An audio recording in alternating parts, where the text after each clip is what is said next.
Good afternoon. Welcome to the July 20th, 2021 Arlington County Board meeting. We have a number of board reports, and there'll be some public service announcements as far as wearing a mask, et cetera, that will apply as people come in, so I will hold that announcement until a little bit later. We'll start this afternoon with appointments, we have, I think, we have Board Member Garvey is just coming, so we actually, let me rephrase, we'll start with an opioid resolution. There's been national coverage recently of the opioid challenges and the difficulty with opioid fatalities in the midst of the pandemic. It has been a difficult time. So we have a resolution. I'll read the recitals, the whereas clauses, and I will then move that we adopt the resolution. Whereas the County Board of Arlington County, Virginia, through their elected representatives and council in the Commonwealth of Virginia, through the Office of the Attorney General, are separately engaged in litigation seeking to recover costs incurred and to be incurred in abating the opioid addiction epidemic that plagues Virginia communities. Whereas the county and the Commonwealth of Virginia share a common desire to abate and alleviate the impacts of the opioid addiction epidemic and to maximize litigation recoveries from those third parties responsible for the same. Whereas in order to advance their common interest, the county and the Commonwealth of Virginia, through council, have extensively negotiated the terms of a memorandum of understanding relating to the allocation and use of such litigation recoveries. Whereas the county's outside opioid litigation council has recommended that the county approve the proposed memorandum of understanding. Whereas the county city attorney has reviewed the available information about the proposed memorandum of understanding and concurs with the recommendation of outside counsel. Now, therefore, be it resolved by the county assembled on this day at which a quorum is present, that the county hereby authorizes and approves or confirms authorization and approval of the Virginia Abatement Fund and Settlement Allocation Memorandum of Understanding attached hereto and incorporated herein by reference thereto as Exhibit A, and directs the county manager to execute and enter into such memorandum of understanding on behalf of the county. The memorandum of understanding, I believe, is also listed on our webpage. It is a 37-page document that I will spare us looking to, but the motion is on the resolution. All those in favor say aye. Aye. Let me rephrase that. Thank you. So we have a motion. Is there a second? Second. The motion has been moved and seconded. All in favor say aye. Aye. Aye. Aye. The motion passes 5-0.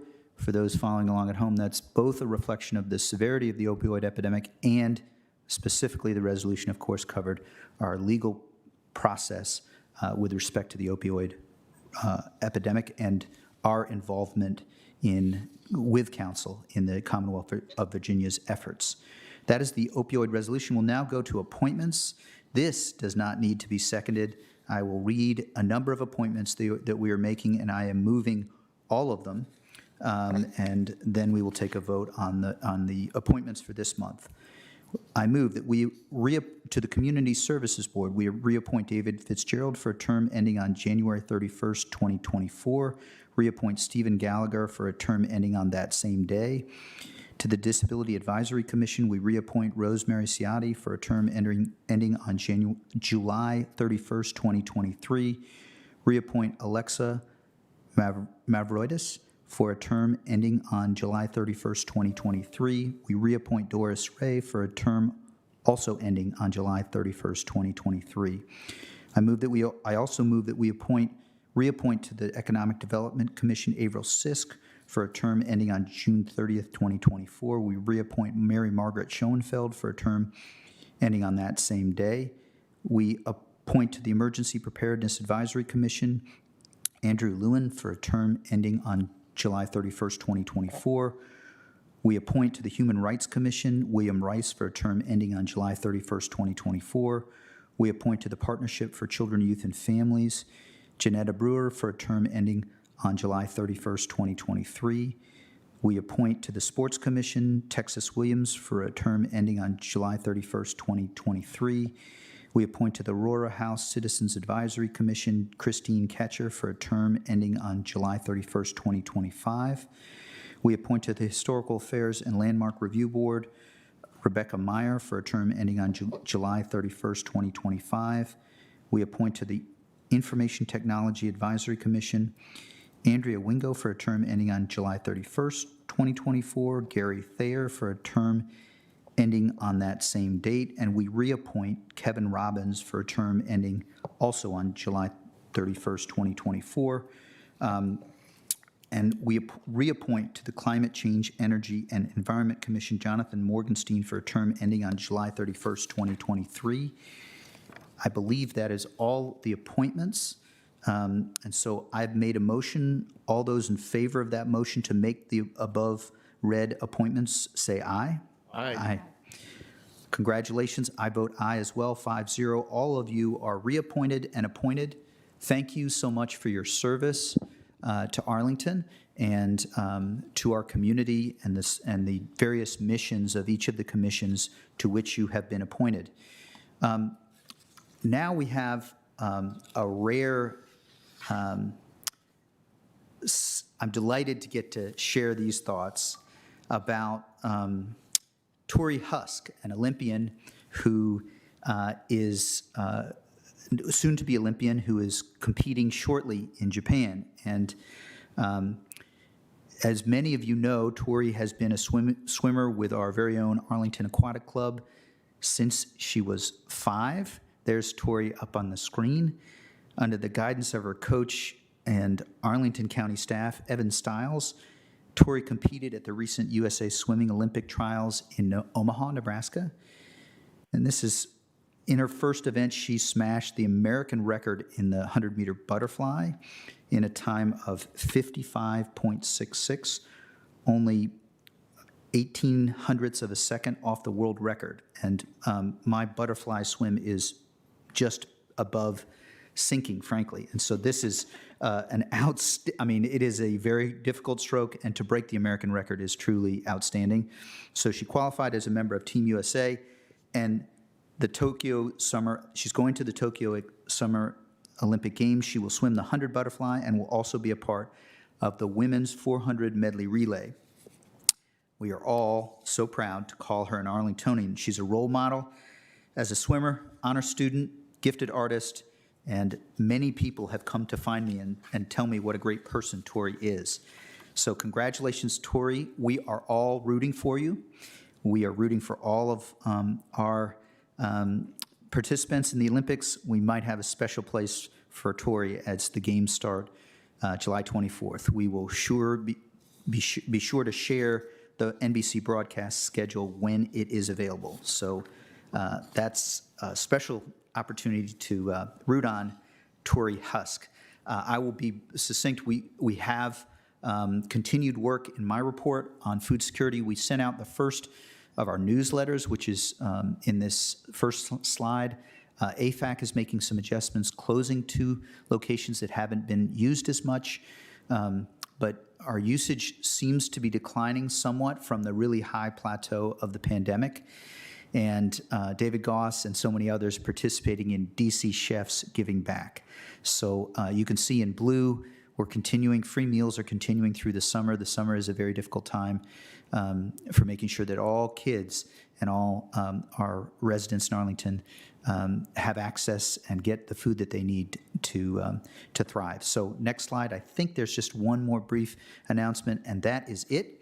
So with that, we will go to board member reports, and I believe, Mr. Carantonis, you may have a report on a business working group. Is that right? This is correct, Mr. Chair. Thank you so much.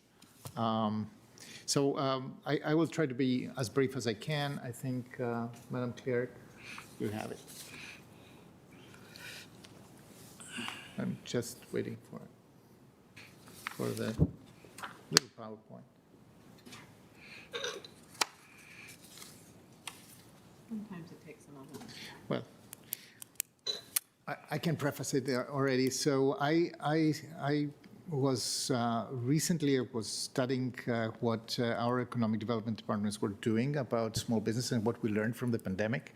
And one of the nicest discoveries I made is that 7 organizations, among them all economic development departments of our neighbors and ours, the Arlington Economic Development Department, have formed a Northern Virginia minority-owned businesses working group. I think this is critical because there are many special characteristics. Next slide, please. That define minority-owned businesses, and they may inform how best we respond to their needs now that we are in the recovery phase. So the group recognized that as a region we begin to recover, and but there will be challenges to support the community of minority-owned businesses. A very interesting first deliverable of the group was a minority-owned businesses report, and in addition to that, a complement to that, the Northern Virginia Regional Commission developed an interactive dashboard, which is a way of delivery of information that I came to appreciate a lot during the pandemic. So next slide. So I took a moment to, I took a snapshot of how the dashboard looks for Arlington right now, if one goes online and finds it. On the left side, I mean, you can, it's very customizable. People, your users can see what they need to know. There's a lot of data available through the dashboard. On the left side, you see the so-called vulnerable industries, so the jobs that are in vulnerable industries. Vulnerable industries, and you can see them here, is accommodation, food services, obviously transportation, most parts of transportation, retail, arts and entertainment, construction, etc. So 1 out of 4 Arlingtonians, actually, 1 out of 4 Northern Virginians, I should correct, works in these industries. So this is a considerable part of our economy. On the right side, you can see the unemployment count, which at the beginning, before the pandemic, was around 3,000, and that's Arlington, and now it's still above 4,000 people. So we're still not there. For me, this is a very interesting type of information that we can get all the time, and we can monitor the way our economy is responding and recovering, especially through the point of view of how the smallest businesses are doing. Next slide, please.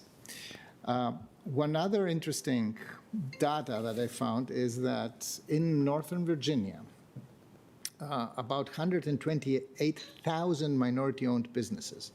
And you see here that there are 2 colors in these bars. One is dark blue, which these are businesses that have staff, so that have a somewhat developed structure, and the teal or light blue are businesses that actually have no staff. These are self-employed people. So this is a considerable insight for me to see how many businesses are actually at the brink of starting. I mean, that informs a lot who we want to support, when we want to support them, and what we should be looking forward to accomplish there. Next slide, please. One very interesting fact is, and that was included in this report, in the Minority-Owned Business Working Group report, is what actually the income level of the small business women and men is. And if you look on the right side, you have the Hispanic, Black businesses, and here it is compared with whether they own or not a home and how much their home is valued in average, and what is actually their income from their business. And you see that, the Hispanic-owned and the Black-owned businesses, these are business people who are not backed but by a lot of equity in their private. The private network is really not so high. And then the income that they make from their business is pretty low, $52,000 in average for Hispanic businesses and $70,000 for Black-owned businesses. And what is interesting is that in the case of Hispanic business, most of their income comes from their business. In the case of black businesses, it's 50-50, so they have also other income. But that shows a significant, that these black and minority, otherwise minority-owned businesses, they're really dependent on the health of their small and very, in this case, very, struggling in that case business. They are really at the edge. So next slide, please. So preliminary takeaways. So they, of course, minority-owned businesses and black businesses have experienced a heightened risk associated with COVID-19, and they continue to face it now in the recovery. And the reason is they are very small, they generate less revenue, so there is less of a cushion to deal with disruptions in the market. They are concentrated in higher risk industries, which is an important fact, and they are constrained in their access to capital. So until now, we have responded. Most regional governments and Arlington, through the grant program, has responded, and we're planning to continue to do so. But these are data and insights that will inform our response as we go forward. And last slide, please. So the working group will continue to monitor the economic recovery of the region, will collect data, and regularly report on them, and which is also accomplished through the dashboard. And we take into account that small and minority-owned businesses are still in an elevated risk industries, and that access to capital is a critical component or factor for success here. So I very much think that we will have to focus on that in the coming months so that we stabilize their chance to participate in the recovery, which is for me the most important part. Thank you. Great, thank you very much for bringing this. NVRC is very helpful, but I had not seen this, and thanks for bringing this. I know that you probably have, there's also the guidance that you put in the budget, which is related to this, and then there's the grants program, which I think could have some benefit here as well, but it's very helpful. I appreciate it, Mr. Karantonis, and we will be following up for certain. So I don't see other regional reports or board member reports. If I'm missing anything, just let me know, but I think we now can turn to the manager's report, of which there are, I think, a number of items, and I'll turn it over to you, Mr. Schwartz, for the order and that you want to choose for the manager's reports. Thank you, Mr. Chair. With us this afternoon virtually is going to be Anita Friedman, and she's going to walk through an update on where we are with eviction prevention. She'll have some material to go through, given that the eviction moratorium, nationwide eviction moratorium, ends at the end of this month in about a week. So I'm going to turn it over to you, Anita. Ms. Friedman. Thank you, Manager Schwartz and county board members. Greetings from over here in Sequoia Plaza. I'm presenting to you today a report on the fiscal year 2021 assistance provided in eviction prevention. Next slide, please. Comparatively, from FY21 to FY22, from FY21 to FY20, we had significant increases in numbers of households served, assistance per household, and overall amount of money spent. Just to highlight these three areas, we assisted 1,735 unduplicated households in FY21 and 1,555 in FY20. The average assistance per household went up from 1,001 to 3,560 because there were times in which we were providing several months of rent at a time and arrears. And we spent over $6.4 million compared to the prior year when 910,122 was allocated. Now, this 6.4 million is not just local county funds, but it's locally administered. That includes CARES money that came from the HUD and Treasury, RMRP money that came from the Virginia Department of Community Housing and Development, CAS money, and CHIRP money. These are different pots of money totaling $6.4 million that was administered through the Arlington County Department of Human Services and Thrive, the nonprofit that was assisting the county in providing the resources to residents. There were 3,827 requests for assistance, but not all of those were provided through this money, but they were provided, which is on the next slide, through direct state assistance. So as you can see on this side, starting in July of beginning of last fiscal year until December, the county was administering all of these funds, the vast majority of them.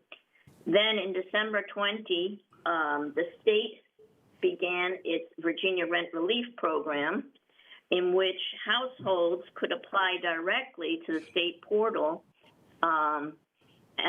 Many of them were assisted by our staff and Thrive staff to actually make that application.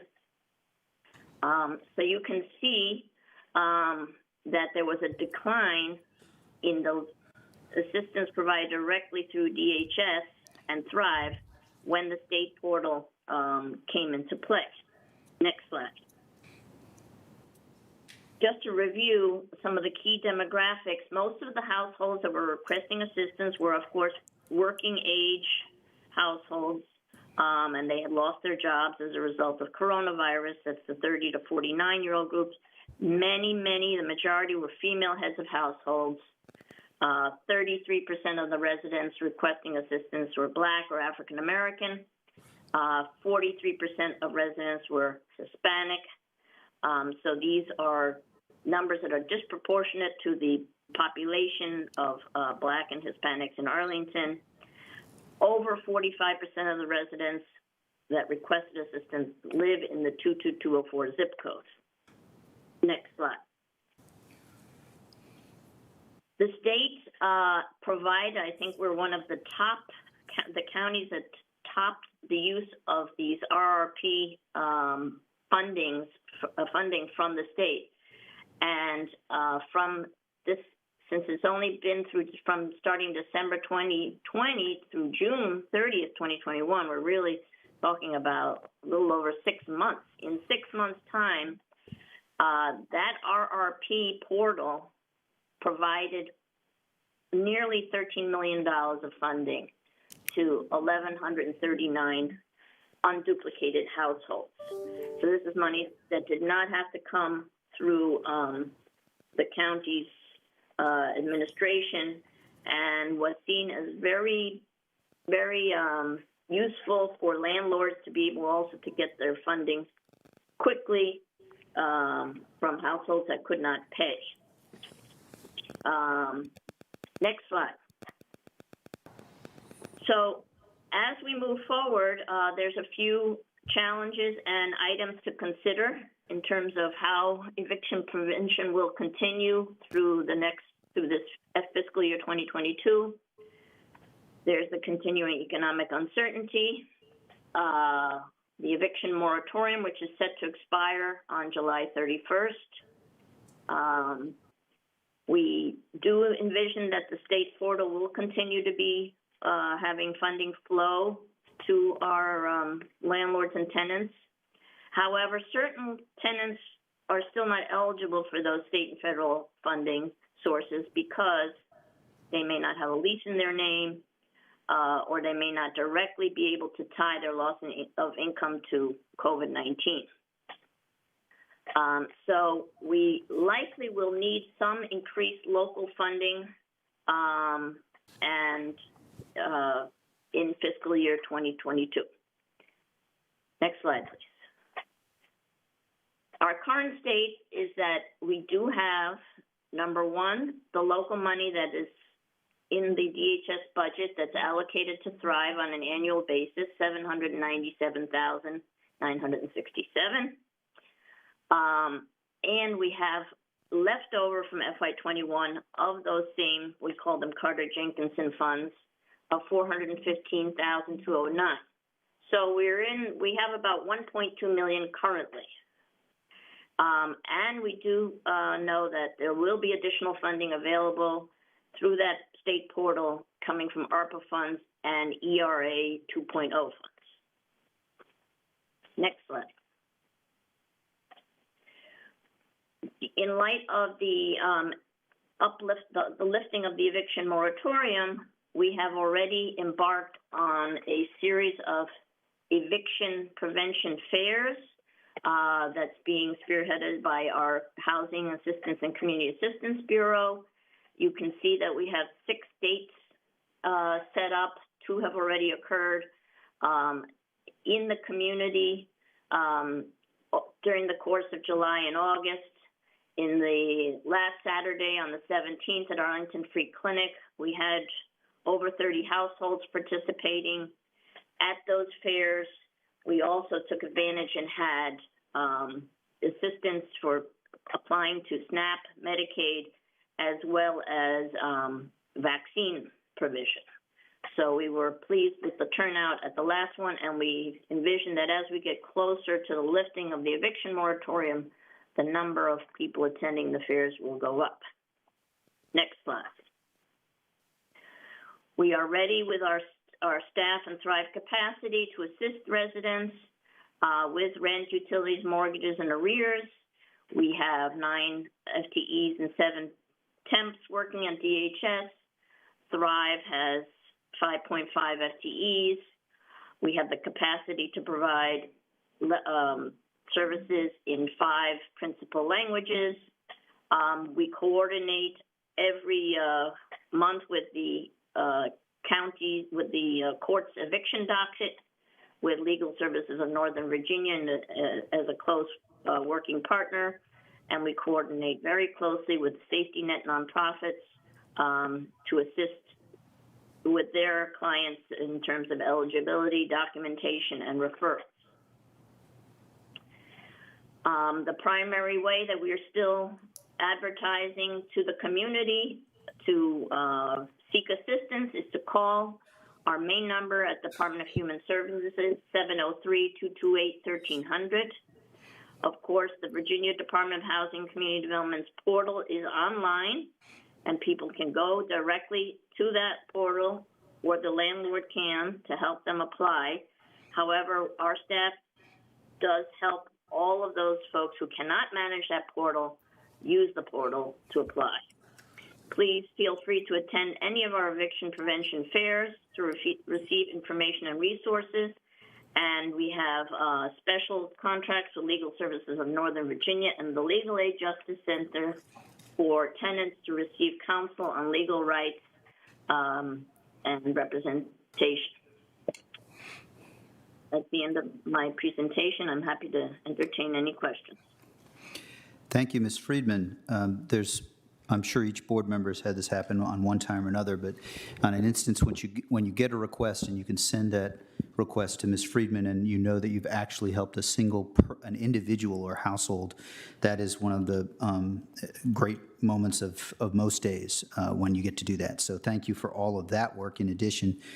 I'm just mindful, we probably all have questions and sort of there's some big picture pieces. The message that this issue is going to be a big one that is coming back to us is a great one. Ms. Crystal. Yeah, thank you. And fiscally, right, which Yes. is what we need to prepare for. And I appreciate the context that you've provided us with. I think it's certainly been our goal throughout the pandemic to ensure that no one loses their housing as a result of the financial impacts of the pandemic. And I expect that will be the case going forward. Could you, I really appreciated the background. One of my first request is an easy one, which is if we could get these slides shared with us. I think we'll have a lot of community members interested in seeing this. I know I'd like to be able to reference it again in the future. statistic you gave us about the average assistance being, nearly more than triple what it was in previous fiscal years, certainly the headline that we're hearing, or the human face we're hearing stories of nationally, is families with just huge amounts of back rent unpaid, right, looming as this moratorium expires on July 31st. Could you give us a picture? Do we have reason to hope, given that we have been able to assist and the state has been able to assist so many Arlington families along the way? Do we have reason for hope that maybe we don't have families, looking at a year, 18 months of unpaid rent? Or do we have some fear that we have a number of families in that position here in Arlington? My personal assessment is that we have kept up with demand, and that people who have approached us with unpaid rental arrears, their obligations have largely been met. Of course, there can always be people out there who we have not seen.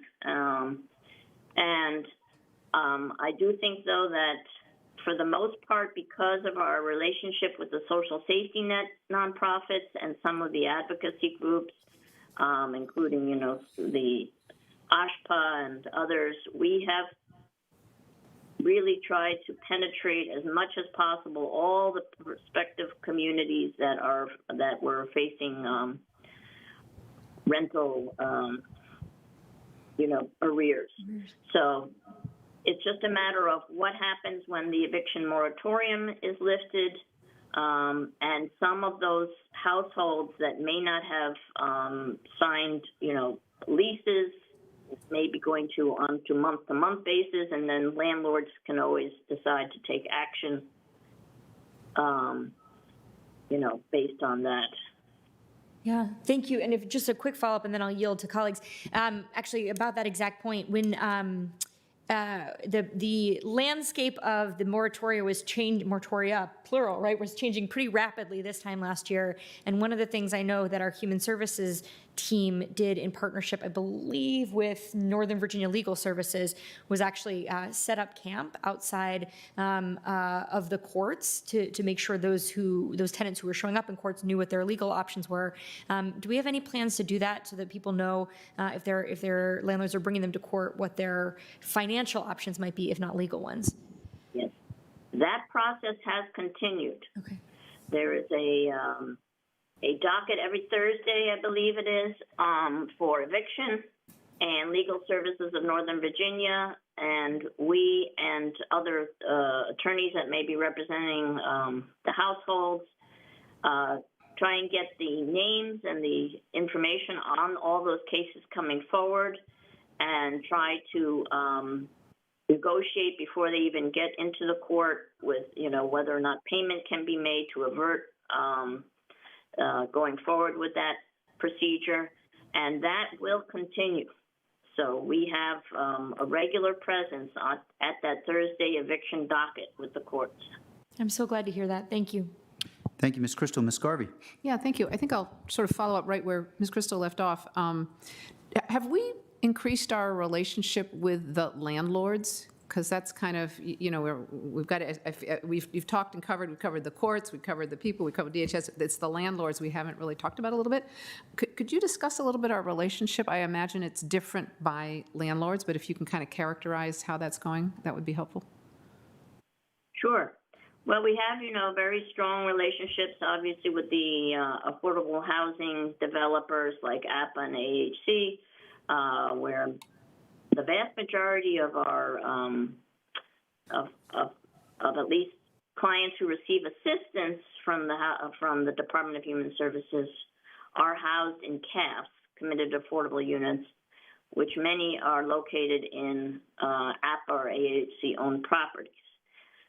So we work very closely, obviously, with those two owners.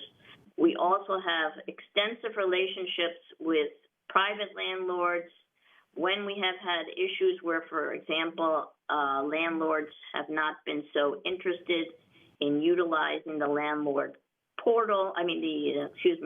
The RRP state portal. We have reached out to those landlords, discussed with them the advantages in order for for not just the tenant to be able to pay the rent, but for the landlord to be able to receive the payment, which helps them. So we do continuous outreach to landlords, both private and nonprofit. Thank you. That's helpful. I imagined we did that. And I think you said we had 1,735 households that we've been helping this past year, and let's see, we had 3,827 requests for assistance. I'm assuming with those that we're helping, we have like active files on them, and people kind of keep track on how they are doing. What about the other folks that didn't get assistance? Do they kind of like go off our radar scope, or do we kind of keep track of them? Are you able to characterize that relationship? So the total number of assistance, which was the 827.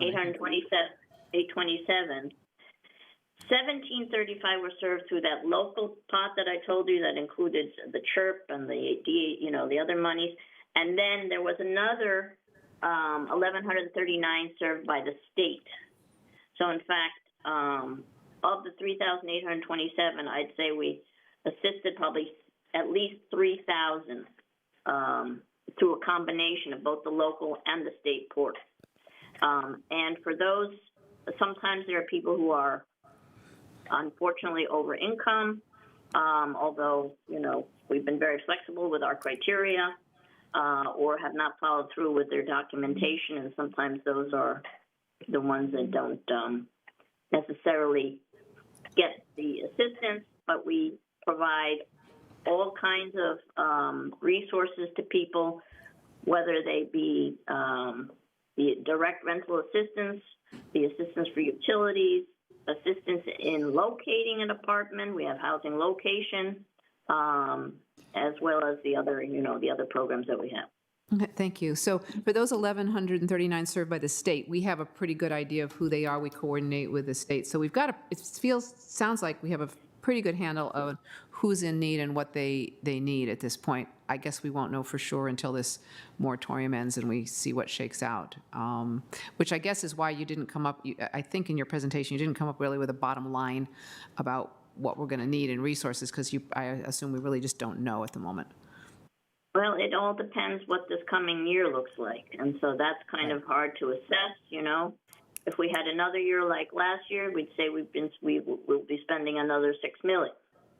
But then again, if the state portal keeps being able to, and there's no cap on that, that could fill a lot of the demand. That's great. And do you happen to know if that state portal, and this and then I'll end and pass on, do you happen to know if that state portal is sort of under discussion, debate, or threatened by the special session coming up, or how long that's supposed to go? You may have even said it and I may have missed it. I'm sorry. The word that we have so far is that they will continue. Okay. With ARPA funding. And ERA 2.0. I'm not sure what ERA stands for. Okay. No, great. Thank you. So for the while, it's going to continue. Thank you very much, Ms. Friedman. Thank you. Ms. Garvey, you actually had my precise question. And so, Ms. Friedman, down the road, when the RRP may end, when we know when it may end, we'll all want to know, because I think we've discovered how much work and effort it takes to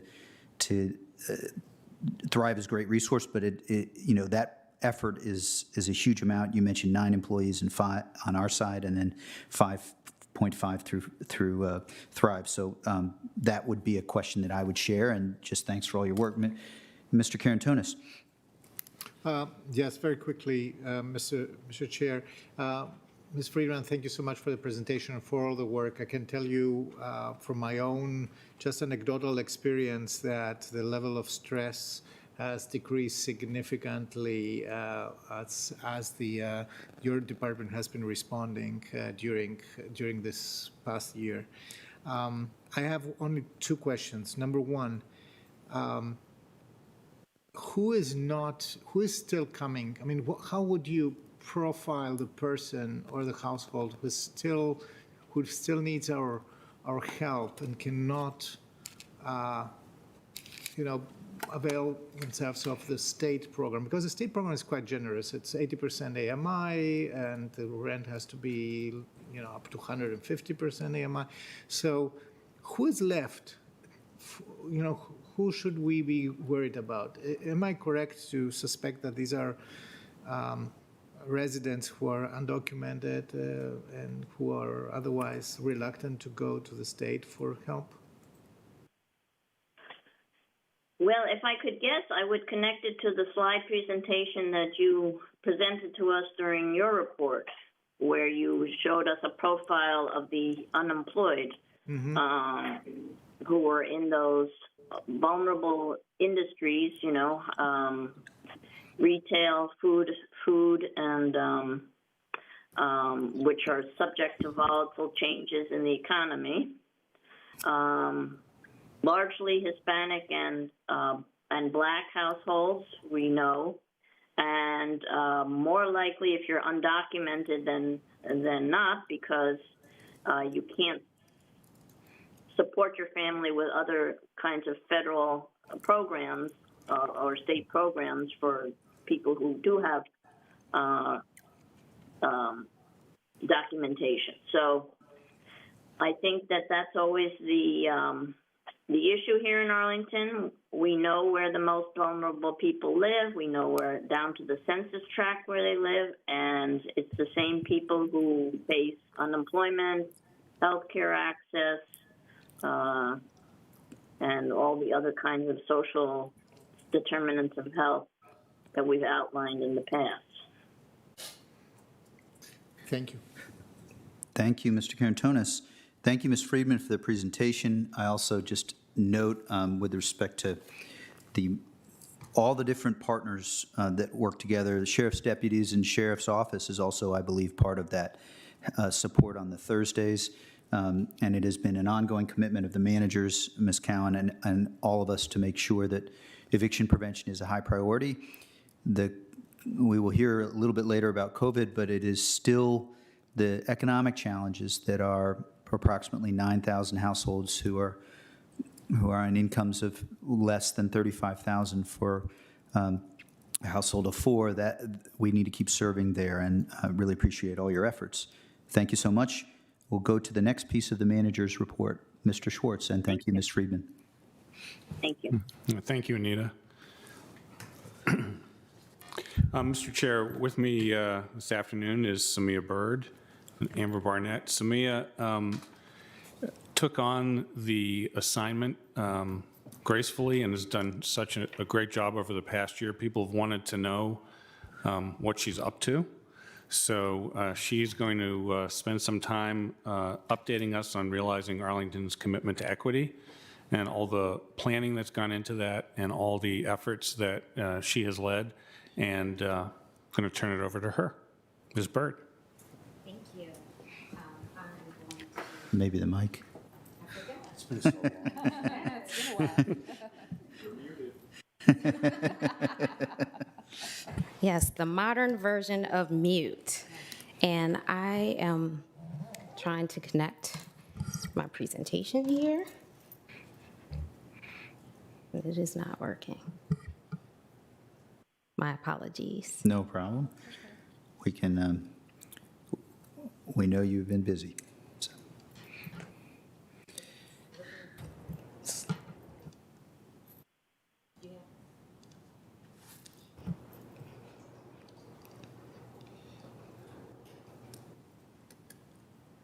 It's always good to have a backup. Yeah. It is. Awesome. Thank you. All right. So today, I'm really happy to be here with you all and to just provide an update on realizing Arlington's commitment to equity, race. And I'm also pleased to have behind me here and introduce Amber Barnett. She is our new Race and Equity Projects Manager, and she actually just started with us in June. So we formally began to implement race in the board's resolution last September. And at that time, I recall committing to periodic updates to the board on our efforts, and I have been back a couple times periodically, but today I really want to provide a look back over this past year and to share some things in terms of what we're going to be doing more moving forward. I always have to start by iterating our vision, mission, and our goals around race, just to make sure that we are all still pretty much grounded and on the same page with that. And I like to say about this that immediately with assuming the role of Chief Race and Equity Officer, I developed an internal work plan, which was really based on and rooted in our learning through the Government Alliance on Race and Equity, GARE. And we at that time assumed our Arlington GARE cohorts team acronym for RACE, so realizing Arlington's commitment to equity, to refer to the work by the county, and then also the definition that they had come up with as a team in terms of Arlington's vision for equity, and that's what became our vision statement.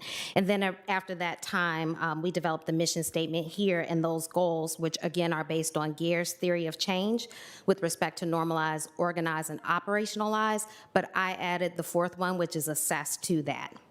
And because I've used the term several times, I also want to remind us of our working definition for racial equity, which is closing the gaps so race is no longer a predictor of one's success in any area of life, moving beyond services to focus on changing policies, institutions, and structures. So that is our definition of racial equity. So the work that we're undertaking around race is not an initiative. I'm always clear about that as well. And I often will strike that word when I see it and people want to refer to this as an initiative because it is not. Advancing racial equity is a journey and is continuously working to achieve an equity mindset by applying our equity lens to our decision-making processes. And it really is about systems change and culture change. And so what's going to follow in the coming slides is going to be a summary of each of those 4 goals and our objectives around those goals as I had been approaching them in the work plan. But what I want to be speaking about to you specifically is what we did under each of those goals this past year and then what we're going to be doing moving forward. So just a reminder here, we have really been focusing on normalizing, having that shared understanding, knowledge, and terminology around racial equity. And simply put, this year we have been having conversations and we've been building our capacity and what I like to call our racial stamina. Next slide, please. And so what you'll see on the left there is a spokes in a cog of wheels. And while we are spinning and they are spinning, we are producing as well. We in earnest last summer and over the past year have seen pretty much nearly every department having conversations, facilitated conversations and providing opportunities for staff at all levels to engage. Some of them have been formal, some have been informal, and they've occurred through things like book clubs, we've had small groups, we've had steering committees and teams come up in departments that have coordinated a series of discussions, some of them using their HR liaisons, some of them using staff that are subject matter experts within the departments. But then also, we saw a number of departments use a facilitator, an external facilitator, to allow for facilitated conversations around specific topics, specifically for race and equity. We also, as you recall, launched our dialogues on race and equity between October and December of this past year, where we had virtual conversations with community members. We also had our DRE partners, of which there are 62, representing our faith networks and faith community, representing businesses, representing nonprofits, and we still continue to meet and convene with them. And we had our 31 question assessment, of which we had over 2,800 respondents to gauge perspectives on race and equity within the community, and specifically race and racism within the community. And then in May of this year, we launched our DRE in Your Neighborhood toolkits, which are, I think, they really focus on privilege, bias, and equity, so those 3 topics. But what's important about those is that they are self-guided, so anybody can pull those down and use them to help them facilitate conversations on race and equity. And what I like about them is that we are seeing them being used not only by our staff internally, and people can tailor them. So they provide a really baseline level of just the basics and the foundations on those topics to enter into a conversation on them. And they're being used within our community. So what we are starting to do now is to do sort of what I call a roadshow with our partner Challenging Racism to really show people how they can use these toolkits and how they might be able to tailor them to specific conversations that they want to have, whether it's with youth, whether it's with businesses and others. So that is a great resource. And I've also talked to a department that mentioned wanting to use them at the team level to just start conversations. So we have the toolkits. The other things that I'm really excited about here that we have done this year and we will be continuing to expand over the coming year, even though they are focusing on normalizing conversations, they're tools as well for use. The race and ethnicity dashboard that we presented to you all back in May has been a really great resource. It uses 22 different indicators and disaggregates them by race and ethnicity, and it shows current disparities in each of those areas based on race. And so as you look through them and you go from white to Black to Hispanic, you will see those changes in those indicators. And what we've been doing now, myself and Elizabeth Hardy, again, similar, another road show, where we have been demonstrating the tool and then actually showing people how they can use it to inform their decision-making processes. And also just to be able to enter into, again, a conversation, because if we don't know the disparities and we can't name them, we can't talk about them. And the other thing that's really great about the dashboard is that when it was released, we also released with it a paper, a briefing paper that summarizes what those disparities are showing. And one of the things when I was talking to Elizabeth about doing this back in the fall is that I really wanted to have an understanding of where we were and what we were talking about when we were saying there were racial disparities and in what areas. And so this report, a brief report, really does summarize for each race and ethnicity those disparities quite neatly, I think. And so we also, just last week, we introduced our racial history timeline. So these are all, the dashboard as well as the timeline were things that we have been working on over the past year, myself with the interdepartmental team of staff, to try to pull together some of this information and provide some context for us in our work and then for the community as well. The racial history timeline, I'm really excited to share.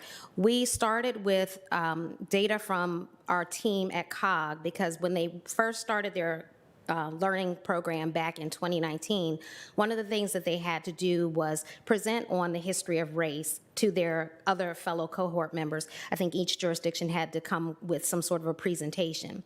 They put together a number of facts that they had, and they were mainly focusing on land use, zoning, and housing.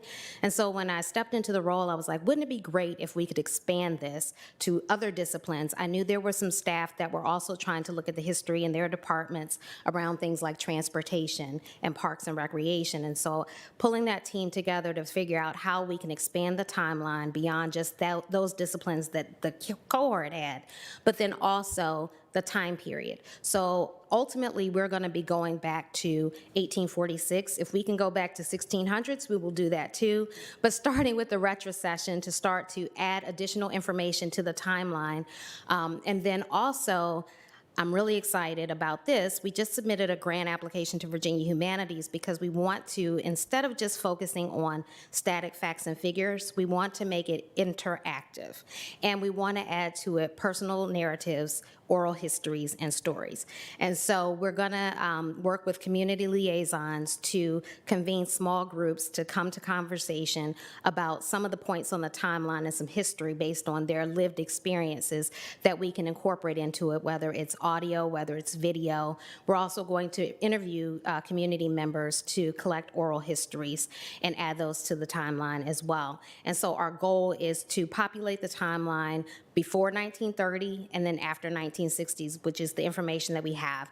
And we will have a way for people to be able to also share, do some crowdsourcing, drop off video, drop off photos, documents, things like that throughout the community that we can add to the history to make it more of a living history as well.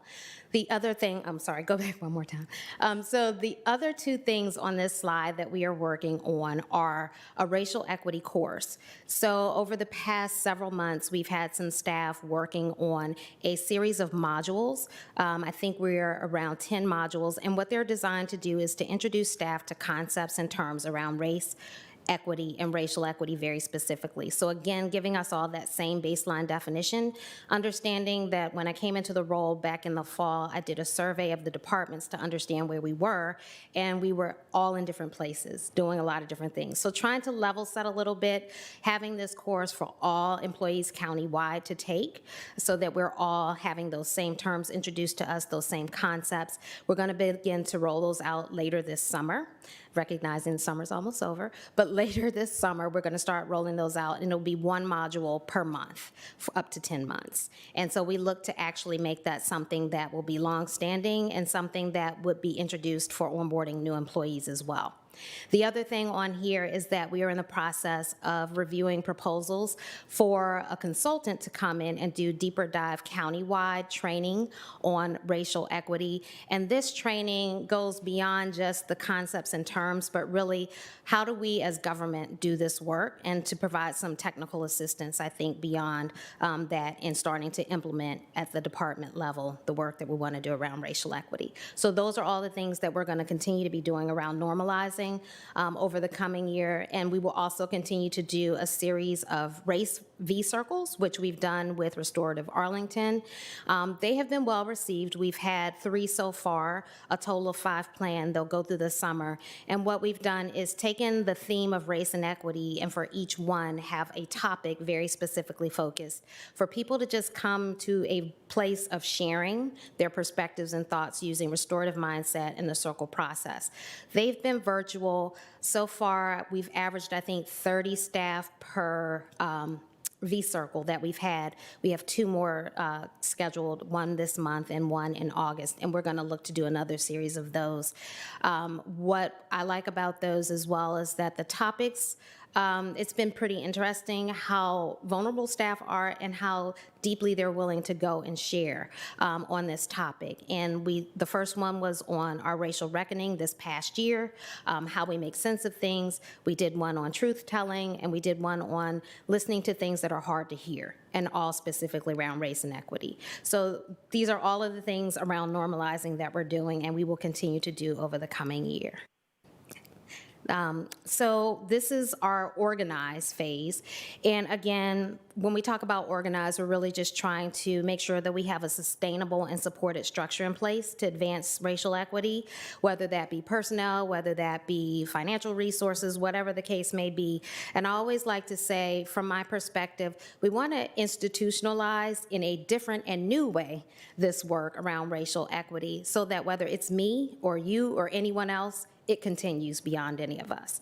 And so that's what our focus has been and will continue to be.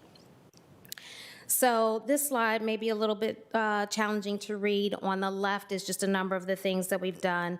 You may recall back in August of last year, we had our executive leadership team training with GARE, and a number of board members participated in that, and that kind of was the kickoff for us as an organization and leadership team to talk about how we might build our capacity to implement around race and equity within the organization. That was over a 2-day period. We also have been doing a lot of coordination and collaborating. There are a number of initiatives that you all well know focus on equity, such as digital equity, housing, affordable housing, and Housing Arlington, as well as, our renaming practices, as well as police practices, and then continuing to try to coordinate with my counterpart and schools around educational equity. So continuing to try to figure out, how we best collaborate, share, and organize around those things. In the fall of this year, we built upon the GARE cohort, and I've now turned that into our racial equity core team.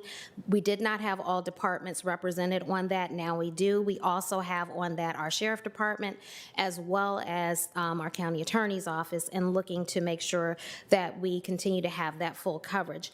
The team pretty much serves to liaise between myself as well as their departments in implementing the work around racial equity and making sure that there's that alignment between what departments are doing and our overall framework for our vision, mission, and goals as a county. Similar to the facilitated conversations, we've seen many departments over the past year establish committees. They've established working groups and teams around racial equity. And then we also have been convening our DRE partners. So after we finished our series of conversations in the fall through the winter, starting in February, we started to convene them on a bi-monthly basis. And we've been talking a lot about the resources that we share, but starting to spotlight some of our partners within the community and how they are centering equity within their organizations and what kinds of models they may be able to share amongst themselves. And so we're going to continue to do that. The other thing that we're continuing to do with the partners is to look at ways, since they have all received training on privilege and bias, because myself and Alicia Jones-McLeod at Challenging Racism are pretty much at capacity. How do we leverage them to then do those trainings and maybe provide another round of conversations within the community using the DRE model that we've trained them on already? And so we continue to convene with them on a regular basis and expand that network. In January, COG established a Chief Equity Officers Committee, and so we meet monthly and work together as partners in the region, talking about ways that we can share and make sure that we bring some synergy to the work on a regional level. We also continue to be members of GARE. So as you know, that's a national network, and we've had some great opportunities of sharing and learning. I was able to participate on their annual membership meeting back in May and serve as an MC, which was great. And so we just continue to convene with them on a monthly basis, and they will have another cohort starting in September. And so we will send staff to that cohort program as well so we can continue to expand that learning.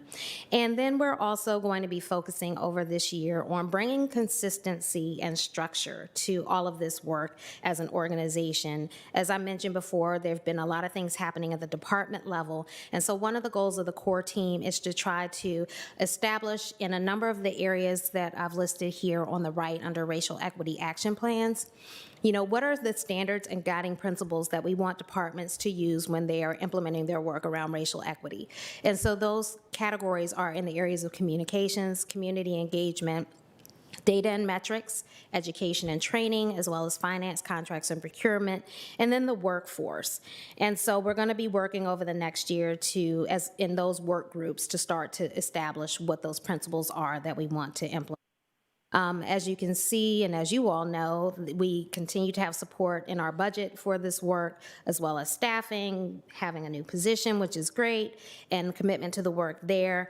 We're also working on templates. So one of the things that we're going to be doing as a core team is developing a template for departments in terms of the structure that they should be having to institutionalize this work as well, and bringing some consistency there. As I mentioned, we'll continue to convene our DRE partners, and then beginning in September, the cohort, and we'll continue to be part of the COG Chief Equity Officers Committee. Under operationalize, this really is, for us, that racial equity lens, the 5 questions that we use as part of being applied intentionally, consistently, and constantly as we develop and make decisions around policies, plans, and this is for employees as well as residents. Next slide, please. So what you'll see on the right is that we really have been operationalizing. It may be hard to sense or to see, but it has been happening throughout the year, maybe less formally, less structured, but I talk to staff on a regular basis that ask, I'm working on this plan. How can we establish or include principles around racial equity? What's the right way to be considering the equity lens when I'm developing this project or this engagement strategy? And how can we do that? And I've seen that happen on things like the NOFA, for instance, for housing, with the Green Building Density Incentive Program, with our Public Art Master Plan, with our parking program, with Vision Zero, with our community energy plan. So there have been a number of places where we have started to operationalize and start to use that lens. And really, I've seen over the past year with a lot of the staff how and where to apply racial equity in our guiding principles in some of the plans, trying to factor it into our engagement strategies, understanding and acknowledging the legacy of systemic racism as we think through our affordable housing, our land use and zoning, especially around missing middle, and some of those discussions. Considerations in budget, which you all have seen, I think in our work sessions that we had, each department was starting to focus on over the last year and the year before that, equity and budgeting. And then where and how to collect race and ethnicity data and programs and projects. We've seen that in a number of areas as well. And considering changes even to vision and mission at department level to start to center race and equity in those vision and mission statements. So over the coming year, what we're going to do is formalize the use of the lens and the race and ethnicity dashboard to make decisions. And that's why the roadshow that we're doing is so important. We've been doing that with staff as well and showing them how to use it and how it can be a tool for them. But the other thing is learning how to evaluate some of the decisions we're making in our plans, programs, and policies using that lens as well. The other thing about the dashboard is that we will also look at, and we've been asking people, what are some ways that we might refine it? Are there other indicators that we want to start collecting information on, disaggregating, that might be helpful to all of us in doing our jobs on a day-to-day basis? So you'll see some of that as well. And then the other thing up here is in August, we are going to be part of a data commons project, which is UVA and MasterCard. And they have asked Arlington to serve as sort of a pilot before they expand this to the region. And for racial equity, we are going to include in this a pilot that will allow us at a department level to focus on a project or a program, determine what are the minimum standards of data that need to be collected, and then how do we use that to inform decisions, and then what are the metrics and how can we measure and track that. And so we're going to be looking at, we're talking to a number of departments now to see what types of programs or projects we may want to use as a pilot, focusing specifically on racial equity data. There are a number of other areas that they're going to be focusing on too, but we made a push in a press for racial equity data to be part of one of the things they consider in the pilot. So that's going to start in August, and I think it's a 6-month pilot. And so it'll be a great opportunity for us to refine, again, not only the dashboard, but our work around using data. Because one of the things that I learned and I heard recently is that not only do we need the data, but the data helps inform the narrative as well, and we know that narrative drives policy. So we need all of it. The other thing that we're going to do is formalize the use of the lens. I think you saw on Saturday with Park Arlington, we included a slide in there on racial equity. We really want to be able to start showing that we're doing this because, like I said, I know we're doing it, but I think we want everyone to know we're doing it. So we want to start to formalize the lens and start to show it and incorporate it in board reports. What has staff's analysis been to answer those 5 questions, and how did they get to that in the report? And so you'll start to see that hopefully in the fall. We're going to pilot it with a couple of areas. I'm thinking around housing, maybe something related to planning, and then start to roll that out to staff and train them on how to do that so that it comes to you all when you get the recommendations from staff. The last thing is assess, which really for us is about being able to regularly and continually evaluate where we are, what we're doing, what we've done, and how we're doing, and be in a place to be able to respond to changes as we continue to evolve over time. And so around assess, you can go to the next slide, thank you. The 2 things that we did this past year were our DRE assessment, which I mentioned, and we heard a couple of key areas of focus that came out of that around the Arlington Way, around education, around affordable housing, as well as language as a barrier. We also had the opportunity, again, with the race and ethnicity dashboard, the paper that kind of gives us a place of understanding the current state of Black and brown people in Arlington today. And so from there, what we want to be able to do is we will continue to refine and consider, like I said, additional indicators for the dashboard, and then also to look at doing some other papers, briefing papers around that data. So being able to pull some of that, analyze it, and then put out a brief paper about what it's saying and what it's telling us. And then also to be able to continue to work on incorporating, like I said, in the next, well, I don't know if I said this or not, but in the coming year, in 2022, we are going to be doing our resident satisfaction survey. And one of the things we want to do is to put racial equity questions in there so that we can collect information similar to how we did with the assessment, but for DRE, but very specific on the resident satisfaction side, countywide, but then that will also help us to get information on departments around racial equity that will be useful to departments as they do the work as well. So we want to be able to do that. And then I hope to be able to come back to you all in a year's time, even though I will come intermittently before then, and just give you another progress report looking back at the year, because I really feel like when I look back over everything we've done over this whole year, there has been a lot. A lot has come. I know a lot of people think it's been a lot of process and they're not quite sure, where it has led, but I do want to encourage everyone that we have made some pretty significant strides over this past year in laying a firm foundation, which to me was really important, to have a foundation for the work that we're doing that is rooted, so that we will continue to grow from it. And I know it may be hard to visualize because it's not linear, which is why I've done the slides the way I have, with a lot of circles and, just different shapes, to show that there are no quick fixes to undo the systems and the structures, and to recondition ourselves, quite honestly, in terms of how we think and operate, and especially as government. But there is a method and there is a strategy, and we are actually doing the work. And so that, I think, is what I am most proud of, is that we are doing the work at all levels, even within the community, people that I talk to. The work is happening in all of these areas. So we are normalizing, we are organizing, we're operationalizing, and we're assessing all at the same time. And so for our last slide, this again was just our measures of success that I think I've shared before in each of those areas.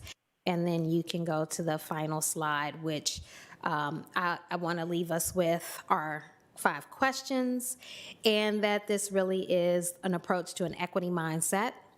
And our ultimate measure of success really is that racial equity just becomes who we are.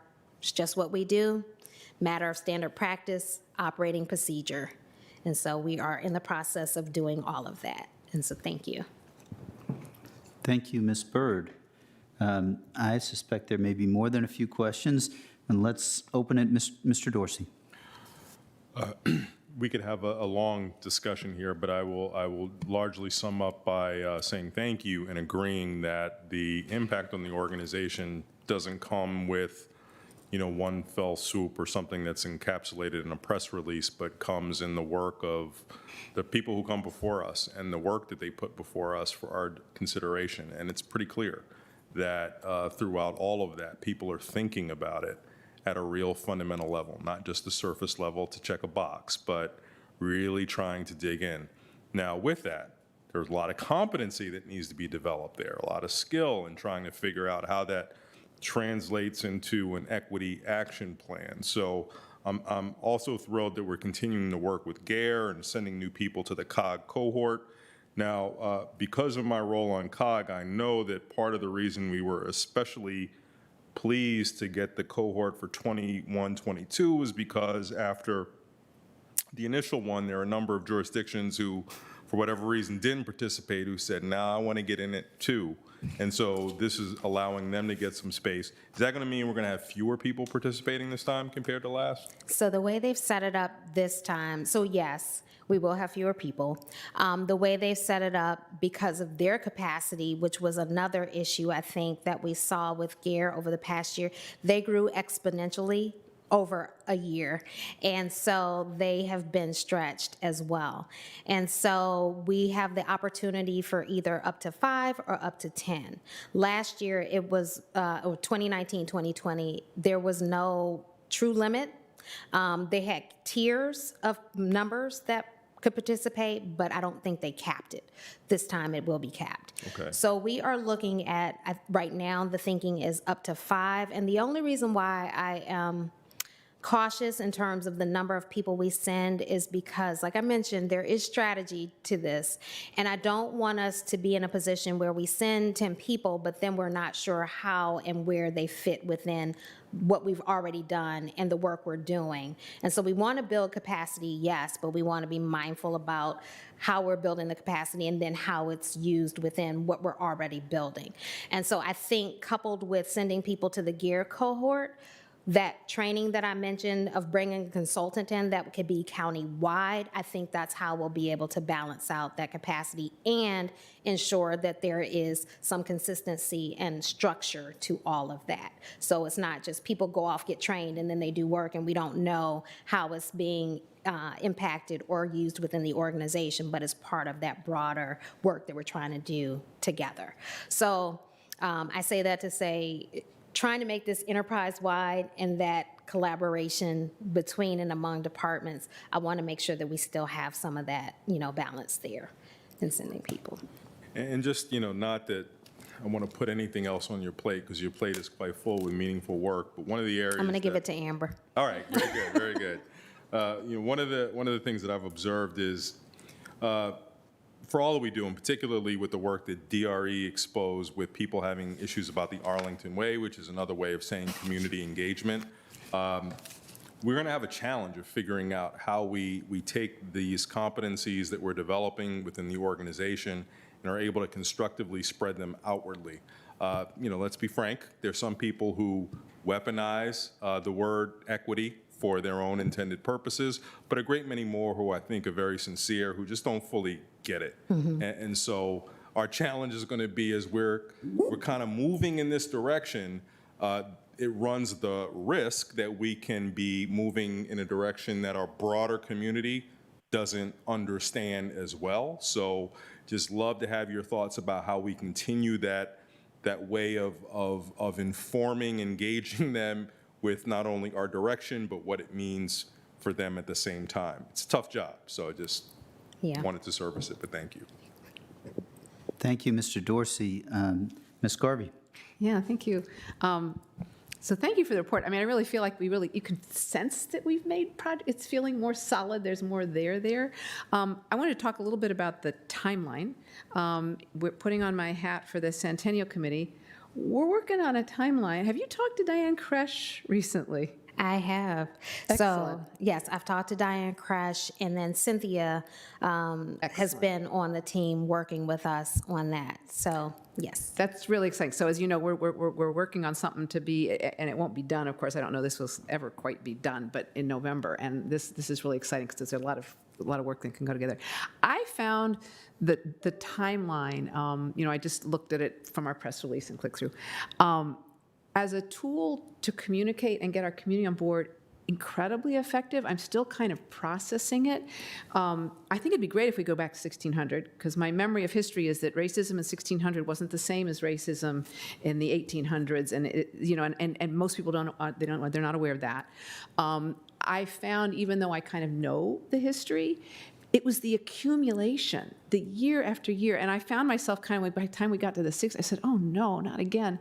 It's just, it's really effective, and I think without saying the word systemic, it becomes so clear how it's just totally baked into everything we do, and I really encourage you, I mean, the more we can bring in education, the environment, transportation, it just makes it really clear.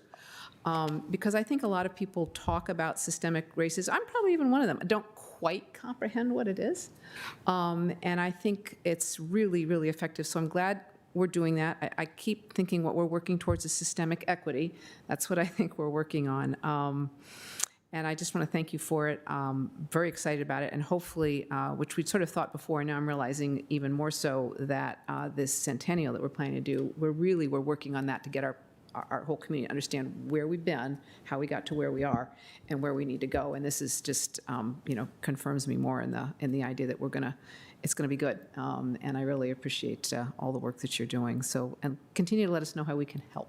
Thank you. Yeah. And I do appreciate you saying that the timeline is a tool, because that's exactly how we intend for it to be. And I actually saw what we envisioned in terms of how people would use it when Mr. Ian White came to the board meeting on Saturday. He had emailed me as well. But, just the conversation that sparked, because it started a conversation about the policy and the past and how you use that, or how you may want to consider it in the future. And so not only is it a piece and a tool for normalizing conversations, which we heard also through some of our DRE partners, is that having history is a good way to introduce people into the conversation who may not want to have a conversation. And so having that history is helpful. But then also we want people to use it as a tool as well to inform their decision-making and their thought processes similarly. So I think that's great. I think a lot of people can see history as fairly a safe discussion point, although we're seeing that more people are understanding how important it is. And I often reminded, I think it was Faulkner who said that the past isn't dead, it isn't even past. And that timeline really kind of makes it clear. So thanks. It's exciting. Thank you. Thank you, Ms. Garvey. Mr. Karantonis. Thank you, Mr. Chair. Ms. Bird, I can tell you, if you ask, that you said a lot of people are talking about it's very procedural and where it's leading. I can tell you that I seen this year a significant improvement in the target. People asking more questions, coming up with their own reactions to issues, at least suspecting that there is a racial aspect to most issues that come not only before the board, but in our daily conversations. And you remember, and I think Mr. Dorsey has already touched upon that, the Arlington Way for me is a very critical component of this, because this is when these are our best civic ambassadors. These are places where policy translate into first impact in our community, and proposals are born, right? So my question to you is, has thinking matured a little bit about how to tackle that? So what would be avenues?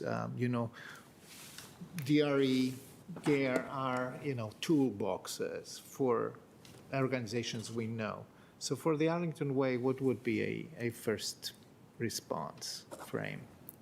I think that we are seeing some progress in that space, at least in terms of our thinking, at least on the staff side.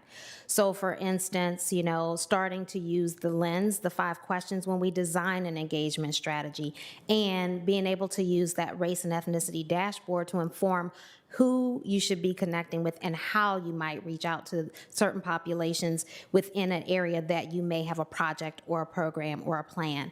And so making sure that we're very conscious to do that in our efforts. It's interesting, just more generally, the Arlington Way. One thing I would say is maybe we should not call it the Arlington Way. If we're trying to do something different, and we know we need to bring people along that are used to the Arlington Way, maybe we design something together in a different way that brings everybody into this process. I heard someone say not too recently that we always talk about bringing people into the process, and we have this circle and bringing people to the table. And I heard someone say, well, why can't it be a horseshoe, and that we bring it out and invite people that way. But also, as opposed to always inviting people in, why don't we go out to them?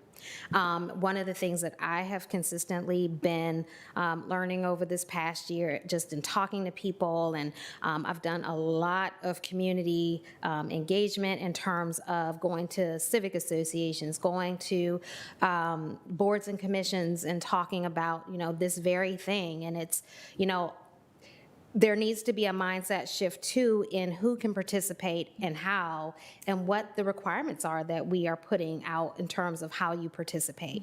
And it also needs to be more of, how do we get to build relationships and learn about and with other people that we're typically not in a process with or inviting to our process.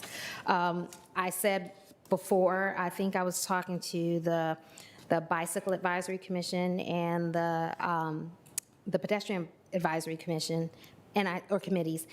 And I said, Black and brown people bike and walk too. So why not learn, what other interest groups are out there, in these categories or these areas, and meet them and connect with them and understand, how people participate.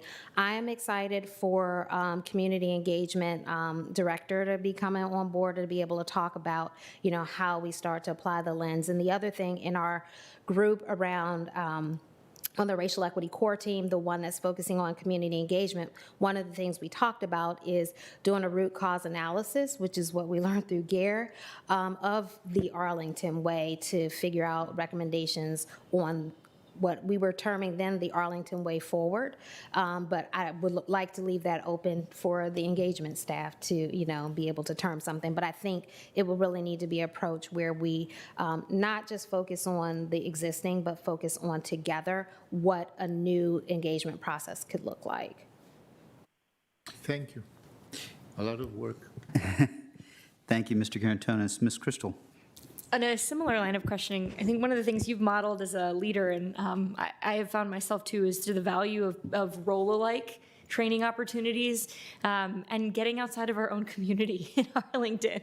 I think sometimes we sort of look at we all, right, citizen engagement and advocates, board member staff, we look at the issues of the day and sort of trying to apply equity to them as opposed to really, the way you've talked about it, grounding ourselves in these principles, right? This is a discipline. There is scholarly work here, right? This is not just us sort of having values and trying to reverse engineer them. And so the opportunity to get out and be among other communities, to meet experts, and I know you've really led that yourself and with staff now with the GARE cohorts. In your experience, are you seeing anything available like that for residents and community members?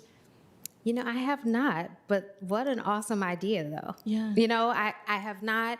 The thing that I think we're trying to do with our DRE partners is create amongst them their own network of sharing. And so one of the things that I've tried to do is when we do our bi-monthly meetings with them is instead of myself or Alicia Jones-McLeod doing all of the talking, facilitating, having someone from the community, one of those partners, talk about what they've done and how it might be replicated amongst them and their residents. The one thing that I note is for the Glen Carlin Civic Association, we had them come and speak at one of our meetings, and they talked about the steering committee they established on race and equity. And then I connected them to Arlington so that they could talk. So I think in that way, residents are able to start talking about it at the neighborhood level. And then, maybe the DRE in your neighborhood toolkit might be an opportunity for residents to connect with residents on the topic and be able to do some of the work. But I haven't seen a kind of a resident network organization or anything yet, but that's a good idea. Plant the seed as we start talking to our counterparts in DC and Fairfax, right, even in the region. But I love that idea of the sharing and the bright spots because we have mini regions even within our 26 square miles. So I can imagine Glen Carlin talking to Fairlington is sort of its own cross-regional conversation. Thank you for the great work and the presentation. Thank you, Ms. Crystal. First, I think in each of the answers and in your presentation, I can always feel the systemic approach that you're taking to the work, and I'm just really appreciate that. Ms. Barnett, welcome. I suspect you will get plenty to do because of the thoroughness and the great and the leadership that's there. I will say that equity started as a theme. Mr. Dorsey led it as a key piece in 2019. We've come a long way. You mentioned we're getting into some tangible results that are not always immediately easy to see, but I'm looking forward to the next 2 years with a constant reminder that Ms. Garvey mentioned as it was her priority, and I put it into a phrase that was logical, not a new idea, systemic equity.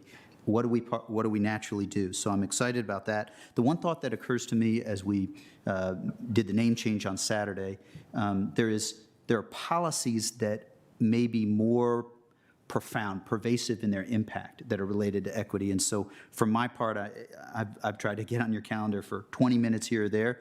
I think it might benefit at least me and maybe a colleague to come with me for just to create space over the next 3 or 4 months, an hour, where we kind of 2 by 2 brainstorm on what policies we need that might be related to systemic equity. So that's a request, a concrete request. And then, you got additional resources. Do not be shy about asking us for. I have a dream team, so I won't be. Great, and I think, I know Mr. Schwartz would be willing, but even as you are doing a ton of things all at one time, I think it bears repeating. Thank you, because it is critical. Yes, we need to build a system over time, but I personally would much, much, much prefer that over that next 2, 3, 5, 7 years, you would be here to help us lead that system. So that's just a way of saying thank you, and thank you to Ms. Barnett for starting, because I think your leadership and progress we all can feel it. Thank you. Thank you. And I don't know. Okay, so, yeah, thank you very much, appreciate that. And just so you all know that Sami made reference to our new Director of Engagement. Roger Munter left over a year ago to ply the fields of minor league baseball. Jerry Solomon is coming back to our office. She was with us and went to the Department of Parks and Recreation. She'll be starting next week filling that slot. So we're excited to have her back. Believe me, I'm very excited. She does a great impersonation of me, so that's very, very important. I know that we're expecting a guest in about 5 or 10 minutes, but what I thought we would do is thought we would start the summer roadshow. We'd have Dr. Miller and Dr. Varghese come out here. They are always used to being interrupted because I do it to them all the time. And I thought we'd have them start walking through the slides. And Mr. Chair, it's up to you. As I know we're expecting Congressman Beyer here in the next 5 or 10 minutes. He's on his way. Sure. So, Ruben, you are here somewhere. Here he comes. I would note that in addition to your occasionally interrupting Ruben and Aaron, they got to work with us quite a bit, and so they also are mindful that occasionally we do that. I think it's good a reminder, and I don't know who's starting, Dr. Varghese? Yes, so we'll go to Dr. Varghese. Good afternoon, Mr. Manager. Mono, and good afternoon to you, County Board Chair, Mr. DeFerranti, and to all the County Board members. So why don't we get started with the presentation, and Dr. Miller and I will tag team this. So next slide. Okay. So I think by now you've seen this familiar pandemic curve. It just keeps getting added to. It starts in March 2020 and goes through July 17th of this year. And the good news, we are still at the lowest level of cases since June 2020, following the first peak in Arlington way back last April. So that's the good news. The not so good news is that we have seen an uptick in cases, and we're up to 37 cases of COVID through last week. And as you recall, these areas of gray are where illness may not have been reported yet, given a time lag. So I'm hoping we're not going to get any more, but let's realize the Delta variants are around. Next slide. So this busy slide is just more to show the number of hospitalized COVID patients through July 19th, 2021 in Northern Virginia, outside of Northern Virginia, and all of Virginia. And the real point of this is to say, if people think that we have not had serious illness ending up in hospitalization for COVID patients, it's still occurring. Granted, not at all at the levels it was earlier, and we don't want these numbers to rise, but we still have COVID and serious illness, and so if anyone thinks we're not experiencing pandemic, we still have it. Next slide. So I wanted to make sure people were aware of what CDC truly was saying about vaccination, because I've gotten some of these questions because I think people have thought that vaccines are 100% effective. And I'm a big fan of vaccines, and they are amazingly effective and do very good with the variants. And I just want to remind people they're not maybe 100%, because those are two different things. So what does CDC explicitly say on their website? What we know, COVID-19 vaccines are effective at preventing COVID-19 disease, especially severe illness and death. And COVID-19 vaccines reduce the risk of people spreading COVID-19. What we're still learning, how effective the vaccines are against the variants of the virus that cause COVID-19. Early data show vaccines may work against some variants but could be less effective against others. So for example, the Alpha variant is still around 90%. Well, the Delta variant is probably around 80%. Still very effective against serious illness and hospitalization and death, but it is less. And so that's why we've got to remind people why vaccination is important. The more people that get vaccinated, the more quickly the ability for variants to develop goes down. And basically, when you have 7 billion people plus on this planet, we haven't reached even 1 billion people being vaccinated yet, let alone here in the US. So I hate saying this, but the unvaccinated are definitely going to be a group of individuals who are incubators to develop variants. Not all variants are created equal. Some variants will actually be less transmissible and less severe. Honestly, we're not paying attention to those. It's the ones that become more contagious or more severe, or let's hope not the two combined. So that's the real reason. I just want to remind people that vaccines are really good, and you still need to think about a layered approach. So going on to where I would say our assessment would be on July 20th, that's the next slide.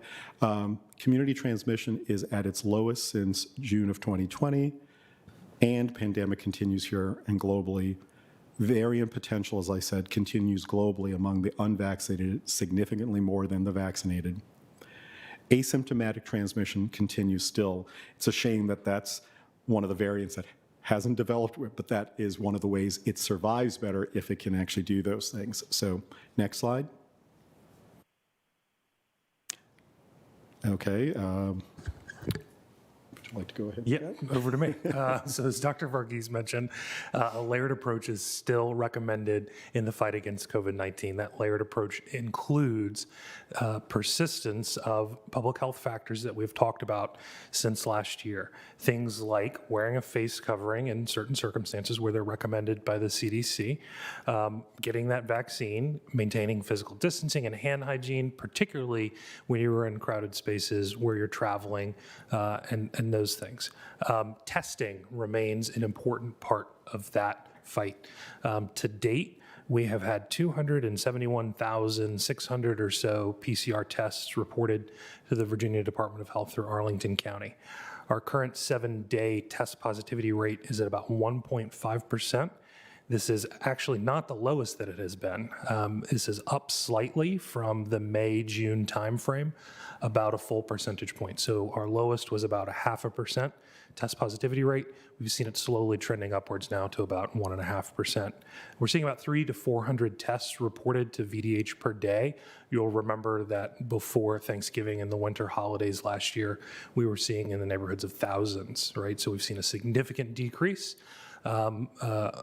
Thankfully associated with individuals that are choosing to get vaccinated and fewer symptomatic individuals that we see out there. For the Arlington County sites, over 58,000 tests administered at the sites that we have available for our public.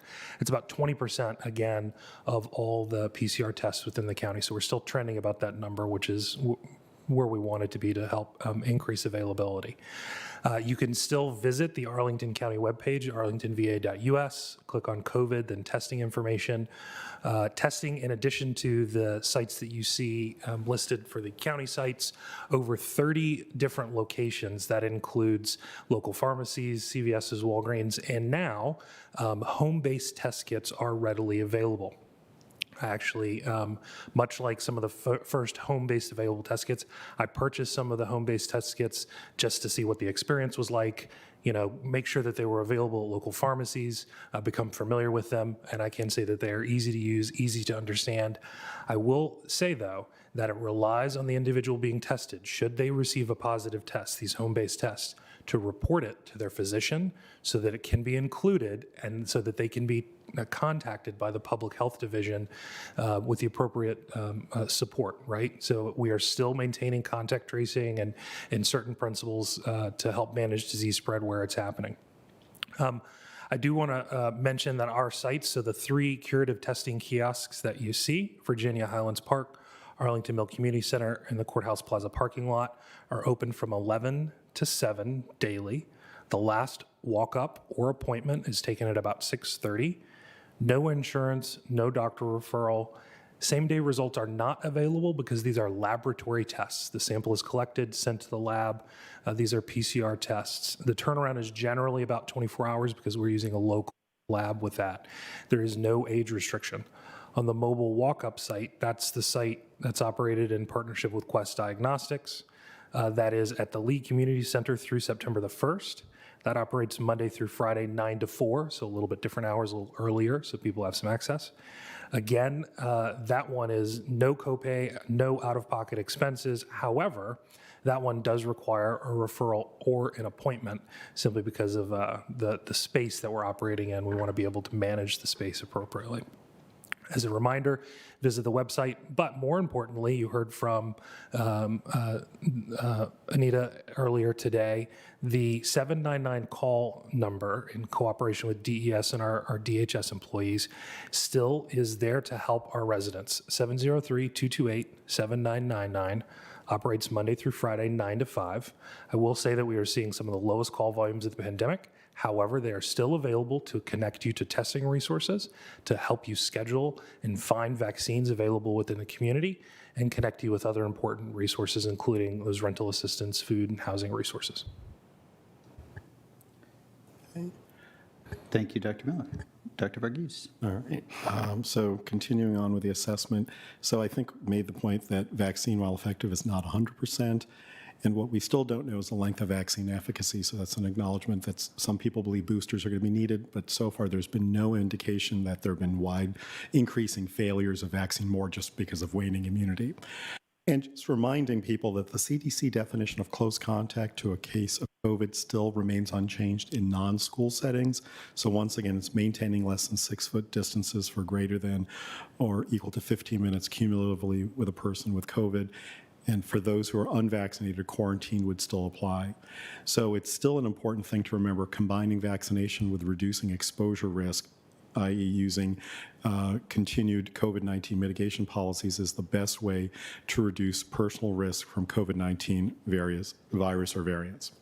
Thank you, Dr. Varghese. I think there are more slides we have. I believe Noah Simon is here and the Congressman Beyer is outside. I've also been politely shared that the boardroom is about to be the safest place on the planet. And so please. Except for from COVID. So please, when the congressman and our public safety officers want to come on in, we would love to welcome you into your boardroom, into our boardroom.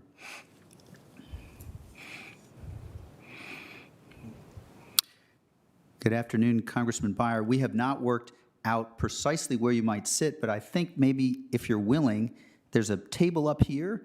It's not like the well of the House, but if you would be willing to share with us a few thoughts, and Chief Pavlitz and Chief Penn, if you would bring in those who served us and serve us, that would be wonderful.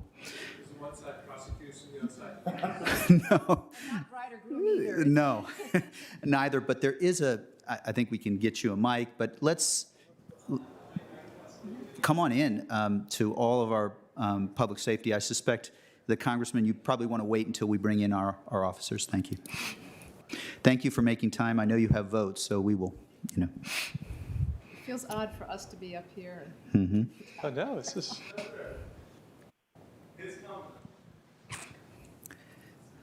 Thanks to each of you for making time in your afternoon to be here and for coming on in.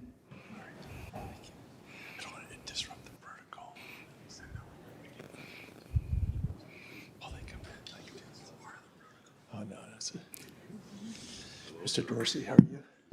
Nice to see you. Katie, how are you? Nice to see you. Thank you for the, Mr. Chairman, nice to see you. Did you know his wife is my daughter's best friend? He basically said in grade school. You will be overmarried. Yes, it's great to see you. Nice to see you. How are you? Good to see you, Congressman. Hey, how are you? Congratulations, Perfect Family. And you run the place, right? Yes.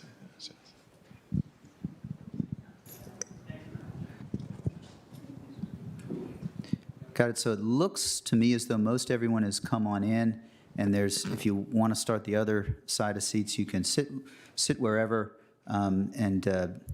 We wanted just to offer a chance for Congressman Beyer and then those of us here on the county board to thank you for your work on January 6th. So with that, I'm mindful that Congressman Beyer, if you want to go ahead and offer a few thoughts, we want to be fair with your time, but also make sure to properly honor each of you who served at the Capitol in what I don't think anyone could easily have anticipated would become what it was. Mr. Beyer, Congressman. Mr. Chairman, thank you very much. And to all the county board and the county manager and the county clerk, thank you for interrupting your meeting to do something that's really, really important. And thank you for understanding in your role as the leaders of this county how important it is to honor the men and women who risked their lives, and not just for the sake of the members of the Congress and the staff that were there, but really for all of our democracy.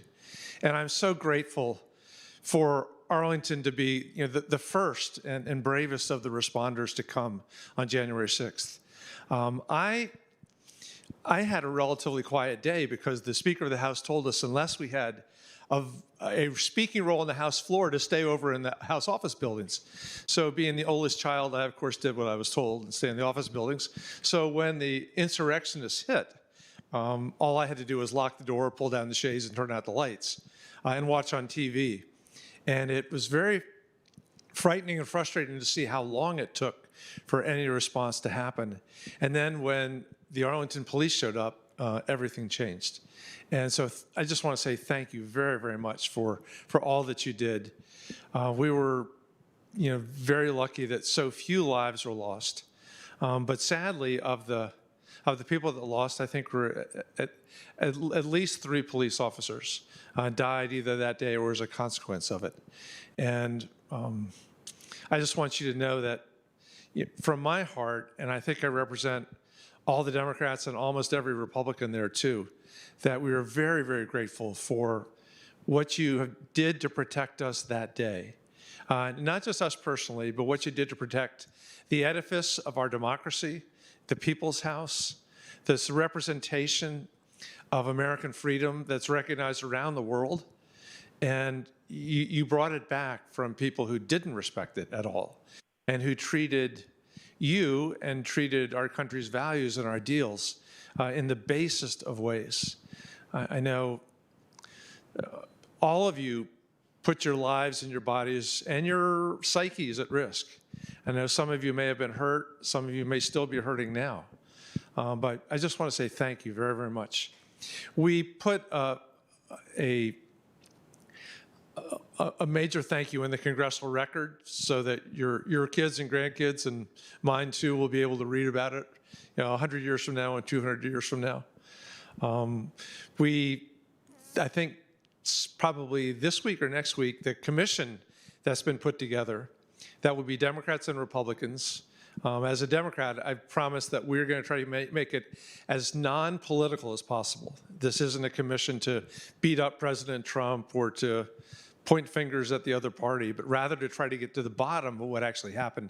And what do we do to make sure that it doesn't happen again? And how did we miss the intelligence? I understand that most of the motels and hotels in Arlington and Alexandria District were filled with people who came just for that rally. And there were people that just got caught up in the mob, and there were a lot of people that intended to do really bad things. So we, in the small way, let me see, we actually created congressional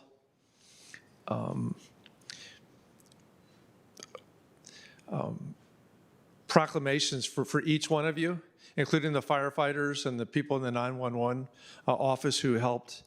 And this is what we said on the House floor. Madam Speaker, I rise today in honor of our Capitol Police officers and firefighters, including the heroes from Arlington County, who defended the U.S. Capitol on January 6, 2021. The attack on the Capitol was an attempt to overturn an election through violence and fear. And our Capitol Police and firefighters stood firm to protect our democracy and uphold our Constitution. These brave men and women risked their lives in their protection of those trapped in the Capitol. We must honor these officers who sustained injuries in the line of duty, including Capitol Police Officer Brian Sicknick and Washington, D.C. Metropolitan Police Department Officer Jeffrey Smith, 2 of my own constituents who passed away due to injuries from the January 6th attack. The United States Capitol Police protect the U.S. Capitol every day, and our Arlington Police protect Arlington every day. They protect our legislators, they protect our staff, they protect journalists and their visitors.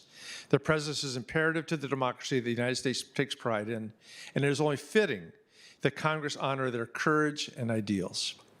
January 6, 2021 will be remembered as one of the darkest days of our democracy, yet that day will also commemorate the heroism and selfless bravery of the Capitol Police, DC firefighters, Arlington firefighters, and other law enforcement officers.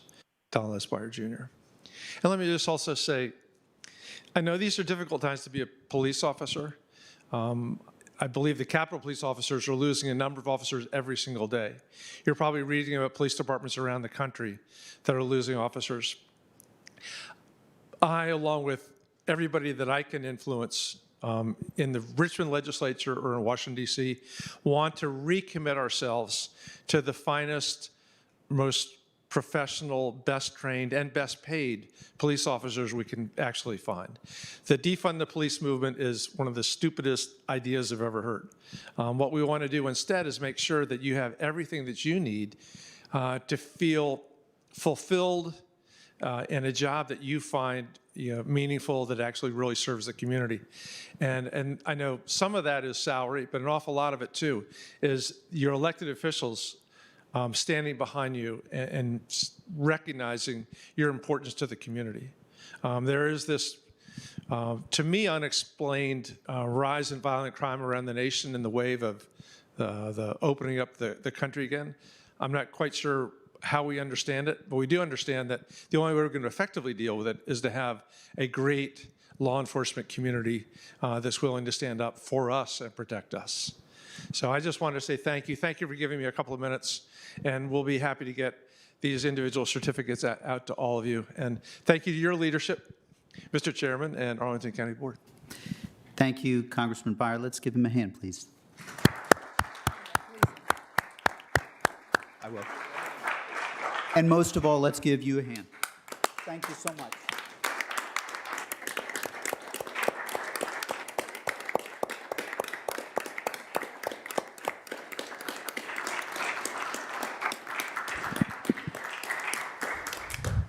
So thank you, Congressman, and we'll figure out a way that you and Noah can get proclamations to each of the officers. And yeah, I know they're right there, and so just maybe our clerk will help pass them out.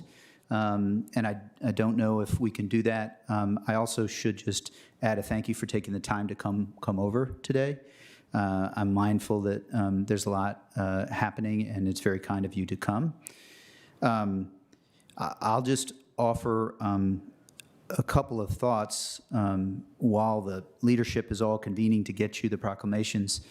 I'm mindful that there are many choices and many conversations that we have, and it really is steadiness and bravery what you did. We are very, very grateful. I can't personally directly imagine, it's outside of my experience to be in the situation that many of you were. There's 60 plus total of our public safety professionals who were involved in helping.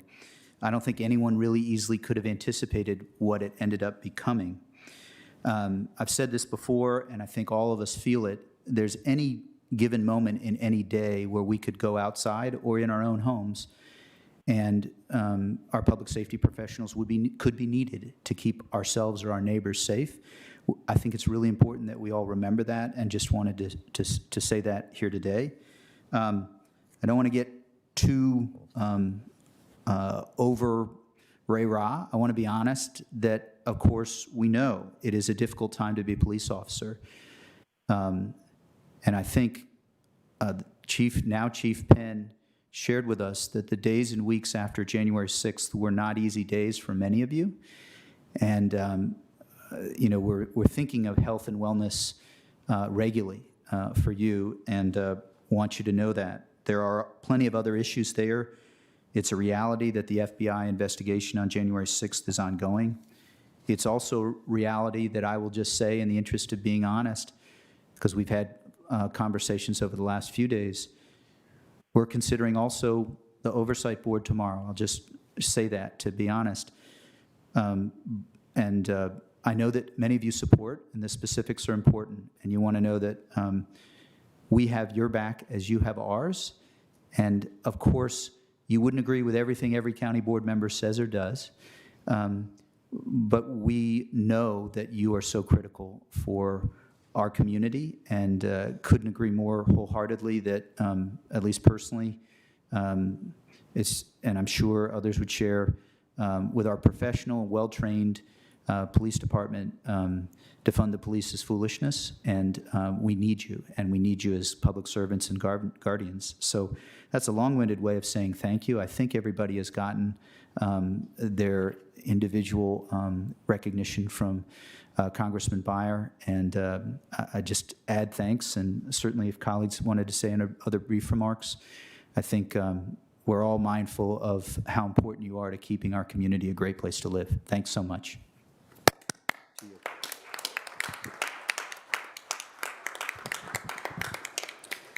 And I know that both chiefs, speechifying is not their first favorite thing to do. You're welcome to say items if you want. My impression is that we've said plenty, but saying thank you again, and you guys can go, men and women can go to your afternoons and evenings, but it is entirely appropriate. And every member of this board wanted to make sure that before we recessed for the July to August recess, we took a moment to really thank you for what you did on January 6th and what you do every day. Thanks very much. You're welcome to stay. We have other riveting county manager items on our agenda, but you also, if you wanted, we'd be, if it's appropriate and officers or the chiefs want to do it, we can certainly do photographs, but I think you will be recognized with Congressman Beyer and in other contexts. So you're free to go if you like, and you're free to stay if you pine to. So thanks very much. Thanks to each of you.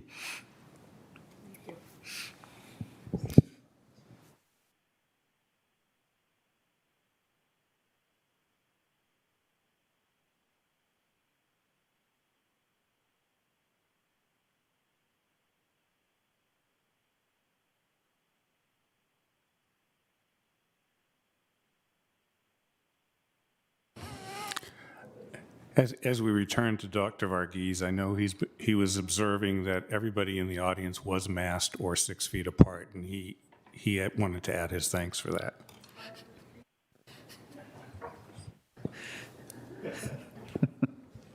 No, that is not a COVID No, I love that. Just won't be able to look at Mr. Manager for a few moments, so. Okay. We just have about two more slides left, I think, 2 or 3. Okay. A couple more, sorry. So I think we just were at the point of basically reminding people that vaccination and continuing with other mitigation layers really are the most effective. And so we're going to go to a model. It's called the Swiss cheese model, and it'll be the next one. So basically, the fine print says, recognizing that no single intervention is perfect at preventing spread. And so the slice of cheese closest to the individual in that diagram is the vaccine piece of cheese. And notice there are a few holes. Likewise, every single piece. And so if you layer them so that, as we know, it's not perfectly aligned, you're going to have the more layers you can put in, you're going to have less exposure. If you have less exposure, it's much harder to go on to disease. And so just that's the important thing. If you can figure out what it is you need to do routinely and get comfortable with it, that's probably going to be the best aspect of the way you're going to be able to protect yourself, first as an individual, and then what are you collectively as organizations willing to do. Next slide. And so the good news on vaccination and maybe the not so good news. So I think you've all been familiar with the vaccine progress dashboard. We have not published it quite recently because the Virginia Department of Health had to do some data cleanup. And there were times when there were apparently up to 6 entries for certain people, and we had to say that's not quite correct. And so this happens. It's not just unique to the Virginia Department of Health. There may be incorrect data, people put the wrong address or variation. So we have more confidence in what we're reporting today. So we're at 69.6% of Arlingtonians 12 and older having had at least one dose of vaccine, which obviously is a little bit less than what President Biden had shot for 70% by July 4th.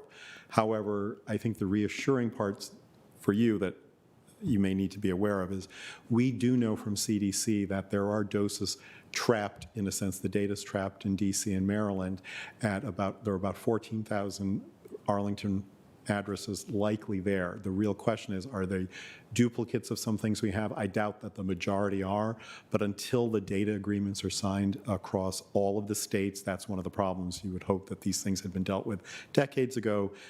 50 states are working through arrangements to share data because it's HIPAA-related data. And once we get that data, then we'll be able to actually add to this. Adding those 14,000 pieces of data, if it was all unduplicated, we'd be at 76%. So I'm confident that we're there. It's just we're going to have to go through these processes. Sometimes living on the border has its disadvantages. So next slide.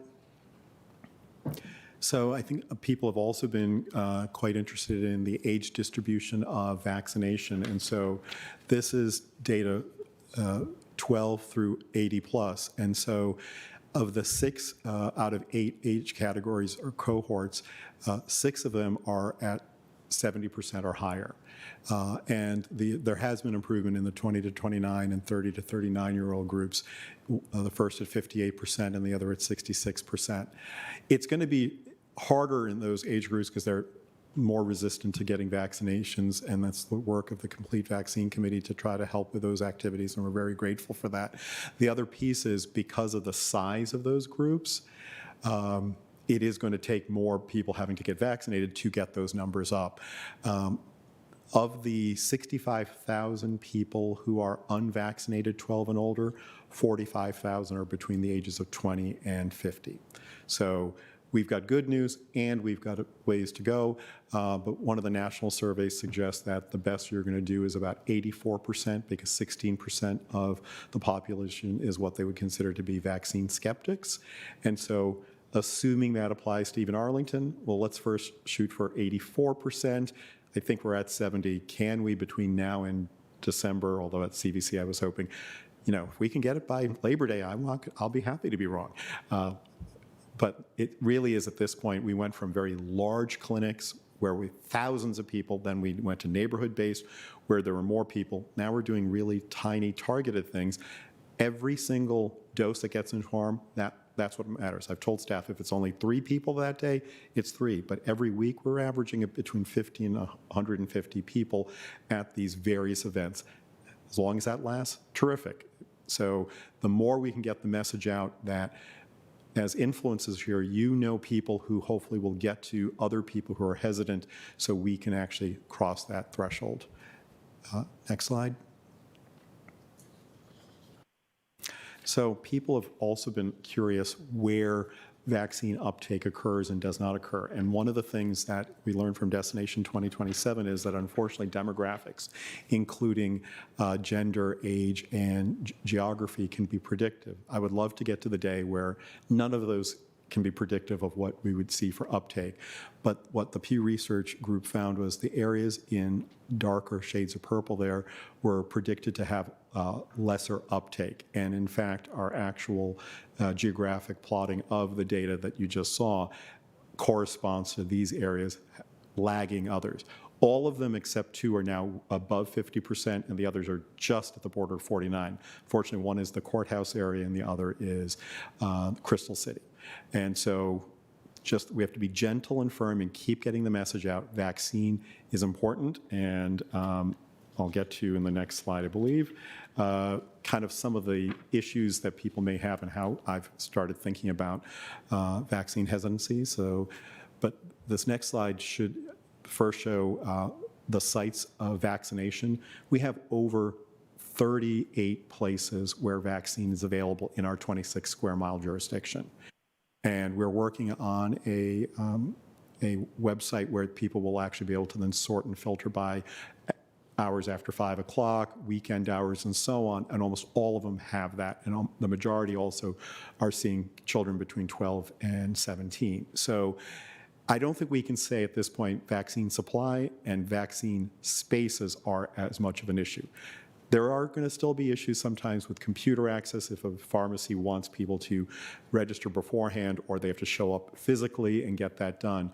But I think logistics is no longer the issue. If we go to the next slide. So I don't think logistics in that sense, in the traditional sense, is what we're worrying about. Okay, next slide. So really it's about behavior. So one of the studies recently has classified people as enthusiasts, those who are hesitant, and COVID skeptics. So if you take the 16% number for nationally and apply to Arlington, I'm going to, for the moment, concede 16%. That leads 84% of the population that could be interested. And if we go from 69 to 76%, we have a remaining 8 to 15% who are hesitant. And the way they discuss hesitant are the unsure but persuadable. Those who are watchful, they're waiting to see how everything goes. There is distrust of vaccines. Some people are going, it went too quickly. Actually, for the circumstance, it was actually probably slow, but it was actually following all of those things. But we're not going to convince anyone before their time. Cost anxious. Now, a lot of people are going to go, aren't we doing things for free? We are. But what people may not realize is that for some people, they're worried about the time away from work to get the vaccine, as well as will there be side effects that they have to deal with that will cost them money. And there's only one way to talk about that, through other people, to say, look, that wasn't my experience, or can you go in these hours in this way, or then do the J&J, which is one dose and it's still available. And then you've got the system distrusters, those who are distrustful of medical or government establishment, but not necessarily anti-vaccine. And what I think is true of all of this is what's common to the hesitant and the COVID skeptics is likely they trust or lack of trust is really the issue. And you can't do that if you go in with an agenda. They've got to trust all of us that we want to know what's best for them. I agree, I would love to get them vaccinated. But if people hear my agenda is getting them vaccinated, they're going, how do I trust you? That's your agenda, not mine. And so this meme came up on Facebook at the right time, and I think it's appropriate. There are two reasons why we don't trust people. First, we don't know them. And second, we don't trust the people that we know because they have broken trust with us. And so this is about trust building.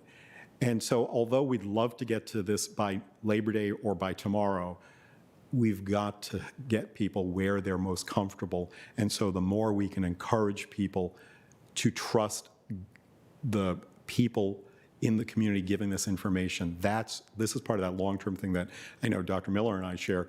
Emergency management relies on trust. Government relies on trust, so we can't skimp out. This is not a time to be efficient. This is a time to be effective, and I'm very proud that we're willing to do that. And with that, I'm done. Anything else you'd like to add, Dr. Miller? No, I just want to reemphasize what Dr. Verghese was talking about there. In addition to the clinics that are regularly available and scheduled, one of the things that we're doing now is attempting to identify where those barriers are to help build trust. So whether that is partnering with a trusted organization to deliver the vaccine, for example, what public health is referred to in that slide deck as field missions. So going to an apartment complex, partnering with another community-based organization to help deliver it, and more importantly, to help deliver the message and answer questions at community events where people are gathering, sparking conversations, having resources available for those that are out and about at many of our key community events this summer and into the fall. You will notice Arlington has vaccine information materials as well as scheduling information, for instance, on napkins, on cups, on flyers with people out face-to-face. And so this is really, I think you heard me say this, an each one, reach one type of activity that we will still be carrying out for the foreseeable future. Thank you, Dr. Miller and Dr. Verghese. The number of cases this morning, I think, under New York Times tracker was 16 from yesterday, or somewhere in the teens. And that's the first time I've seen it in the teens, and I wondered if the Delta variant might be part of that, but certainly there's much more vaccinations to go. So colleagues, and Ms. Garvey. Yeah, I just had a couple of questions. I read somewhere, I think, and I'm asking you if you know, is it true, that if you are vaccinated and you have COVID, but you do not have symptoms, you are not passing, you're asymptomatic, that you are not passing it on, unlike people who have not been vaccinated or asymptomatic, they can pass it on. But if you've been vaccinated and you're asymptomatic, you can't pass it on or don't pass it on. Do we know that? Unfortunately, that is not what the evidence shows. Yep. It's less likely to transmit, but we don't have clear proof yet that it's a no to transmission, which is why it's a good opportunity to remind people, all that the FDA really wanted was proof that it reduced serious illness and death, which we should not undercount as a significant achievement. The problem is there would be only over years would we be able to figure out what would it take to get to zero transmission. And I think they made the right choice. And that's why we want to remind people there is some ability to transmit. So you've got to decide what makes sense for you with your values as well. We can't live locked up in our homes forever. And so, we need to still do the things that in some ways make us happy. Kind of like it seems like I'm channeling Marie Kondo. Does it give you joy? Then figure out how to do it safely. Okay, but you can't have 100% risk-free situation with this. So that's just the reality. That's fine, thank you. And I am hearing more and more anecdotal stories, including some family members of completely vaccinated people who are getting sick with COVID, but not going to the hospital, which is absolutely crucial. So I'm finding myself just wearing a mask more again outside, but still doing what I want to do. So that's great. Quick and question. To your point, just as for those who do like data, we actually have had only 3 people who were vaccinated who ended up in the hospital. Yeah. So if you do that out of 145,000 people, that's 0.07%. So it happens, but it is extremely rare. The odds are much better. Yes, thank you. And if I can indulge in one more question, although perhaps others will be asking the same one. When are we going to be vaccinating children under 12? Do we know? The best we know is sometime this fall, and obviously it's subject to when Pfizer, they're the ones that seem to be leading when they submit to the FDA, and then that has not happened yet, and that would only be at best 5 to 11-year-olds. Okay. And then the next phase would be the 0 to 5, although it could be 2 to 5 and then 0 to 2. So I know people think it's too slow, but in many ways you have to first of all find parents who are going to be willing to enroll their children in these studies across the globe, and then you have to follow over time to make sure that you're not detecting things, because you've got a population who also can't speak or communicate what they're feeling as well. So we've got to make sure, it's always been done, we test on adults first, and then we test on children. I know that seems odd, but I think it makes sense in a time of not crisis, but we have to remind people we're going to do the same thing the same way. So we ask for people's forbearance, but that's why these other layers really help, because they actually can reduce the exposures that you're thinking about. For children, exactly. Thank you. Sure, thank you, Ms. Garvey. Mr. Karantonis. Quick question, Dr. Verghese. Thank you so much for updating us on everything that's going on. I mean, I believe that there's a significant concern about the prevalence of variants. So among those 30% that are not, how many, is there any insight on how many are asymptomatic and how many are spreading the virus right now? I wish we could answer that question. There is no proactive way, unless we actually were to sample a certain percent of the population to know, are they carrying it and have no symptoms, to be able to define possible asymptomatic transmission. The best we can say is that the majority of the cases that end up hospitalized are turning out to be the unvaccinated, and based on the available data across the nation, we're about 50% Delta variant. I suspect it wouldn't be surprising within 2 to 4 weeks that we'll be at 100%. It's what happened when the Alpha variant happened. People forget about doubling times and so on. So it's out there, and so we're just trying to make sure that the vast majority of people can think about getting vaccinated. I know it's a fraught topic and people don't trust, so let's figure out a way to help them realize, we want you to survive and not just not die, but maybe not develop the long haul symptoms that are a part of this. Yeah, because the biggest demographic cohort are the up to 29 years old. So, and this is the place where I would suspect it's more likely that they don't have symptoms. And of course, they are virulent spreaders. Thank you.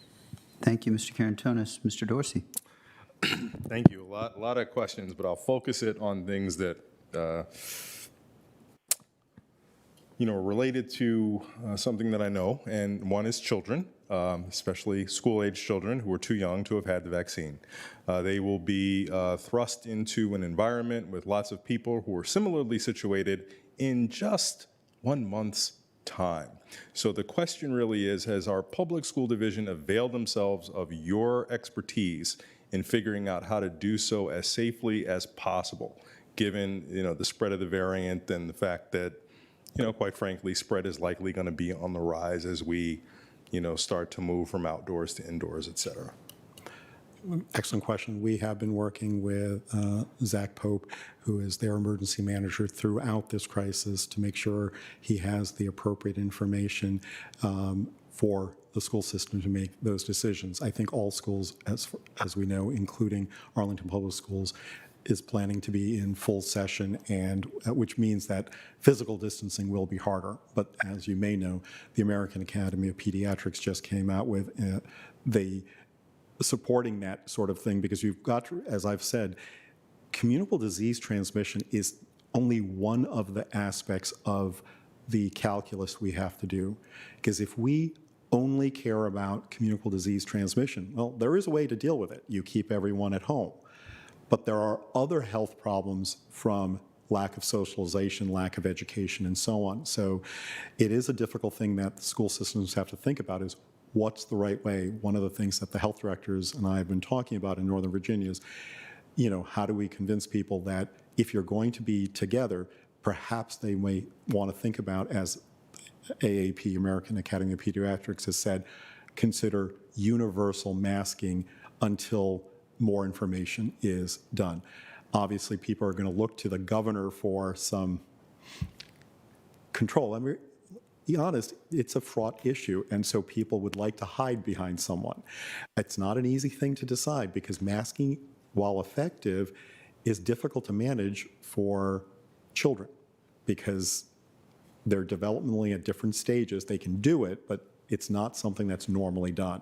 So I would love to see universal masking occur, but it's not the easiest thing to achieve. So I have to admit that it's going to be a recommendation. AAP has done it. CDC has not done it.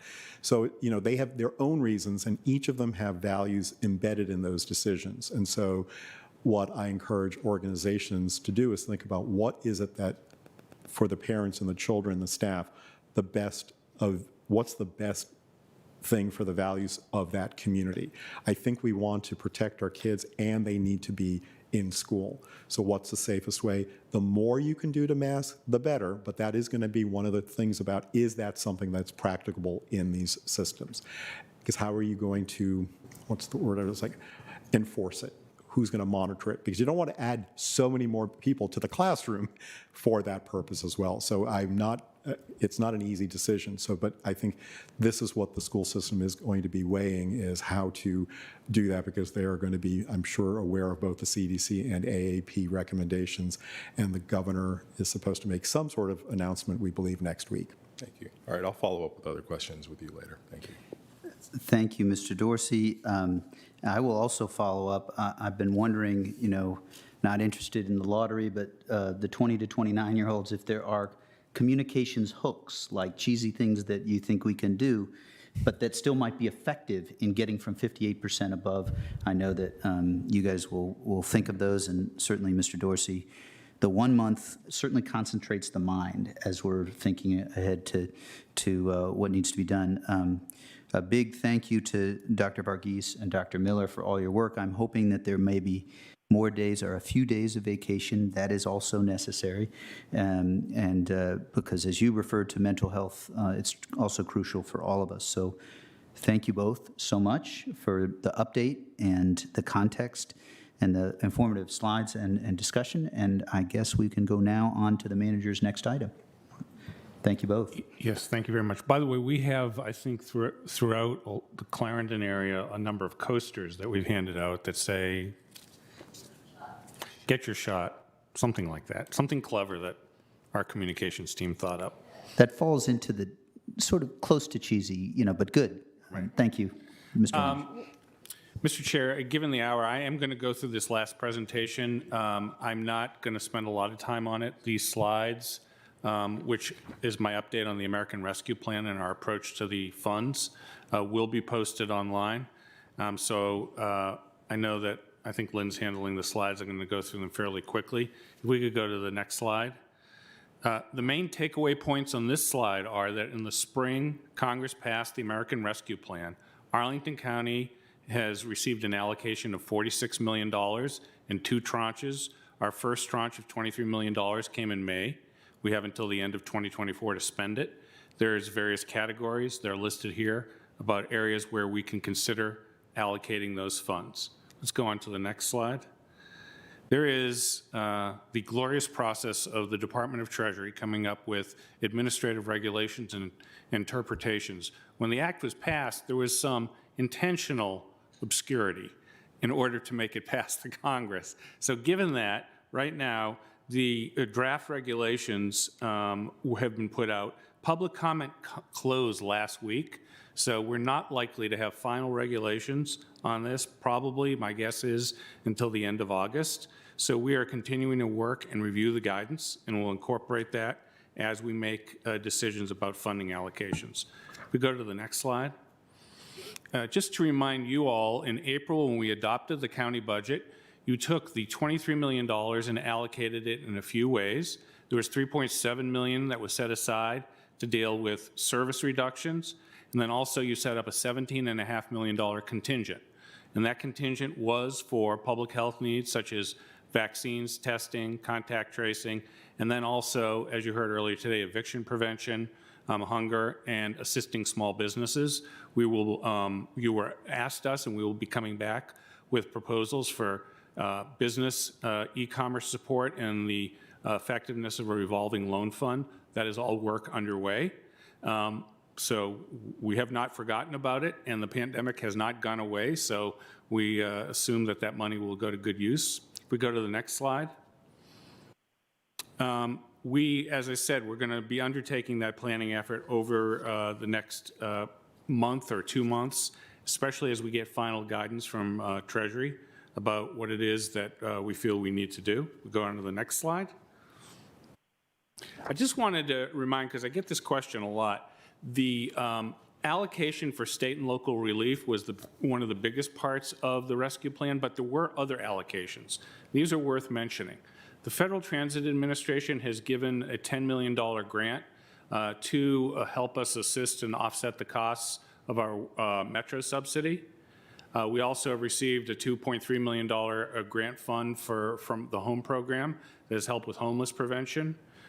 We also, you heard earlier today, Nita Friedman talked about the funds that we had received through the state, through the RRP program.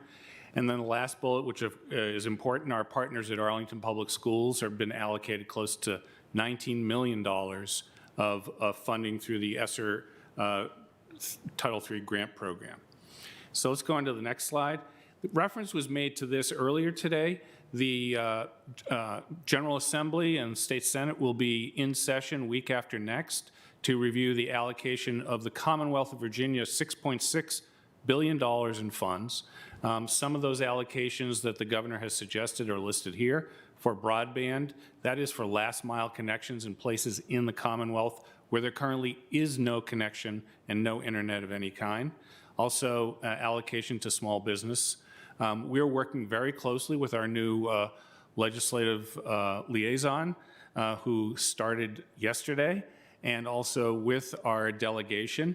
So we are very hopeful that we will receive additional dollars through that. So if we, I think that may be the last slide. The point I wanted to make to everybody is I will be back to you in September, October. There's a lot more to learn, a lot more to happen. No need is going unmet, period. You've made that very clear to us. We also have these contingent funds, and I actually have had conversations with members of the community who have a number of ideas about where those funds should go. First and foremost, we will follow the guidance of the board. We hope to do very well in the General Assembly, get some funding allocated there that will ease the demand on the funds that we've been provided, but I'll be back to you in September with further updates. So that concludes my presentation. Thank you, Mr. Manager. That's very helpful. It also does seem wise until you have guidance and clarity on what can be spent from Treasury.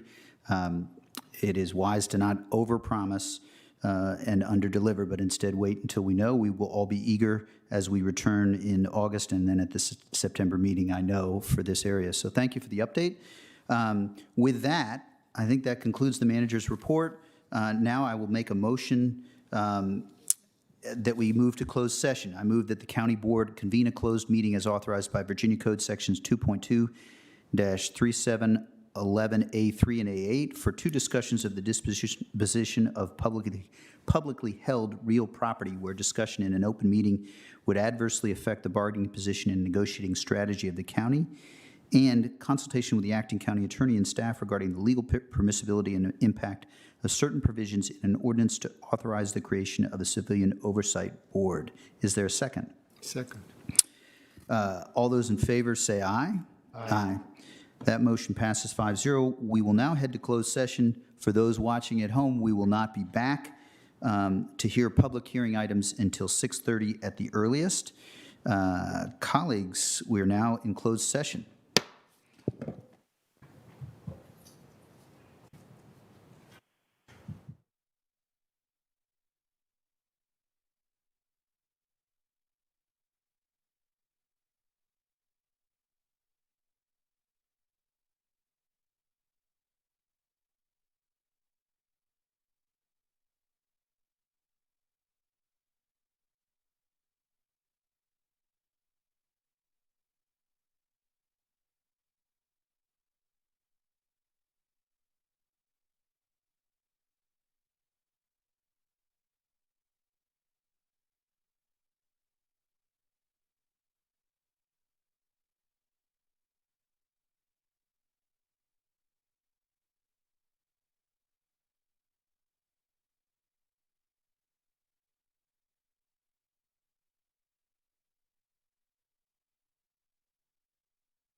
Colleagues, we are, and public, we are back from a closed session, and so we have to certify that the matters that we discussed in the closed session were limited to the motion that preceded our going into closed session. So I move that the members of the county board certify that at the just concluded closed session, only public business matters lawfully exempted from open meetings requirements under Chapter 37, Title 2.2 of the Code of Virginia, and only such public business matters as were identified in the motion by which the closed meeting was convened were heard, discussed, or considered by the board. I think we need to do, thank you, we have a motion and a second. We need actually a recorded vote. So the question is on the motion, Mr. Carantonis. Yes. Ms. Garvey? Yes. Mr. DeFranti votes yes. Ms. Crystal? Yes. Mr. Dorsey? That motion passes 5-0. So our public, some of you may remember from last month, we had discussion. We are going to take up a matter that is not going to result in board action via a vote tonight, but we are going to take up the question that we talked about last month regarding the Serrano apartments.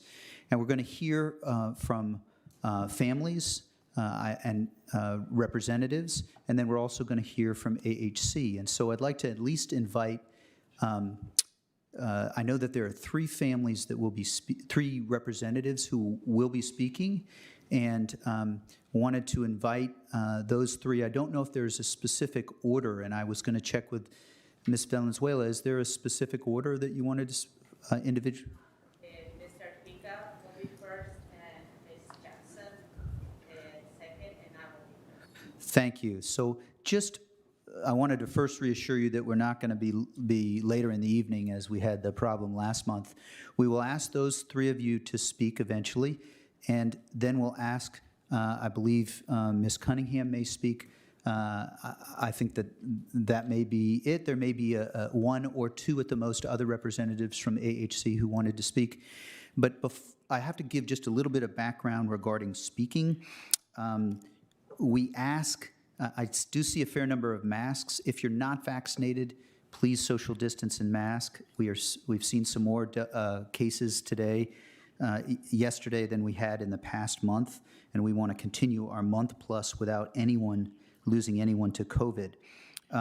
We are not vaccinated. We are not masked because we are all vaccinated, and we waited due course, and then all of us did. Some members eventually will be participating remotely. That's not for this item. The rest of these, I will say, for those of you in person, the three of you who are going to speak, you can choose. We have I believe we have a translator in Amharic. Is that correct?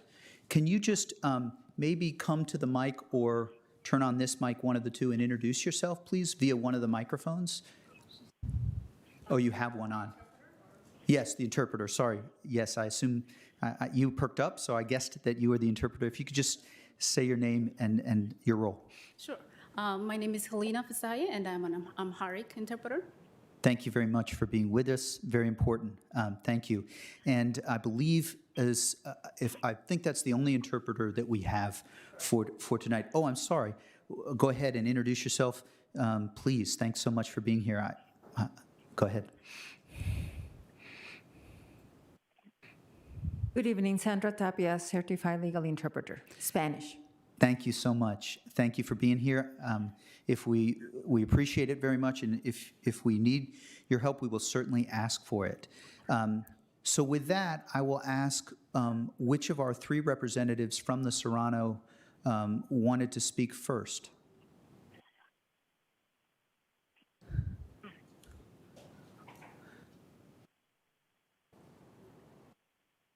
So you can come on up and, sir, you can just sit right there if you like. And actually, Ms. Valenzuela and Ms. Jackson, you can also come sit at this table.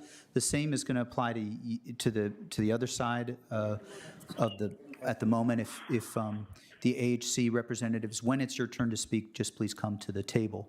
But first, we will go ahead and see if we can get your name and then hear your comments. Go ahead.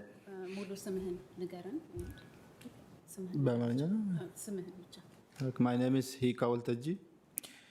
Okay, thanks very much. And do you want to go ahead and share your experience at the Serrano and go ahead. አሁን በአማርኛ የምትናገረው ማለት ነው። ሰራኖ በምትኖርበት ጊዜ የነበረህን ሁኔታ ቆይታህን ግለጽልን ይላል። አጠር አጠር እያደረክ ንገረኝ። እኔ ሰራኖ ውስጥ የነበርኩት ለ7 ዓመት ነው። ሰራኖ ውስጥ የነበርኩት 7 ዓመት ሙሉ ተጨናንቄ ነበር የምኖረው። So I've lived in Serrano for about 7 years, and my 7-year stay was troublesome, or there was a lot of problems. እንደ አስማ ነገር ይዞኝ ከሞልዶ የተነሳ ማለት ነው። ከሞልዶ የተነሳ እንደ አስማ ነገር ይዞኝ ማታ መተኛት አንችልም። እኔም ልጆችን 2 ልጆች አሉኝ እና አንድ ባለቤት እና ሁላችን ችግር ውስጥ ነበር። And there were some molds, and because of the mold, I developed asthma. And my wife and my 2 kids, all of us had like trouble sleeping at night. ኤሲ ራሱ ከፍተን መጠቀም አንችልም። ኤሲ ከከፈትን እንታፍናለን። መተንፈስ ለማንችል ኤሲ አንከፍትም። አይጦቹ ከሺህ በላይ ናቸው፣ መቆጠር አይቻልም። ይሄ ሞልድ የተጀመረው አዲስ አይደለም። 3 ወር 2 ወር ሳይሆን ቆይቷል። እዛ ቤት ከገባን እንደዚሁ ነው፣ ግን አላወቅንም እኛ። So we can't turn on the AC because it would make it harder to breathe. We also had rodent problems. There were thousands of rats. And the mold problem has been there for quite a while, but we didn't know. We didn't notice.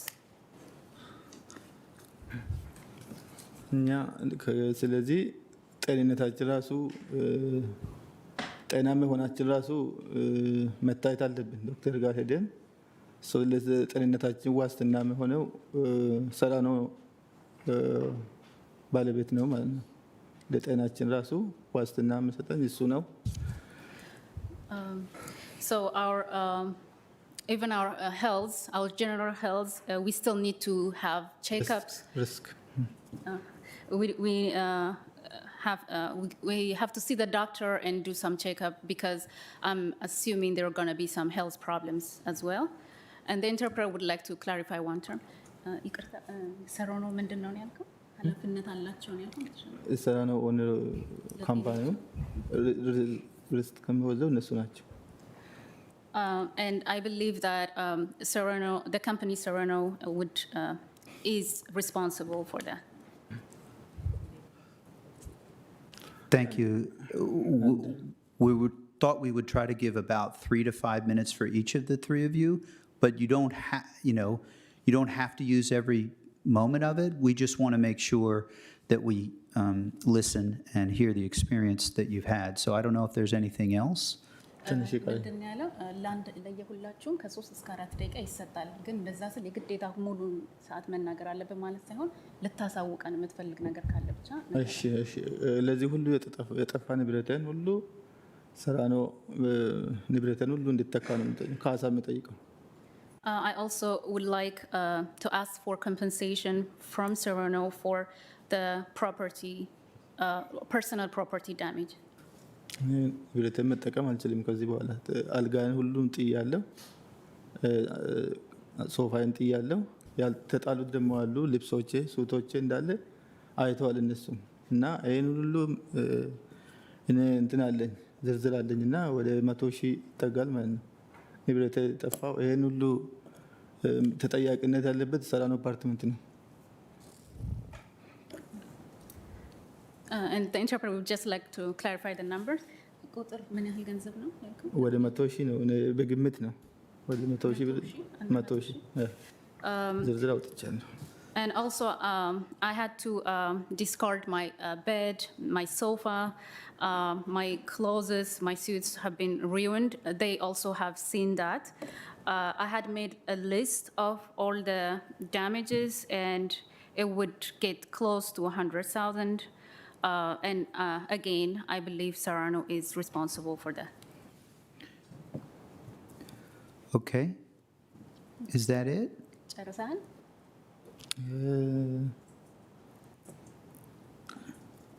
የት እንደሚሄድም አላውቅም። ስለዚህ አሁን ሆቴል ውስጥ ነው ያለሁት። የት እንደሚሄድም አላውቅም። The other thing is I still don't know where I will go next. Currently, I'm staying at a hotel, and I don't know where I will go next.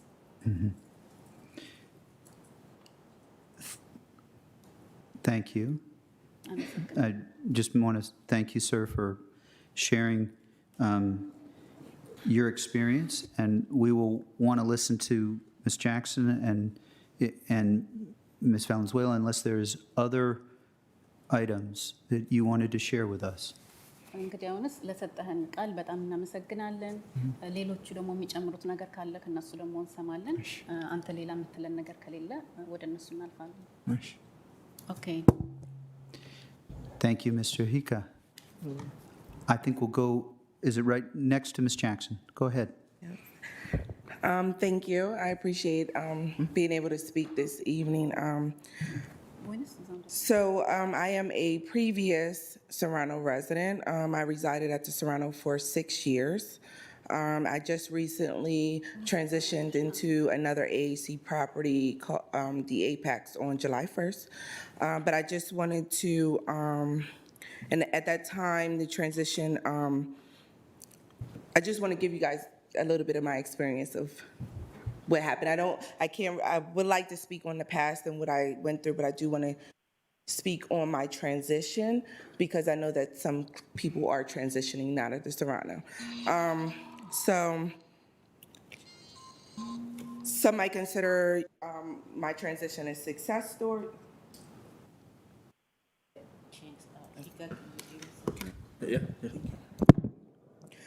Some may consider my transition as a success story, but I would like to discuss my recent journey / transition out of the Serrano. Prior to transitioning out the Serrano, my family, I am a mother of 3. I work as an assistant director of programs for a domestic violence shelter. I support myself and 3 of my children alone. We were in the, because of the conditions of the Serrano throughout the years, things that I have tried to advocate on were not good. When they said, oh, hey, we're going to put you in a hotel, I saw that as a positive change. I was very hopeful and that things would change and be better for myself and my family. However, I was definitely wrong. We transitioned into the hotel. We were there for about 2 months. I just would like for you to keep in mind that during these 2 months, I had a daughter who was a senior at Washington Liberty and 2 sons who were in Carlin Springs. A senior year is very, very, on top of even COVID, but it's a very pivotal time in a child's life. And residing at the hotel and the things that we experienced has taken a really harsh toll on my daughter. She was the president of the the ASL Honor Society. She was accepted into 6 colleges. She decided to go with McDaniel in Maryland. She will be double majoring in ASL and political science. But it's hard to see someone who is so ambitious and so driven be impacted by their environment. And that's what happened. My daughter was severely impacted by our environment. I felt like she lost out on a lot of opportunities for like scholarships, and her motivation was down, her morale was down, and it impacted what we are experiencing at this moment when we're trying to figure everything out because she's due to leave August 19th. And I look back, and during that time where we could have been putting the effort and the work into what she needed to be successful in this transition, we could not do. I, as a parent, couldn't do. And that took a toll on me. Okay, so then we transitioned. I made it known that I've been working on my credit for a very long time because everyone knows I want to own a home. That's my main goal, is to own a home. My boys need a yard to play in and things like that. My son is 10 years old, and he knows the websites of buying homes better than I do. He comes to me, he's like, Mom, look at this one, because they know this is what I want. I made this clear when we did the transition. I said, please do not pull my credit. I'm working on my credit. It will have a negative impact. Everyone on every level promised me they would not do that, and they still pull my credit. I got an alert because I do check my credit, and I'm very diligent about doing that because I have a goal. I got an alert, and then everyone's like, oh, no, we didn't do it. They did it. A negative impact on my credit. So with that being said, I had limited options on where I could move to, because if I go outside of AAC, somebody else is going to pull my credit. If I stay, but I had to stay within AAC because they've already pulled my credit. So I couldn't figure out where I wanted to go or even look around and see where I wanted to be, because that choice was taken from me because you already pulled my credit, which you said you would not do. Moving forward, they hired movers. So when I think that a lot of these things had a tremendous impact on me, the one thing that broke me down, and I'm a very strong person, I have to be strong, especially with the work that I do, working with, domestic violence survivors, sexual assault, human trafficking. I consider myself to be a strong person. However, the whole move in itself, they set up the move. The movers were, I thought they did a good job. I went through my stuff. Things were broken. And these were movers that were provided to us. Things were broken, lost. And I told them that, but I said, let me just go back to the old unit at AAC or my storage unit to make sure everything. I went to look, and all of these things were like pictures and things with glass, and I was okay with that. But as I unpacked, I noticed that the one thing, like, I don't know if anyone has that one thing, like you have your kids are your one thing. And then there's that one thing that's just like, you can take anything. In my life, you could take anything. But so my grandfather died in 2004, and he was my pastor. I've had a hard time going back to church, but he's my pastor. He had oil that he prayed over. I've kept this oil for times that are really hard for me. When I found out that I could not find that oil, my daughter had to pick me up off the ground. My mom had to come and take me to the hospital. I had a breakdown.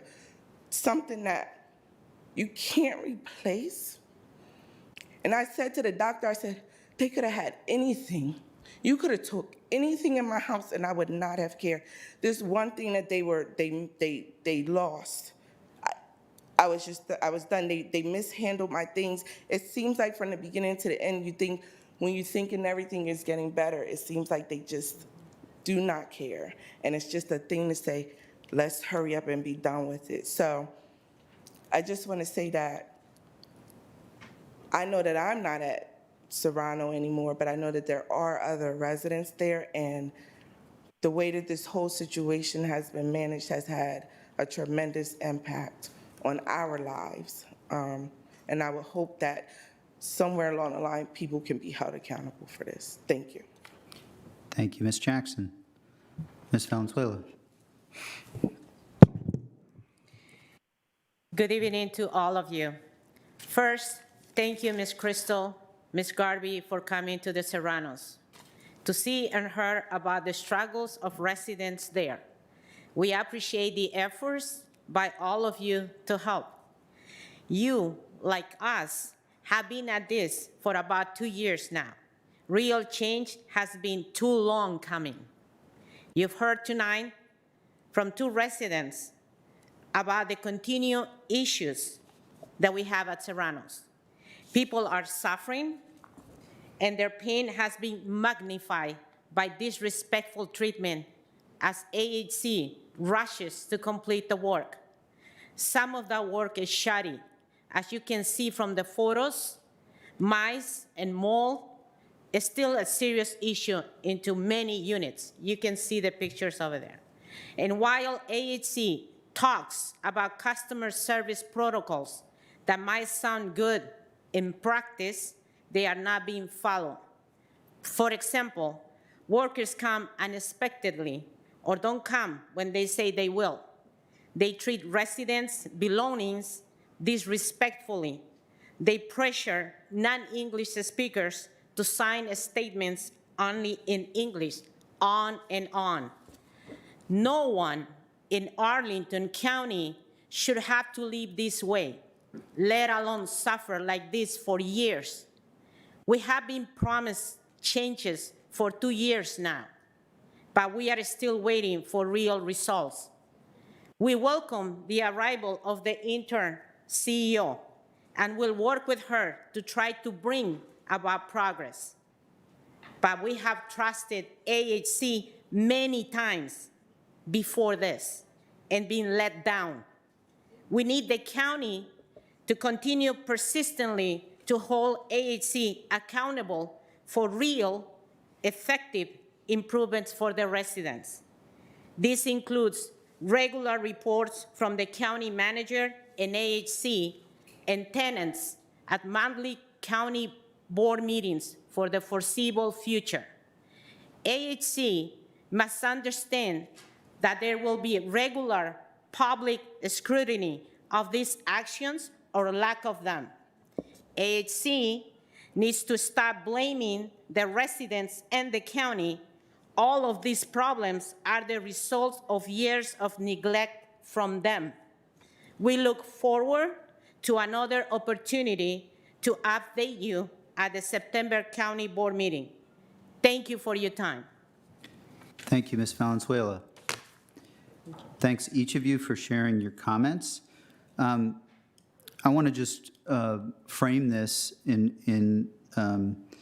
by mentioning broadly that we cannot talk specifically to, I'll just say that our Department of Human Services has and is following up with many Serrano residents to try and help address the challenges that individuals here are facing and that others in the Serrano are facing. We have available, we have 2 of our leaders on this, in addition to the county manager. But I want to make clear that this is a circumstance where the county is taking all reasonable steps, and I was heartened to hear from Ms. Valenzuela that there's a responsibility that we mentioned last month needs to be owned in this process. So I think it's logical then, as part of hearing this out, and I know that colleagues will have questions. This month, I was not at the Serrano yesterday, but I know that Ms. Crystal and Ms. Garvey were. I do want to just reference that we have here Shannon Flanagan-Watson, and Ann Venecia is available virtually. But I think it's logical, because the county does not own and is working here, it's logical to hear from AHC and the new CEO. I'm pleased that you are all here in person, but want to hear from Ms. Cunningham, and then 1 or 2 additional, just kind of trying to keep the balance of hearing from the families, 1 or 2 additional as to thoughts. And so from AHC, if you'd come forward, whoever's going to speak first and second, please come forward. I'd very much appreciate it. So you can just sit right at that, and we'll make sure that the microphones are working in both cases. So want to hear, this is as a follow-up. I think everybody in this room and most people listening will know that last month the families waited, and this month it was an absolute priority to hear from representatives of the Serrano. And so I don't know who's first, but go ahead. Sir, please just share your name and then go forward. Right. Good evening. My name is Carlton Christopher Jenkins. I'm a longtime resident of Arlington County. I've been on the board of directors of AHC for 16 years. Before I became a member of the board, I worked on several activist committees. Arlington County appointed me to the NOC Revitalization Organization Advisory Board in the early 2000s. I worked at my church for 10 years. I helped organize Voice. We gave them $10,000 to get started. So I'm familiar with the plight. Basically, the lady that started AHC was my close friend, and her mission in life was to make sure people that worked in Arlington could live in Arlington. Tonight, I'm here to introduce our new interim CEO. She has a skill set that will allow her to bring us forward and to help us get through this difficult time. Susan is a very second day on the job, but third day on the job.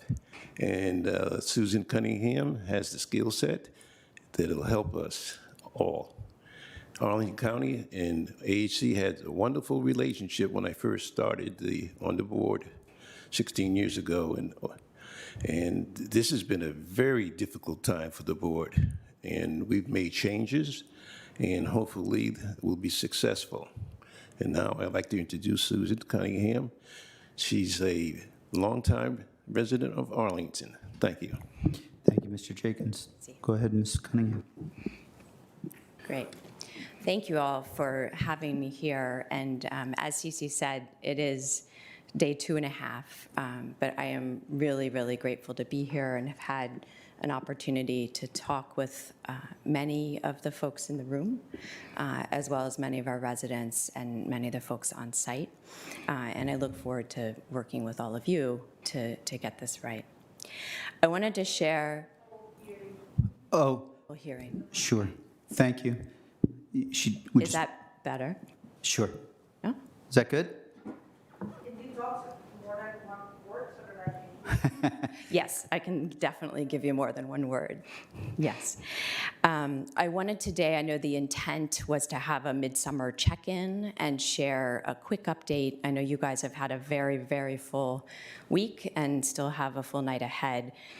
So I will try to keep it brief, but know that we plan to have a much more in-depth update in September, and we are working closely together every week with the Arlington County staff and our residents. So just by way of an update, in my first 2.5 days, there are 3 areas that I want to share an update about. I think these are the summary for me so far, and I will continue to learn as we get in through the week a little bit further. But the first is really about leadership, accountability, and partnering together to get this done. The first work that I have been focused on is getting the right people in the right seats.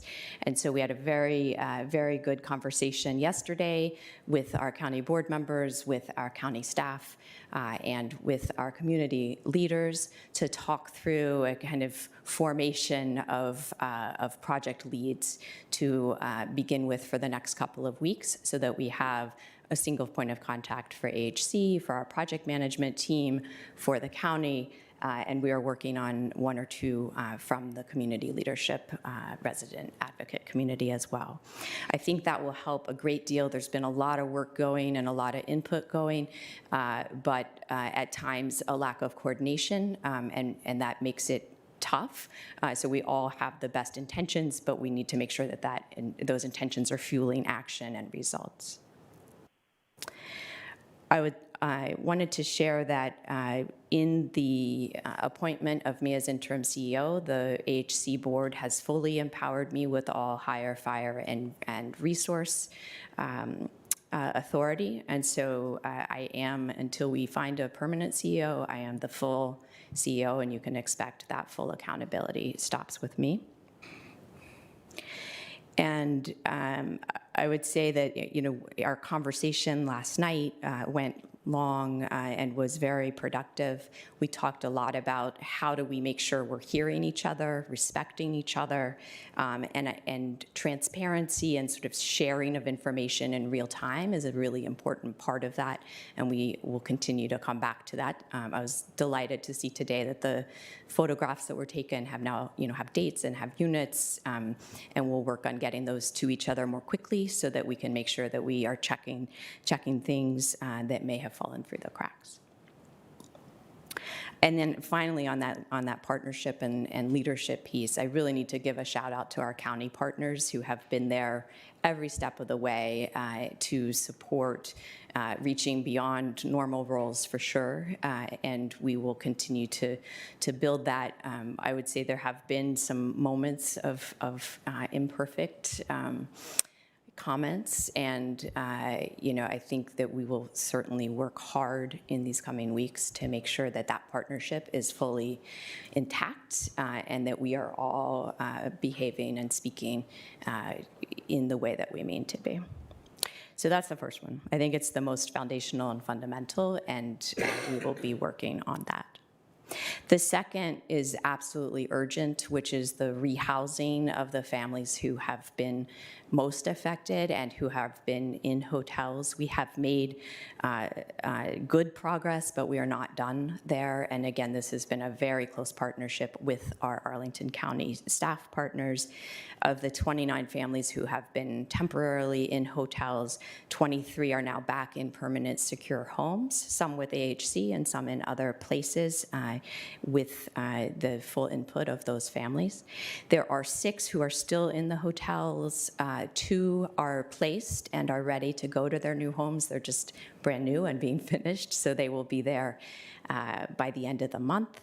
And then there are 4 who are still balancing and considering their options. I think you heard from one family earlier today, and we are working closely. Again, it is AHC's responsibility to find those homes, but we work closely with our Arlington County staff partners to ensure the full support.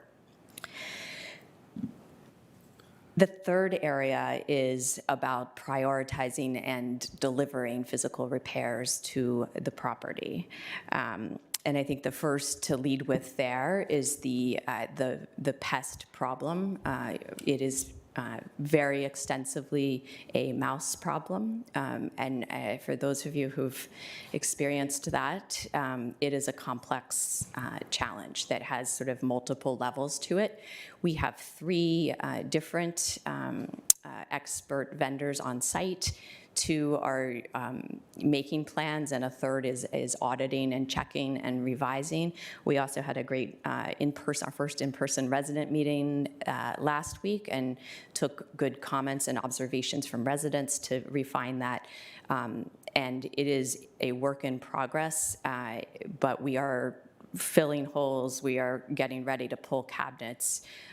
We have had access to many units, but as you know, with mice, you really have to have 100% access. And so we'll be working together with the community leaders and residents, and also with Arlington County, where we have a couple of spots that we need to make sure we are able to get in there.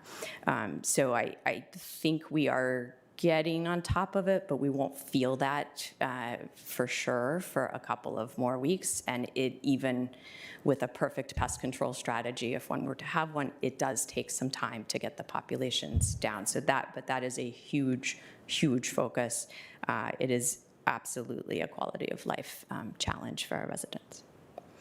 The second is really around inspections. Again, we've been partnered with our Arlington County staff partners. We're all relieved that we are now, at least for now, we're able to get back in person for inspections, and we are working through that. As you can imagine, there is a deferred pile of inspections to do, and then always things that are found and that need to be addressed. There are a handful of life safety issues that were found. All of them were like fire alarm battery type issues. Those, as need to be, were addressed immediately within 24 hours. The rest of the inspections, we are working through the lists. There's been one round of re-inspections, and there are a couple things that had to be extended primarily because of supply chain, bathroom doors on order that didn't arrive. And so we've been working that with the county staff. And I would say that, in addition, there is a pile of deferred maintenance and just catch-up work post-COVID that our management partner, Drucker and Falk, has been working through. So they've done about 14,000 work orders, and that's outside of the inspections. And that's just the regular course of business. But that's happening. There's a lot of that right now because there wasn't on-site in-unit access for a while there. And then I'd say, lastly, but importantly, in addition to immediate repairs, these are aging buildings that are at a place where we need to not just have a plan, but execute against a plan of capital improvements. And so we are relooking at that and also layering in the additional information and feedback that we've gotten. So we'll be back to you shortly with that, but that is underway as well, and is an important piece of the puzzle for this property and for all of the aging affordable housing properties in the county. So those are kind of the three areas that I'm going to be tracking, and I think it maps. There's a much more detailed, and you guys are going to have to suffer through this in September. Each of the letters and commitments made in June, both to residents and to the board, will go through that in gory detail, and hopefully there'll be a lot of green check marks by them. But where there's not, we will share that with you in September. Okay, so that's the kind of update. And then I just wanted to share, since it is my first week, a little bit of the context of how I landed here and how I'm going to approach this. And, the world works in interesting ways, but I was an NAACP member and happened to join the housing meeting in June. I happened, for unrelated reasons, to be watching the June 15th board meeting and saw the conversation and the signs and the timing and the difficulty there. And it's not the way I want our community to work. So I offered up to help in little ways if I could, and there you go. So there was a recruiting process underway, and very quickly it came together that I am here in this seat and delighted to be here.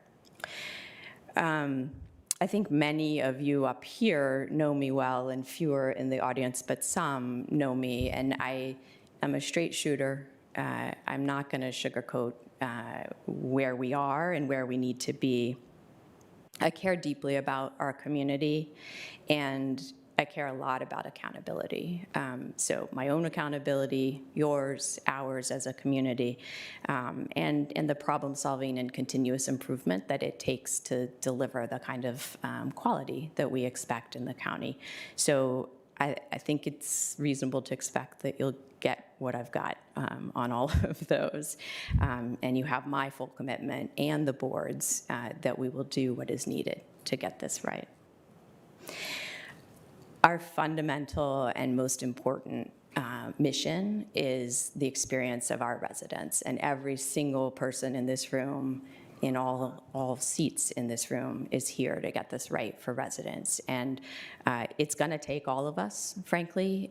Ultimate responsibility absolutely stops with AHC, but we need the arms and legs, the expertise, the on-the-ground feedback that each of you, and the care and the passion that each of you bring. So we will, our resident experience has not been uniform, has not been good enough, and that is for sure true in this room and for folks we've heard from today. And there are more voices there as well. So we will be pushing ourselves to do that. We will also be doubling down on the partnership with our community leaders, with our residents, and with our county partners to make sure we've got clear roles, really transparent and timely communication. As I said to Mr. Carantonis when we talked last week, like if you see something, say something, don't hold it, don't wait. You know, if you saw a fire and you thought someone had called it in to the fire department, you can call too. You know, if you think there's a problem, please do not hesitate to raise it up. There's a lot of pieces moving in a lot of different directions, and drops can happen. And particularly with some of the issues you've seen around pests, around water, around mold, they don't get better if you just close the door and wait a week or a month. You know, I think Saul Reyes, when I talked to him earlier today, said, you know, we're all in this together, and I think that is absolutely true. Accountability, but together and partnership. I will share that I have been on site. I spent half the day, the first day in the office yesterday at AHC and half at Serrano, and the rest of the day at Serrano today. And I will continue to do that till we feel things turning. It's not to necessarily micromanage, but to be there and to experience and, you know, the joyful things too. The pool was open today and everybody was having an awesome time. Okay, I'm almost done. The next piece, my vision is absolutely results, actions, not a lot of words. So that's why we won't talk a lot more until September, because we have work in progress and we will share the gory details. We're certainly talking weekly with others in this room, but you guys won't need to hear all the gory. And it is definitely, you know, only those results are going to rebuild the trust that we wish to see throughout the community. And I think finally, you know, there have been some drops in quality, you know, even in, I think as Janeth shared that, you know, there was a repair that wasn't fully inspected. We are adding additional layers to make sure that we trust but verify, I guess is one way to think about it. We definitely trust everything and everyone is trying to get the right thing, but we're gonna have more layers of verification. Or as Marlon often says, you know, we're gonna expect, but we're also gonna inspect. And so we will do that ourselves, but we will also work with the county to make sure we are making progress there. One last note I just wanted to share, especially as context for some of the photographs shared today. We did make a commitment to not disrupt belongings in, or potentially disrupt belongings in unoccupied units. And so for those who have moved to the hotel but are not planning to move back, there are some units where there's sort of a pause button that has been applied, and that, you know, just keep that in mind. And you know, that has some suboptimal outcomes, but it was the best balance of respecting residents' desires, and we can catch up on some of those things later. And I think that's it. I mean, I think the last piece is, you know, I hope that not only will we show fabulous progress and consistent resident experience in this property, but I also firmly believe we're gonna find some good lessons learned and red flags and watch-outs for how we're gonna work together as a community to make sure all of our aging affordable housing units are tended and invested in, and we don't have similar challenges in the future. So thank you. Thank you, Ms. Cunningham. There's Mr. Reyes here. He leads one of our tenant organizations, and I believe he signed up to speak. I don't see him here or virtually, so we will go ahead and. I am here. Oh, you are, Mr. Reyes. Saul, go ahead. And thank you. And good evening, Mr. Chair, board members, and Mr. County Manager. My name is Saul Reyes. I'm with the Nevada Tenants Association, and I'm here tonight in support of the Serrano residents and the Serrano tenant leaders. We know Julio and Janet, who have done tremendous work in bringing attention to the issues at the Serrano and sought our support early on, over 2.5, I guess, over 2 years, going on 3 now, as well as from other organizations, including county leadership. The dedication of these residents and patients to gather factual evidence with pictures and videos show undeniably what the situation is like at the Serrano. And I want to also thank all of you, county board members, county board chair and members, for taking this matter seriously, for visiting the site and demanding results. Equally, I'd like to commend the county manager and the county staff for doing the same. As I said earlier, for over 2 years, going on 3 now, we have tried to get results and witnessed AAC make commitments for which we have yet to see meaningful results. The situation remains the same. There, you heard from residents about the mice infestation, the maintenance problems, and the respective staff. That hasn't changed. And while there's repair work going on, it's slow and not satisfactory at remediating the situation. While AHC reports a decrease in work orders for pest control, residents still complain of a heavy mice activity and poor work done in their units. As Susan mentioned, we spoke earlier today, and she said some of the things that we spoke about. However, I do want to say that AHC can make commitments, but unless there's true oversight, and I'm hoping that we'll see that going forward with Susan, otherwise the situation will continue to be the same. Residents will continue to be mistreated, maintenance will continue to be sloppy, and neglect will continue. After hearing from residents tonight, AAC has to seriously commit to providing proper oversight of the situation in this property, including investing the staff, which is a recommendation we'll be making, to have a staff person to serve as a project manager and really spend time on the property and verify that the units that are repaired must be inspected to ensure that issues have been remediated before returning those units to be occupied. Otherwise, we'll continue to see more of the same. Another thing that I want to bring to your attention is to keep in mind that the current plan that in 3 years, the AHC will be able to refinance the property and apply for tax credits for rehabilitation doesn't mean that the situation will be resolved right at that moment and that the renovations will be done right away. It will take months, if not years, to go through the development process for the rehabilitation to be completed. If the situation is not properly remediated now, the residents will continue to live in these conditions for the next 3 years and however more years for the rehabilitation or renovation to actually start and be completed. As you can see, residents are frustrated that all previous calculated approaches are dragging things along with no meaningful results. And so I just want to say that we are hopeful that with the new interim CEO, we see those meaningful results right away and to hear about those in September. Those are my brief comments, and thank you very much for your time tonight. Thank you, Mr. Reyes. With that, we'll turn it to the board for comments. I'll just start off briefly, and I'm mindful that Ms. Crystal and Ms. Garvey have been most recently, but a few thoughts. Glad to hear, Ms. Cunningham, that you're fully empowered to lead this forward. You mentioned accountability, and I think we are still at a phase where that has to be there. I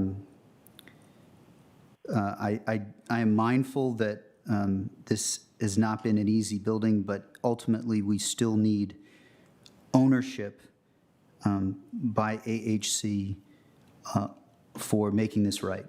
That's just where I am. And I'm mindful that it may feel difficult, but we've been trying to get this better for 2 years, and it's too long. And we need AHC to take ownership. What that means for me is with respect to individuals who have their belongings that have been moved out, I personally feel that making folks whole for being when they've been out seems appropriate. And I'm not talking about, this is a finite number of families, 23. For folks who have been moved, let's fix the problem is what I'd say. And that's not speaking to, we can have other discussions about broader issues, but that's my view is if there's ruined clothes, I know that it's worth, I believe that it's worth it to the organization to make that right. I'll just give one set of numbers with respect to inspections and delivering. Ann Venecia shared with me 168 units have been inspected. 37 of them have been fixed, and I will state for the record that I am grateful, that I am pleased that the rent rebates came forth last month. But that's 22%. We're not halfway. We're not close to halfway. And so that's the context that I start with. It's not that nothing has been done, but we're only 20% of the way there. That's my perspective, and I feel that the board shares it, and I know that Ann Venecia and Shannon Flanagan Watson and the county manager share it. So between now and September, it's Ann Venecia and Shannon who are going to be the leads, and it is, let's see, what are the phrases? Trust but verify. People don't know what you know until they know that you care. And, you know, I think it's Ms. Talento, I saw a quote that said, we want to be micromanaged in terms of getting results. And so that's kind of where I am between now and September. I appreciate that you've committed to coming back in September. I don't know the form that will take. I am very hopeful that will be a manager's report in the afternoon, or we can hear from Ms. Flanagan Watson and Ms. Venecia that the problem, and residents, it's no secret that if I have a question about what's going on at the Serrano, I'm going to call residents, and I'm going to call Janeth, and I'm going to call Julio, and I'm going to listen. Sometimes we disagree, but I'm going to call and listen. So that's my perspective on, I hope that we'll be there, but before we get to September, I'm going to be calling them and saying what's occurred. And that doesn't mean that no two human beings agree on everything, but that's where I am. I appreciate you being here in person. I know that there's been constant board meetings. Mr. Jenkins, I have zero doubt that I know AHC's history of contributing, but I find that what I did 10 years ago, my wife doesn't really care about. She wants me to unload the dishwasher tonight. And that is a fact. And if you're living and even if I've lived in a place with rats, but if they're in your child's backpack right now, we got to have accountability and we got to have movement forward. So over to Ms. Crystal, Ms. Garvey, and colleagues. Sure. No, go ahead. Well, first, thank you to you three. Mr. Hika, it's nice to see you again. Ms. Jackson, your story is really compelling, and congratulations on an amazing young woman it sounds like you've raised. And Ms. Valenzuela, thank you for all of the time you've spent with us. And to the other tenants who've joined us tonight. As has been noted, I had the opportunity to ask questions, to participate in that discussion yesterday, and so I won't belabor things. I'll just share a couple of notes about what I am looking for in September, because I think it behooves all of us to be clear on our expectations. I commend the board on hiring Ms. Cunningham, who is known to all of us as someone, exactly as she says, who cares a lot about accountability. The reason this job is going to be so hard for her is because everything that a new leader would say in earnest as they try to get their arms around this problem has come out of somebody else's mouth and been a lie over the past 2 years. So I know you mean it when you say, I need problems, bring me specifics, so that we can solve them. I have been told that. As a county board member, I have been told that, and I have brought problems forth on behalf of residents, and I have been lied to, and I cannot even imagine what that's been like for people who've lived here for 2 years. And so, as you said, I think well yourself, Ms. Cunningham, at this point, only results matter. Only results matter. Unfortunately, there is no more trust left to be extended. I think others have talked about this, the progress monitoring that Mr. DeFerenti talked about. You are about 20% into the way of remediating the 170 or so units that failed inspection back in the month of June. I know, Ms. Cunningham, yesterday you committed to working with resident leadership and the county leadership, unit by unit. I understand the broader community cannot have visibility into apartment numbers and who lives there, but there's got to be a way that we can report against that progress for our housing commission, our tenant landlord commission, the NAACP voice, the county board members to be able to see. And so I hope that we can put our heads together to figure out how to bring that kind of transparency into these conversations. The accessibility of accountable people at AHC, we talked about this yesterday, is going to be so important. Ms. Valenzuela put this very well, and this has been well documented. Unfortunately, your property managers have frontline staff who are unacceptably disrespectful to tenants. And so I am really glad that you plan to be on site to be accessible as well as accountable to residents. As Ms. Talento put it, the residents need you to micromanage, and they need to see you, and they need to see other AHC executives. And so, the other thing that is hard, I think, in trying to do this job is that the things that would be good practices and establish good precedents right now, such as having an empowered property manager, such as having consistent ways of allocating rent rebates. All of those things that would be good precedent and good practices under normal circumstances have to be subordinate to action right now. And so if it means micromanaging your on-site people, then they need to be micromanaged. If it means suspending the normal processes about how the tenant rebates go out so that you can look at the people whose cherished belongings have been ruined, whose entire all of their possessions, furniture, clothing have been lost, and actually make restitution, not just give a rebate on the basis of the size of their unit or what they paid before. And so those are some things for which I will be looking: the accessibility of the accountable people, the progress monitoring for this whole community to watch along, and action, especially for those families who have been most affected. I appreciate the opportunity to communicate that. Again, I appreciate the AHC's board bringing on someone whom I know values accountability. And until we are back with results, that hope and that trust doesn't mean a lot. So thank you. Thank you, Ms. Crystal. Ms. Garvey. Yeah, thank you. And I want to thank my colleagues for taking this on.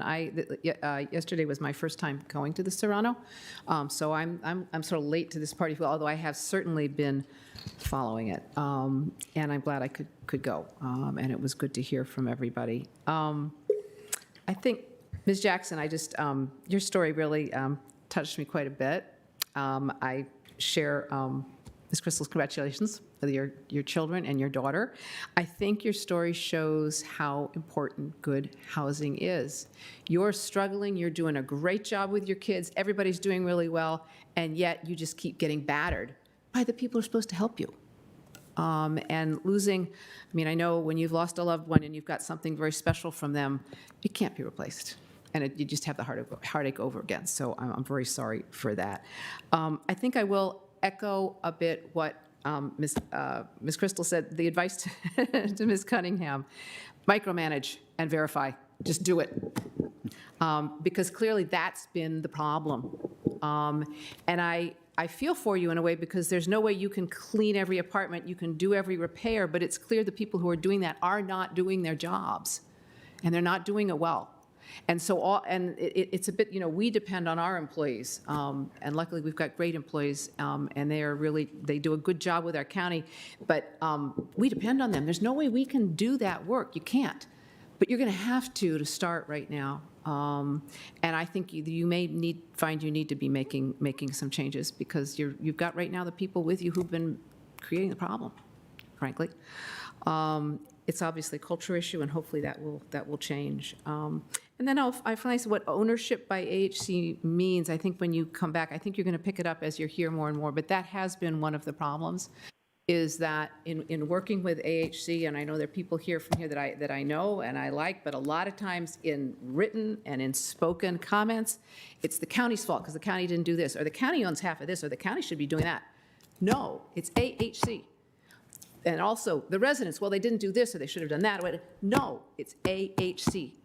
And we really haven't had anybody yet kind of for AHC say, we're sorry, we really messed up. It's our fault, and we're going to do better. Nobody's said that yet. And I think that's part of what kind of grates for people. So we'll let that go till September, and hopefully we'll be in a much better place. I will warn you, Ms. Cunningham, I'm going to check in from time to time because I'd like to not wait till September, so I'll be looking for some spread charts and, reports back soon. Thank you. Yeah, that's it. Thank you, Ms. Crystal. Mr. Karantonis, then Mr. Dorsey. Thank you, Mr. Chair. God is not, it's one of the toughest conversations that we have here because we have had it last month. It was really tough for us as well. Ms. Jackson, I hear you very loud and clear. I've been many times in the building. And Ms. Ika, I've been in your home, and I know how it looks. So I really commend the board of HC for okay. I really commend the board of HC of having taken action, of having hired Susan Cunningham. I think it's a very good choice. And she went through 3 areas of concern right now. I do believe that there is a 4th one, and it's implicit in what she told us. You talked about leadership, accountability, and partnership. You talked about rehousing people right now and prioritizing the physical and the capital reinvestment in the building. There is the 4th one, which I believe is present in what my colleagues have said and what people are expecting to hear. It's about the question, how is it possible that we got there? Any organization in the world, any landlord, ask any normal landlord around with minimum reflexes would really not let it decay that way. So the discussion about Serrano is really the discussion about AHC at the end of accounts. What we are going to be doing here is definitely the quote-unquote micromanagement of what is happening in the field, what's happening in the building. But at the end, I mean, I cannot help but thinking every day, and I believe the members of the board of HC, and I'm directly appealing to them to think about the corporate culture in their organization. I believe that they've started doing that, but they really have to accelerate. You cannot micromanage 8,000 units. At some point, the organization has to work based on values. And the number one value, in my opinion, what didn't I hear when I visited Serrano again and again? I didn't hear a single resident, I can assure you, I wasn't in the building only with advocates or with tenant reps. I was also with friends of mine, of people who live in the same neighborhood basically I live. They always referred to management, whether it was HC or the management in the building, as somebody who's remote and adversarial and basically not to trust. That they're out to basically get us to, to do the cheap thing, the quick thing, the expedient thing, to try to just do something in order to keep their jobs, and they wouldn't care about. And that has also significant equity dimensions, because, Ms. Cunningham, you heard about all this probably before that, but you heard in very specific terms in a meeting of the NAACP. The Latino advocates of that have been saying the same thing for 2 years, yet the megaphone was somewhere else. So in the next few weeks, actually, I really want to summarize a couple of things that are direct deliverables here. First of all is the issue of the damaged property. Mr. Hika is really right. I mean, he had to demolish his entire living, and somebody has to help these tenants, to compensate these tenants. The second thing that I was absolutely shocked, and I don't know if it's really true, but I want an answer to that. There are people who pay their rent while they are in a hotel. Mm-hmm. This is not only outrageous, this is absolutely unacceptable. So There is another thing that I care also a lot about, and I believe everybody here. There is a significant amount of money and resources of the taxpayer that we spend to try to fix issues and to accommodate tenants right now. We expect an answer on this and a compensation.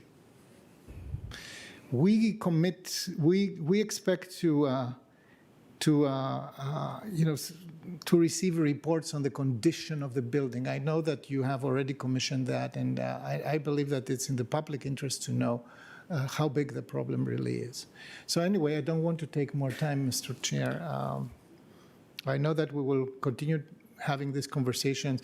Last month I said these are the 90 days that are written in this, in this letter that we received from HC. The 90 days are up to September. So I look forward to it, and we will be monitoring in the interim.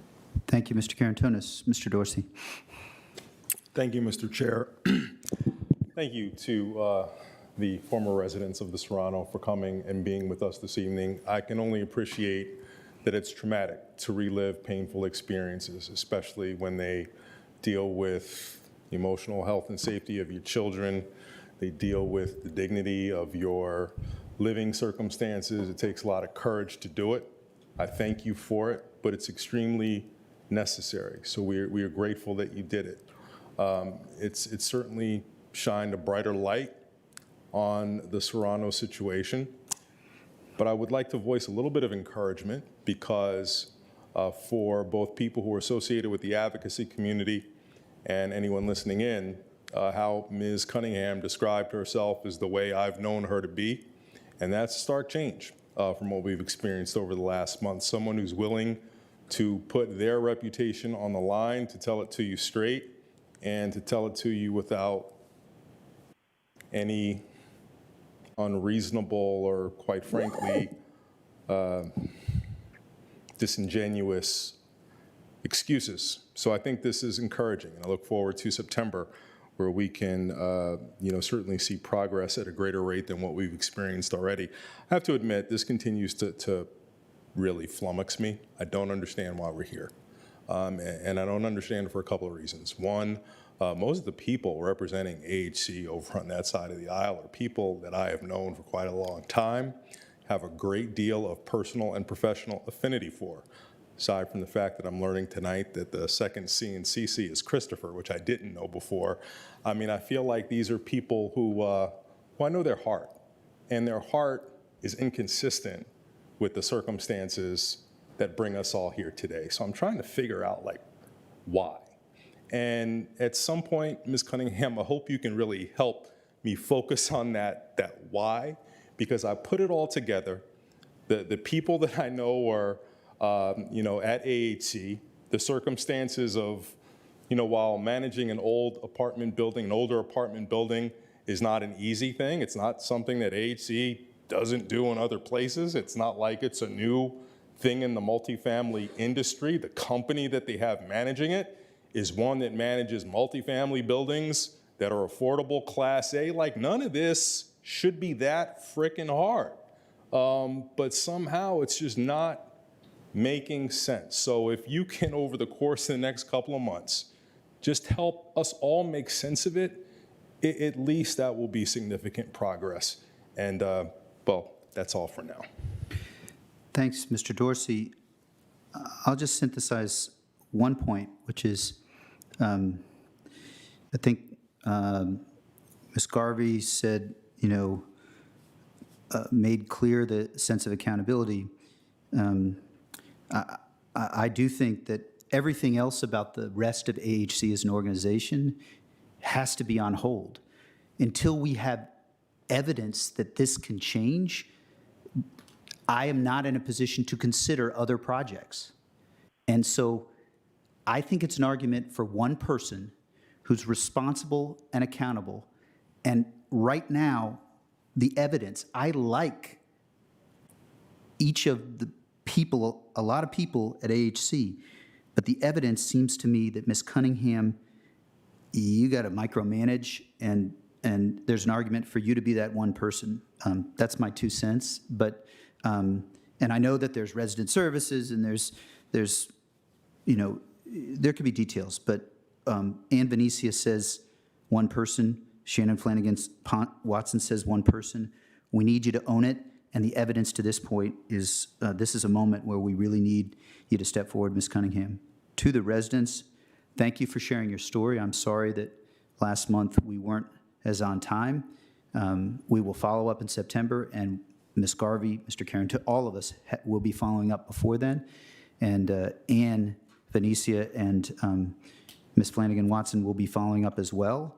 But there's no follow-up and no responsibility like the ownership that we need respectfully for from AHC. So with that, I'll give folks a moment to, many of you are not here for this item, but for the next items, so feel free to stay if you want to stay, but thank you to everyone who came tonight.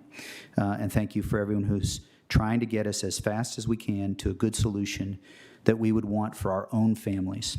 Thanks very much. So feel free to leave if you like, and thanks for coming. Thanks for being here in person, everyone. And we will move on in a minute or two to, Madam Clerk, to the number of, the next, we have consent items, and I believe our consent speakers are first. Okay.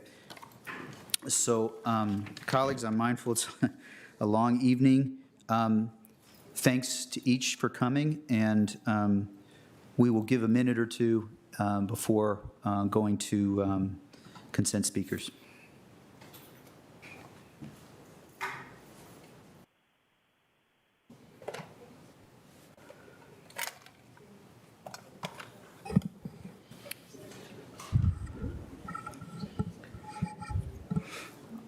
Okay, for those who came for other items, I think it is self-evident why we took that item first, but we will go forward and we will go to our consent speakers.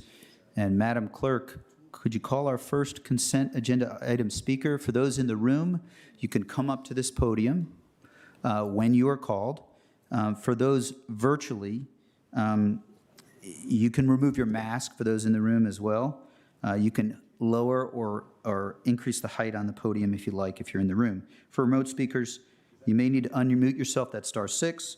If you are on the phone or if you are clicking the microphone button on the toolbar, if you are using a Teams or other app or browser, be mindful after you speak, if you're a virtual speaker, that you can echo, and that makes it difficult for us to continue with the meeting. You can watch on Comcast 25 and 1085 and Fios channels 39 and 40. Sometimes we may need to step up and stretch our legs.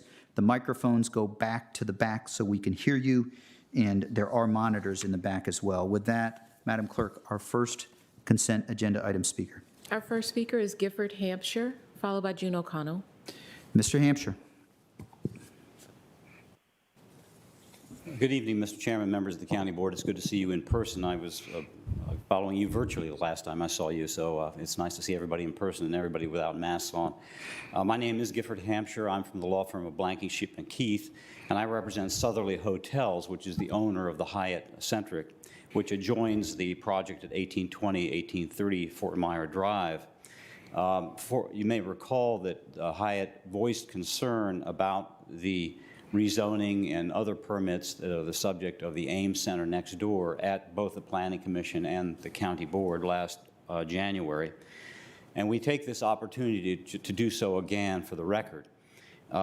These plan revisions for vacations and encroachments and slight plan revisions are a continuation of the project that was approved last January.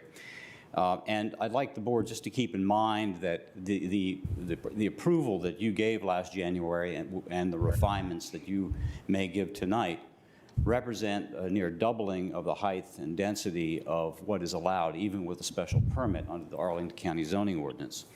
And as Vice Chair Crystal said at the January 23 meeting, what we have... In person? Yeah. Can you go ahead and mute for those on the phone? Thank you. You've been muted. To unmute yourself, press *6.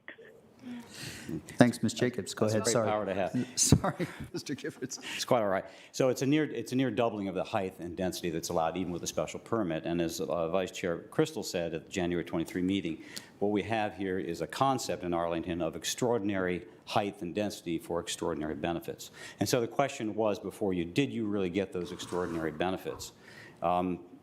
I understand that's a matter of legislative discretion, it's a matter of judgment, but we can go through the list, 24 affordable dwelling units out of 740, maybe 732 tonight, $5 million towards reconstruction of a tunnel, removal of overhead walkways, and the provision and maintenance of a plaza between the buildings, which are the main benefits as I heard them. We would submit that those seem small in relation to the great height and density that you are going to get from this project, but with respect to the adverse impact on the Hyatt, we are very much concerned about the dwarfing effect. We are concerned about the narrowing of North Fort Myer Drive because of the narrowing of the lanes and the difficulty our customers are going to have getting to the front door. And we are also worried about the deterioration of the intersection of Wilson Boulevard. But most significantly, we are worried about the digging at the foundation of the Hyatt pursuant to legal rights that are the matter of litigation right now, and there are cross appeals to the Supreme Court of Virginia. But digging at the foundation of a building is of particular concern in light of what's happened in Florida. We are very concerned that digging and those ties could have a negative impact upon our hotel and the safety of our guests. And with that, I see that my time is out. Those are the main things that I wanted to say. Thank you very much. Thank you, Mr. Hampshire. Our next speaker. I've asked Ms. Jacobs to post my request for additional information, so Yes, Ms. public O'Connor. can see it, and then she'll distribute copies after I speak, so you're not reading them while I speak. And if you'll wait a minute Ms. here. O'Connell, if you could give me just a second. Right. If you could give me just a moment. Mr. Chair, we're having a bit of a technical issue. Sure. The people on the teams cannot hear.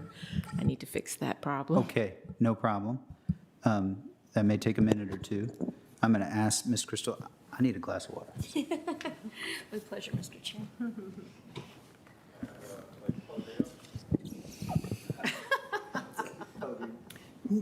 Don't you do that.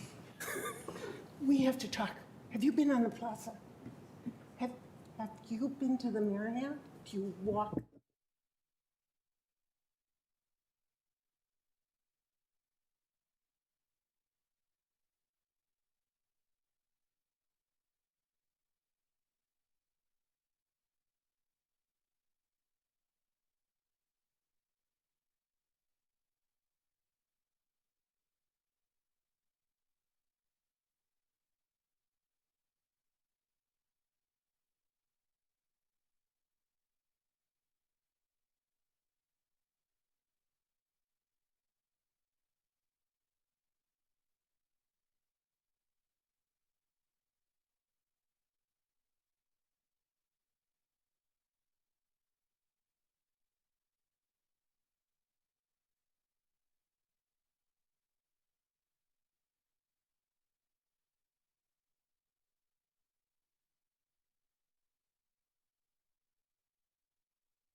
Probably when the clerk is not juggling, Ms. Jacobs, you may want to set her time. Yes. No. So, good evening. I have been a vocal advocate for affordable housing, rent accessibility, and housing grants for 20 years. I believe that you should defer or deny this item because you need additional information in which to craft the policy. So I've provided a list of things that I believe you need to have, because this is not a small issue and this is not a narrow issue. And both the Planning Commission and I have known that. It is true. This is not a new building. It is not Penzance. It is not leasing up. This is hundreds of existing multifamily buildings that historically have crafted out, because of a loophole, furnished units that they set aside and not around the regular market to rent to people on travel orders, like diplomats and contractors. And through that, they have been able to maintain what has recently been reported as the highest rents. Arlington has the highest rents in the greater Washington area. So Ditmar has 19 buildings. On April 7th, it represented that what it does about setting aside furnished month-to-month rentals is common practice. It's not limited to 3 buildings, it has 19. So I think you need a list of the 19 buildings with how many set-aside units it exists. And I don't see a condition that prohibits them from coming in with the Amelia or any other building if it already has the same kind of set-aside furnished units. In addition, it said on April 7th that this is industry practice. So the Alexon, Avalon, they could all have these same kind of unit set-asides that are loopholes. A loophole can be legal, but it's still a loophole that is taking rental units off of the general public's access. And you should know, AED should have given you by now a list of how many other buildings like Avalon and Alexon have these set-asides, because this, if you approve it, will be precedent for any one of those units, and it could be hundreds. Even here, Ditmar has 125 units set aside in these furnished. The mere fact that it's only asking for 75 now doesn't preclude it from coming in with an administrative change to increase those. It doesn't preclude it from coming in with site plans for its other buildings. It doesn't preclude anybody else. And month-to-month rentals, you know, they can do those, and that's what it's based on. But they didn't go to the tenant committee to see if maybe tenants would like month-to-month options. They didn't go to the Housing Commission, as Ms. Garvey suggested. They didn't go to anyone. This has not been transparent, open. You should deny it or defer it. Thank you. Thank you, Ms. O'Connell. Now you can give them copies of my list. Thank you. Thank you, Ms. O'Connell. Thank you. Next speaker, Our next speaker is Jillian Burgess, followed by Eileen Jones. Ms. Burgess. Thank you very much. I am here to speak on item 26, the lowering of speed limits on 7 streets in Arlington County, and I'm here on behalf of Arlington Families for Safe Streets to enthusiastically support this change in our law. We did not ask for this item to be pulled, but we are very happy to go on record to support this change. As the county board noted in the Vision Zero action plan, we know that speed alone, regardless of whether it's under the speed limit, plays a large role in the severity of a crash. We must design our streets and set our speed limits to reduce serious and fatal crashes, especially on our arterial roads where we observe higher numbers of speed-related crashes. We applaud this action, especially on Kirkwood Road, so close to a school, on Army-Navy Drive, which is a critical link that doesn't have any parallel routes for most of its length. We applaud what the county is doing, and we look forward to working with you to lower more speed limits on Arlington's roads as appropriate and to take advantage of the authority to lower speed limits down to 15 miles an hour where appropriate. Thank you very much for your time and your service. Thank you, Ms. Burgess. Next speaker is Eileen Jones, followed by Collier Cook. Ms. Jones, are you there on the phone or via computer? Ms. Aileen Jones? Or Eileen Jones? Shall we go on? Unmute. Sure. Or whichever you think, Madam Clerk. We can move on. Mr. Collier Cook. Mr. Cook? Eileen Jones. Oh, is that Ms. Jones? Hi, this is Eileen Jones. Go ahead, Ms. Jones. I would like to speak. Hi, good evening. So I'm calling in via phone, but I've been listening on my TV and via the phone to the meeting. So thank you for taking the time tonight to listen to my opinion on item number 26 related to the speed limits and the speed cameras. As a resident here over in the 22202 area code, I live right off of Arlington Ridge Road, and I, on a daily basis, along with everyone else in the Cavendish condo here and the adjoining condo units on the street, we are going to be impacted on a daily basis by those speed limit restrictions. And From our point of view, representing other owners here who and renters here at the Cavendish, we feel that the speed limit right now is appropriate. It's 30 miles per hour on Army and Navy Drive. It's 25 miles per hour on 23rd Street, which is a major road. I do not support people speeding, so I agree that, like, if you're going to turn on those cameras and you go after people who are exceeding the speed limits, I personally think $200 is an excessive fine. But for those of us who live on the street, I walk daily on the paths and everything. There's plenty of pathways on Army Navy drives where people can safely walk. And the 30-mile-an-hour speed limit is actually reasonable. A lot of people use that road to go from either Pentagon City, maybe they work over at the Pentagon. It runs parallel to 395, and they go down to get onto 395 South. And some of the residents may also use it to get to 395 North. Exceeding 30 miles per hour, yes, I do see that as a safety issue. In terms of 23rd, and also I actually tried doing that drive, going at a reduced speed. The traffic already backs up, especially like at 4:30 till 5:30 or 6 o'clock. It backs up all the way down Army Navy Drive, and to further reduce the speed is unreasonable to those of us who live in this area. We're the ones who are going to get impacted and get hit by these tickets. A more reasonable approach, go look at the top of Arlington Ridge Road where 395 has that the yield signs, and there's only a stop sign in one direction. People come flying off that exit from 395. There, I could see you putting a restriction. And if anything, you should consider for safety issues, for pedestrians, for those of us who walk, who live in the area, put a traffic light or something. And also coming off the hill there where it's the 395 intersection, I see those as more reasonable places for you to implement some kind of cameras and speed restrictions. But 23rd is reasonable. It's 25 miles per hour right now, and 30 for Army and Navy Drive. And we ask that, you consider that because there's a lot of residents here who are impacted on a daily basis. And thank you for your time. And one other comment is I can relate to what they're going through at the Serrano. I've had 14 mice in my condo, and Thank you. I can understand what those poor people go through. Thank you, Ms. Jones. Appreciate your comments. Mr. Cook. Thank you. Good evening, County Board members. I'm Collier Cook, and I'm speaking on item 26.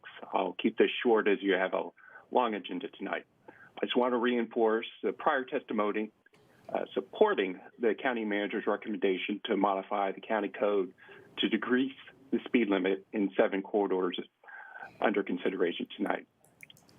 This will be a small but important first step in the rollout of Vision Zero here in Arlington. Back when I was president of my neighborhood's civic association, one matter that came up time and time again was the desire for walkable neighborhood schools.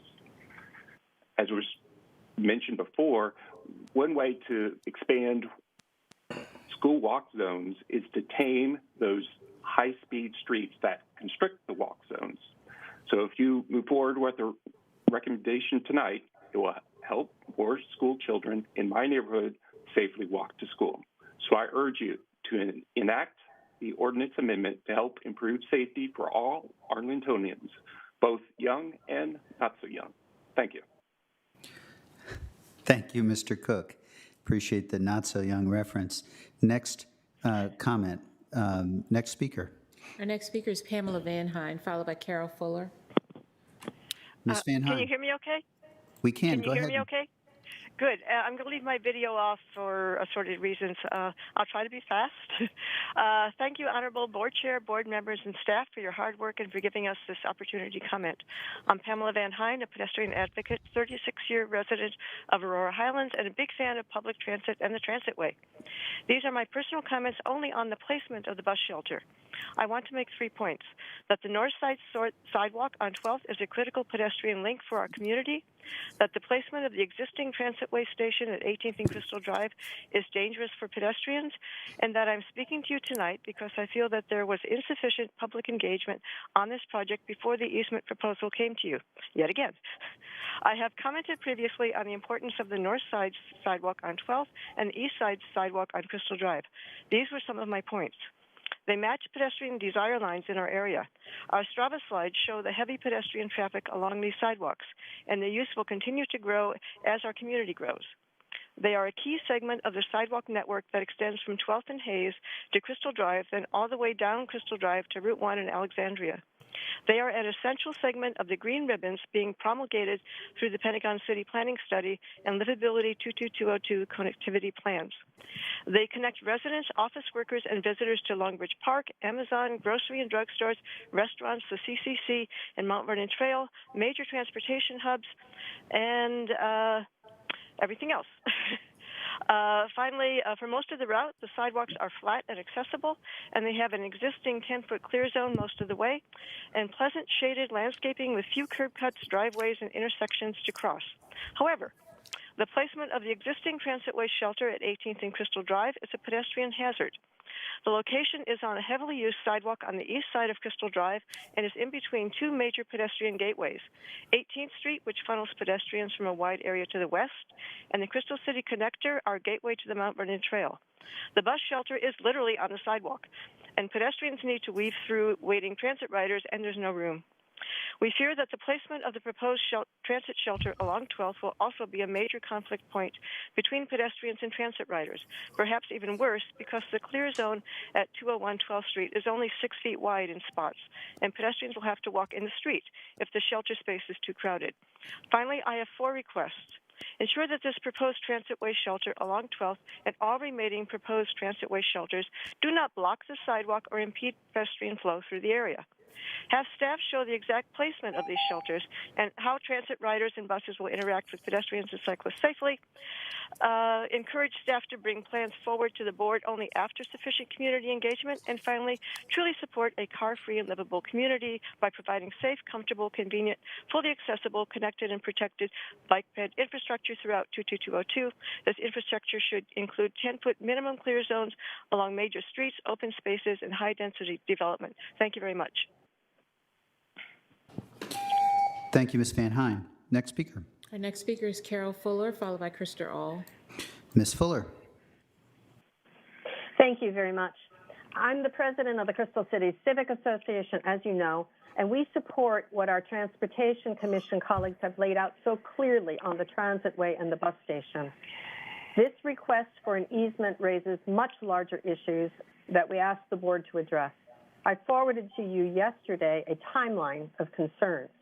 These are the themes I found there. First, plans for segment 1 of the transitway extension moved from 30 to 90% into construction in the winter of 2021 without public engagement. Contrary to the staff report, the community has never supported the transitway extending to 12th Street with a dangerous 90-degree intersection at Crystal Drive. In fact, in 2016, over 300 residents and commuters to Crystal City signed a petition requesting that the county board consider an alternative route. Second, repeated community appeals to county staff and the county manager to fix the transportation problems on Crystal Drive and 12th Street appear to have fallen on deaf ears. In a 2019 letter to the county manager, we said, quote, some planning assumptions made in the past may need to be reconsidered more holistically in view of Amazon's HQ2 plans and the increased development which will bring many more residents, workers, and visitors to Crystal City. The multimodal congestion resulting from the intensity of these plans will need to be carefully managed in terms of bike and pedestrian infrastructure, sidewalk width, and signals, unquote. Third, at the SBRC Commission and County Board meetings on 101 South 12th Street, the community raised real concerns about the sidewalk and bike lane and called for a holistic review, but nothing has come of it. Fourth, transitway staff have acknowledged that vehicle traffic is going to increase on 12th Street, a proposed green corridor. Bike traffic along Longbridge Drive to 12th Street will increase, yet there are no protected bike lanes along the entire length of 12th Street, including in front of Penn Place. Fifth, county staff have been working on many siloed projects that should have been coordinated in response to community concerns. 101 South 12th Street, the Crystal City Bike Study, Segment 1 of the Transitway, and future planning for Gateway Park. Why should these be lost opportunities? And sixth, is it any surprise that the community has little confidence in DES and transportation plans? A more holistic approach to staff planning would produce better products avoiding community dismay and lengthy delays. Please do not approve this Metroway platform construction. Instead, please direct county staff to provide a holistic, long-term, complete streets plan for this block that truly considers the needs of all users. Thank you. Thank you, Ms. Fuller. Next speaker. Our next speaker is Krista All, followed by Darren Buck. Mr. All. Good evening, everyone. Krista All, this time on my own behalf. CCCRC has discussed transitway issues such as the incorporation of Columbia Pike, but not today's agenda item. It's regrettable that this item requires taking up your time, but the handling of the topic leaves community and transportation experts with no choice. We need your help to set things right. The process for moving the transitway portion from interim alignment to final has been totally devoid of public outreach in recent years. So it's frustrating, but of course not surprising, when it's suddenly revealed at the 90% design stage for the entire segment 1 that staff have had an inadequate understanding of the lay of the land and the well-known traffic hazard concerns in the area. To make things worse, we also noted a baffling unawareness of the direct relevant issues discussed in the project around 112th Street, which we approved not long ago, with the understanding that the combination of this new development, the planning for a gateway park, and the transitway will require strong coordination. On the specific issue of moving ahead with the deed of easement for a bus shelter, nothing has been shared that makes the community trust that the still existing horror caused by the shelter. Sorry, I can't call. I've been on this board meeting. Hold on. Can you please mute yourself so Mr. All can finish, ma'am? You ready? Go ahead, Mr. All. We'll give you a few extra seconds, too. Yeah. On the specific issue of moving ahead with the deed of easement for a bus shelter, nothing has been shared that makes the community trust that the still existing horrors caused by the shelter at 80th and Crystal Drive will not be replicated. So I urge you to conclude that the deed of easement is premature. And not just that, until an adequate outreach about the entire segment 1 has taken place, the plans for construction start must be postponed. And then a big picture observation. It's clear that the county rightly sees the transitway as a matter of pride and priority.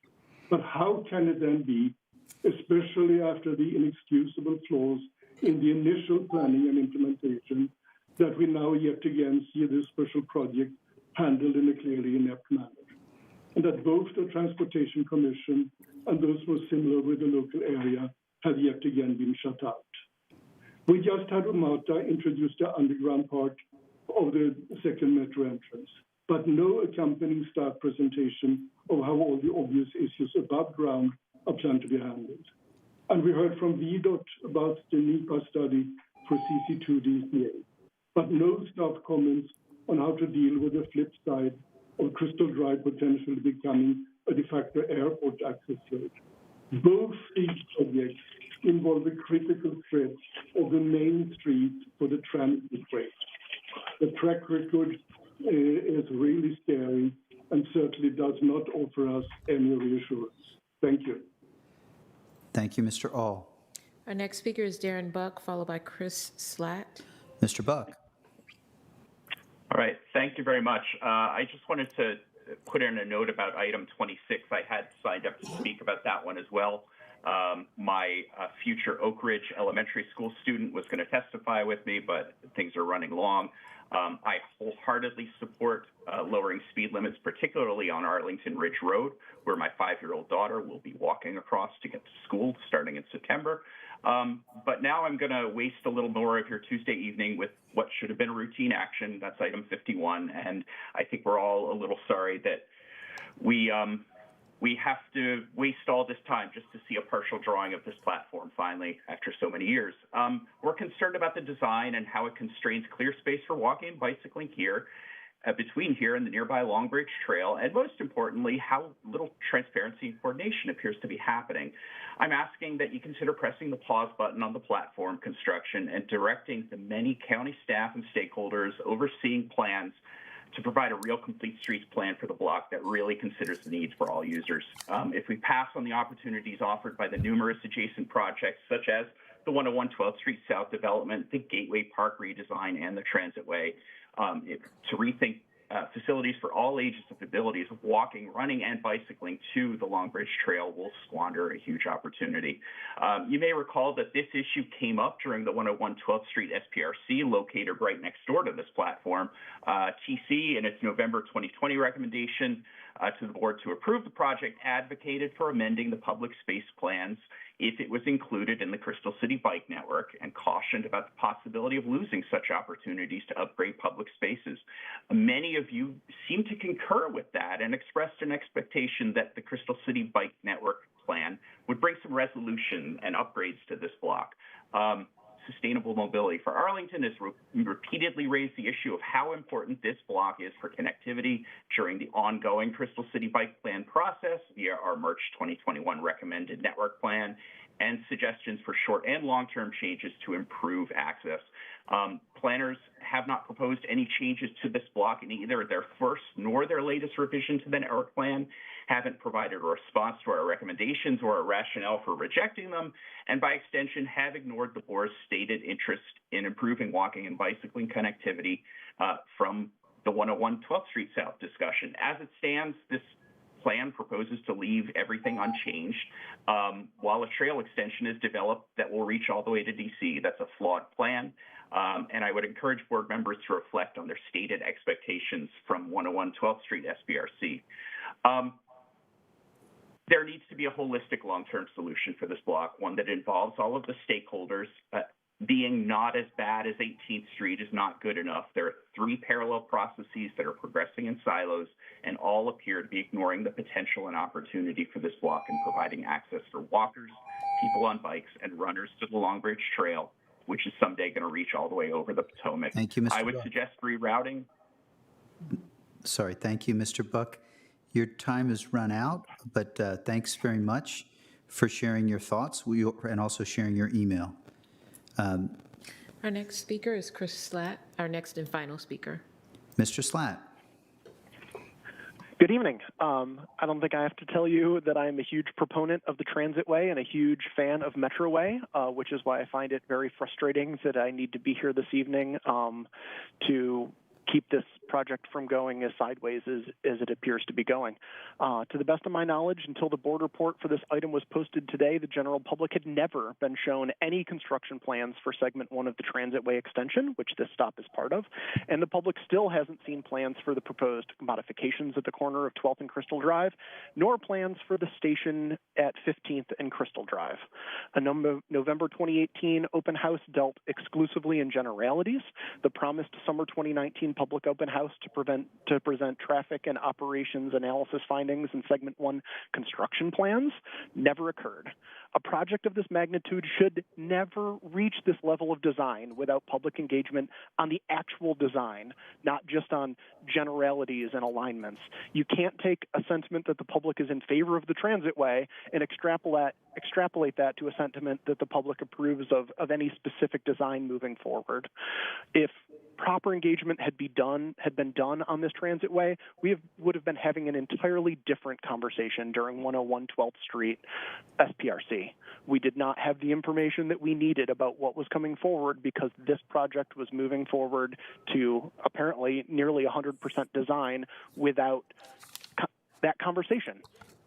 So instead, we have these multiple siloed projects moving forward and appear to be letting yet another opportunity go by to improve walking and biking in Crystal City. This project needs some transparency. I hope you will notice that both the community voices and your Transportation Commission voices who are committed to transportation are here telling you the same thing, which is that we should never have gotten to this point where we are. I asked you to please send staff back to the community to discuss this project, to discuss detailed plans, and to talk about possible coordination and synergies between this project and all of the other things going on this block before moving to construction. Thank you. Thank you, Mr. Slatt. I believe is that our final consent speaker, Madam Clerk? Okay, would you please, now we'll turn to the consent items, starting with number 1. Would you please call that first item, Madam Clerk?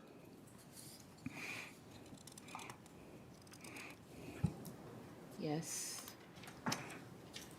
Item number 1.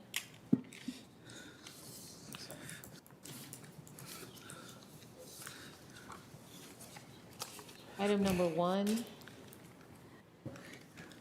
A through C. I'm not sure your mic is on.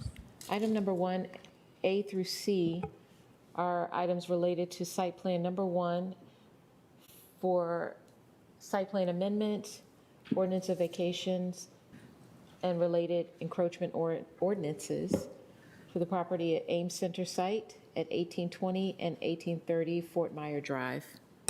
Thank you, Madam Clerk. We'll go to the manager to see if there is a staff presentation on this item. Yeah, all right. So is the Teams meeting up and working? Okay.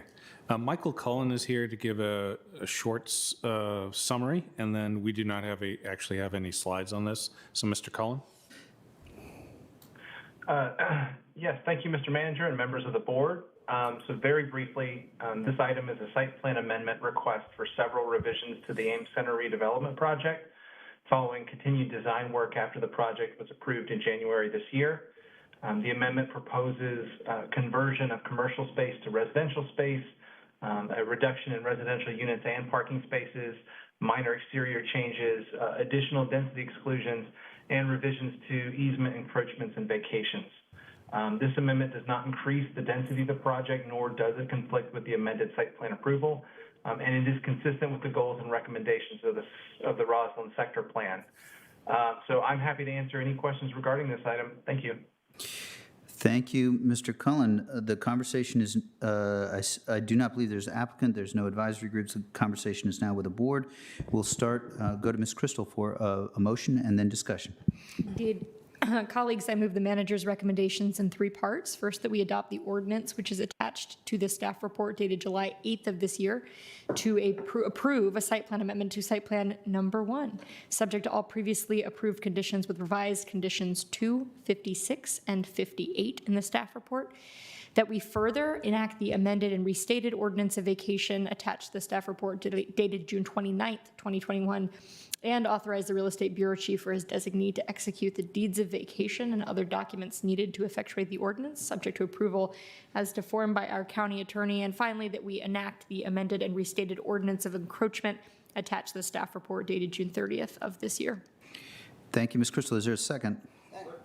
Ms. Crystal, did you want to speak to your motion? I would be happy to. Mr. Hampshire, thank you for joining us this evening and for your tenacious defense of your client's interests. We appreciate you coming in. Generally, as has been my practice, we do try to reserve those holistic conversations about the appropriateness of height and density for the time of the site plan hearing, as you've well been exposed to tonight. I think there are probably too many things on our docket to revisit the entirety of the site plan, and those judgments of the community are on behalf of the community about its appropriateness and compliance with the sector plan for the time of those more fulsome discussions. That all notwithstanding, I think we saw support from the community generally to those who cared to weigh in on these relatively modest, I think, in the scope of the overall project changes, and I'm happy to support them and move along in our agenda. Thank you. Thank you. The motion has been made and seconded. Does anyone else want to speak to the motion? I think this may have been covered, at least from my perspective. With that, I'll call for a motion, for a vote on Ms. Crystal's motion. All in favor say aye. Aye. Aye. Aye. The motion passes 5-0. Thank you very much for coming in to speak, Mr. Hampshire, and for the consideration for our community members. We'll move on to the next item. Madam Clerk, would you call item 5, please? Item 5 Items 5A through C are three site plan amendments for temporary conversion of residential use to flexible residential hotel use. Is your mic off? Nope, it's on. Okay. Would you like me to repeat? Maybe if you can, sorry. Thank you. No problem. Items 5A through C are temporary conversions of residential use to flexible residential hotel use. These are three site plan amendments. Thank you, Madam. Thank you, Ms. Jacobs. Now to the manager for the staff presentation, if there is one. Yeah, thank you, Mr. Chair. Kevin Lamb has a slide presentation. Mr. Lamb? Okay. Good evening, board members. This is Kevin Lamb, and I'm the planning division lead for the three site plan amendment requests. So these are three separate but related site plan amendments to temporarily convert up to 25 units from residential use to flexible residential/hotel use to permit short-term stays of less than 30 days for a period of up to 5 years in three existing multifamily buildings, these being Randolph Towers, Cortland Towers, and Virginia Square Towers. So here's the map of the three sites. Randolph Towers and Virginia Square Towers are located in the Ballston, Virginia Square area, and Cortland Towers is in the courthouse neighborhood. The applicant, the Dittmar Company, has been operating furnished units at these properties for over 40 years now. While they tend to be leased by clients such as foreign embassies, corporations, universities, and medical facilities, essentially anyone looking for a furnished long-term stay can rent them, including individuals. Currently, these units are typically vacant for around 3 months of the year in between those long-term leases. This tends to happen late summer and around the holidays when work travel subsides. On top of these vacancy periods, Dittmar has operational costs such as utilities, furniture, and cleaning services. Currently, since they are solely a residential use, the furnished units can only be rented out for stays of more than 30 days. Per the zoning ordinance regulations, stays of less than 30 days are only permitted in hotel uses. Therefore, Dittmar is seeking the flexibility to rent these units for short-term stays of less than 30 days during those typical vacancy periods between the long-term leases. So the 25 flexible units in each building represent less than 5% of the total units in each building. Each flexible unit will be upgraded to meet building code requirements for hotel use and will be subject to all applicable sales, property, and transient occupancy taxes. And what differentiates these requests from the other types of conversions where residential units were converted to hotel units exclusively for nightly stays is that the flexible units will be available for rent by any individual seeking either a long-term lease or a short-term stay. There are also a number of conditions which seek to prioritize the long-term stays in the furnished or in the flexible units. So first, Dittmar does not intend to operate in the traditional hotel market, where the average stay is less than 72 hours. Therefore, short-term stays do require a minimum stay of at least 3 consecutive nights. Additionally, each flexible unit may only be rented for short-term stays for no more than 90 nights a year, and this is monitored via a monthly tracking report that is submitted to zoning. And lastly, the flexible units will be designated to specific units as shown on the flexible unit plan, which will be submitted to the county prior to obtaining the appropriate certificate of occupancy.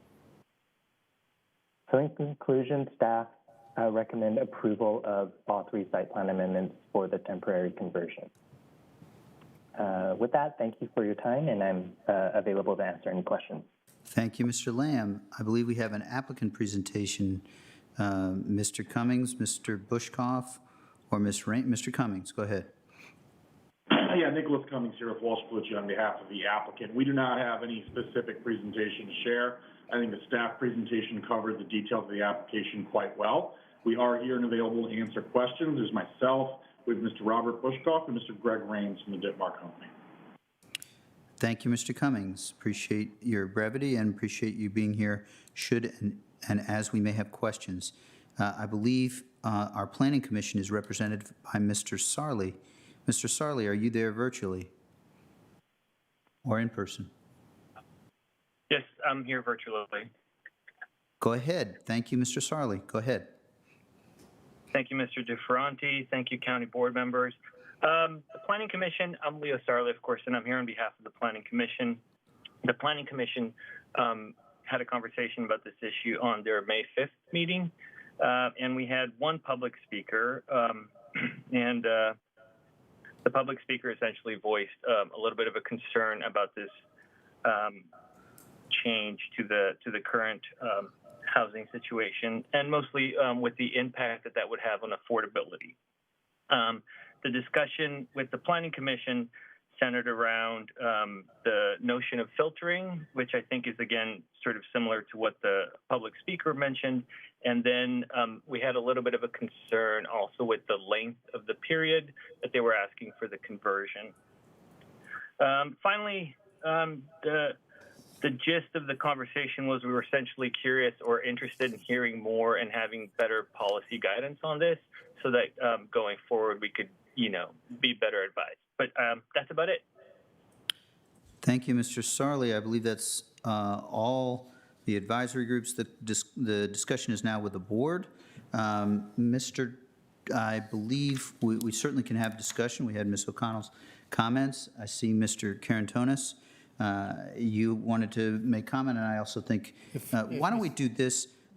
Why don't we see if we can get a motion on the table and then have full discussion? I know, heard loud and clear and see Ms. O'Connell's comments, so we will have discussion on this. Mr. Dorsey and then Mr. Carantonis. Thank you, and our attorney will tell us if this is sufficient, but I will move that the county board approve amendments to site plans 213, 242, and 416, respectively, the Randolph Towers, Cortland Towers, and Virginia Square Towers buildings for temporary conversion of 25 units each from residential to flexible residential hotel use for short-term stays of less than 30 days, subject to previous amended and new conditions, all contained in the staff report dated July 9th.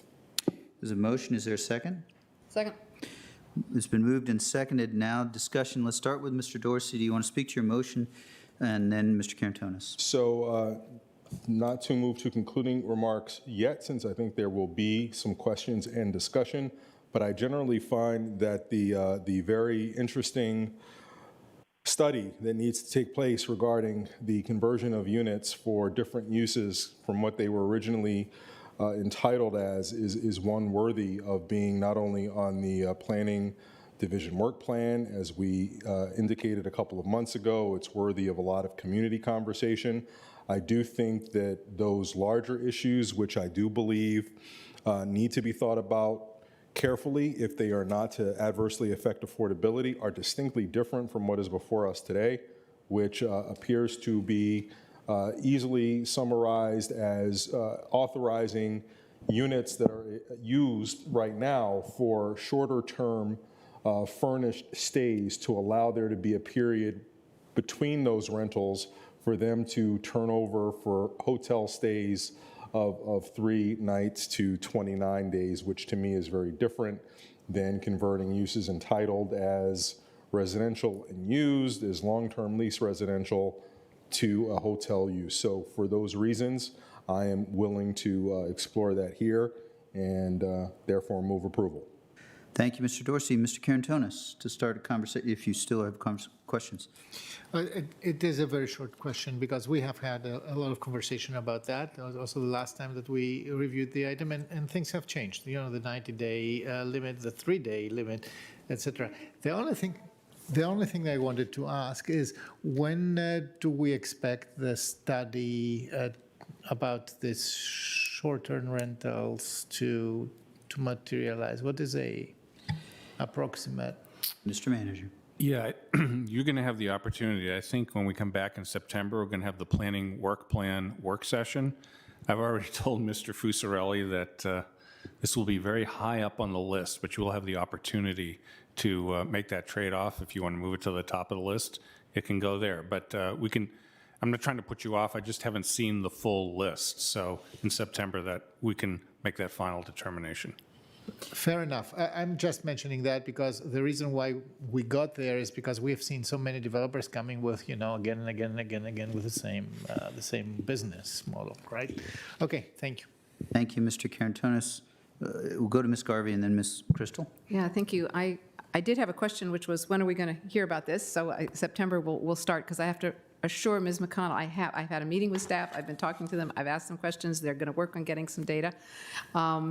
And this particular item, I'm very comfortable supporting. It's got a lot of limits to it, and we are going to be studying the larger issue, which I think is an important one to do. So I'm prepared to support it. Thank you. Thank you. Thank you, Ms. Garvey. Ms. Crystal. Just a very technical question first, I think, for Mr. Lamb. Would the applicant be able to come back administratively to seek to designate more than the 75 units we're under consideration tonight for short-term stay as well, or would they need to come back with another site plan amendment to do that? My understanding is they would need further board approval. This site plan amendment changes less than 5% of the use, so that kind of qualifies it as a minor site plan amendment. If they wanted additional units, I think that would definitely require further board approval. Okay, thank you. I am very interested in Ms. O'Connell's point about lack of visibility into the scale of the number of furnished units being operated like this in the county already.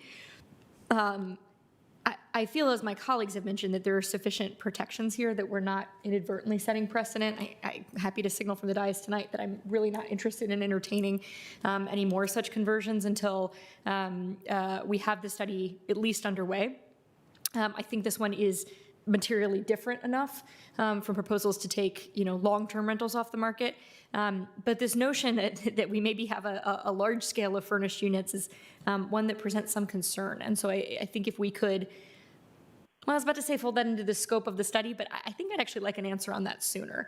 Whatever insights we have as a planning division, maybe our Visitor and Tourism Bureau has on how many units within Arlington's housing stock are used as furnished units for month-to-month stays.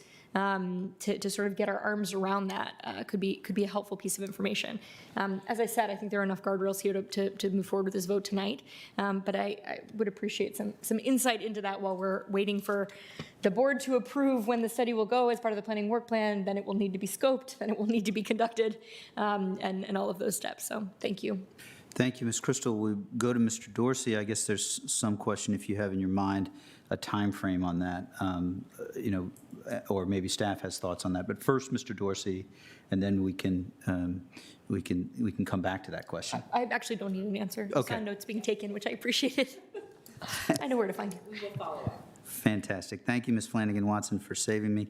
And on to Mr. Dorsey. Thank you, Mr. Chair. And just to address Ms. O'Connell's points, I really appreciate your distilling them into discrete points like this. And just to give you a sense of at least this board member's thinking on it, the tenor and tone of your remarks is that this is a loophole or an unintended consequence. And I'd like to reframe it a little bit differently. It's our notion that a residential unit is one that's leased for 6 months or a year, but that's actually not what it says. It's more than 30 days.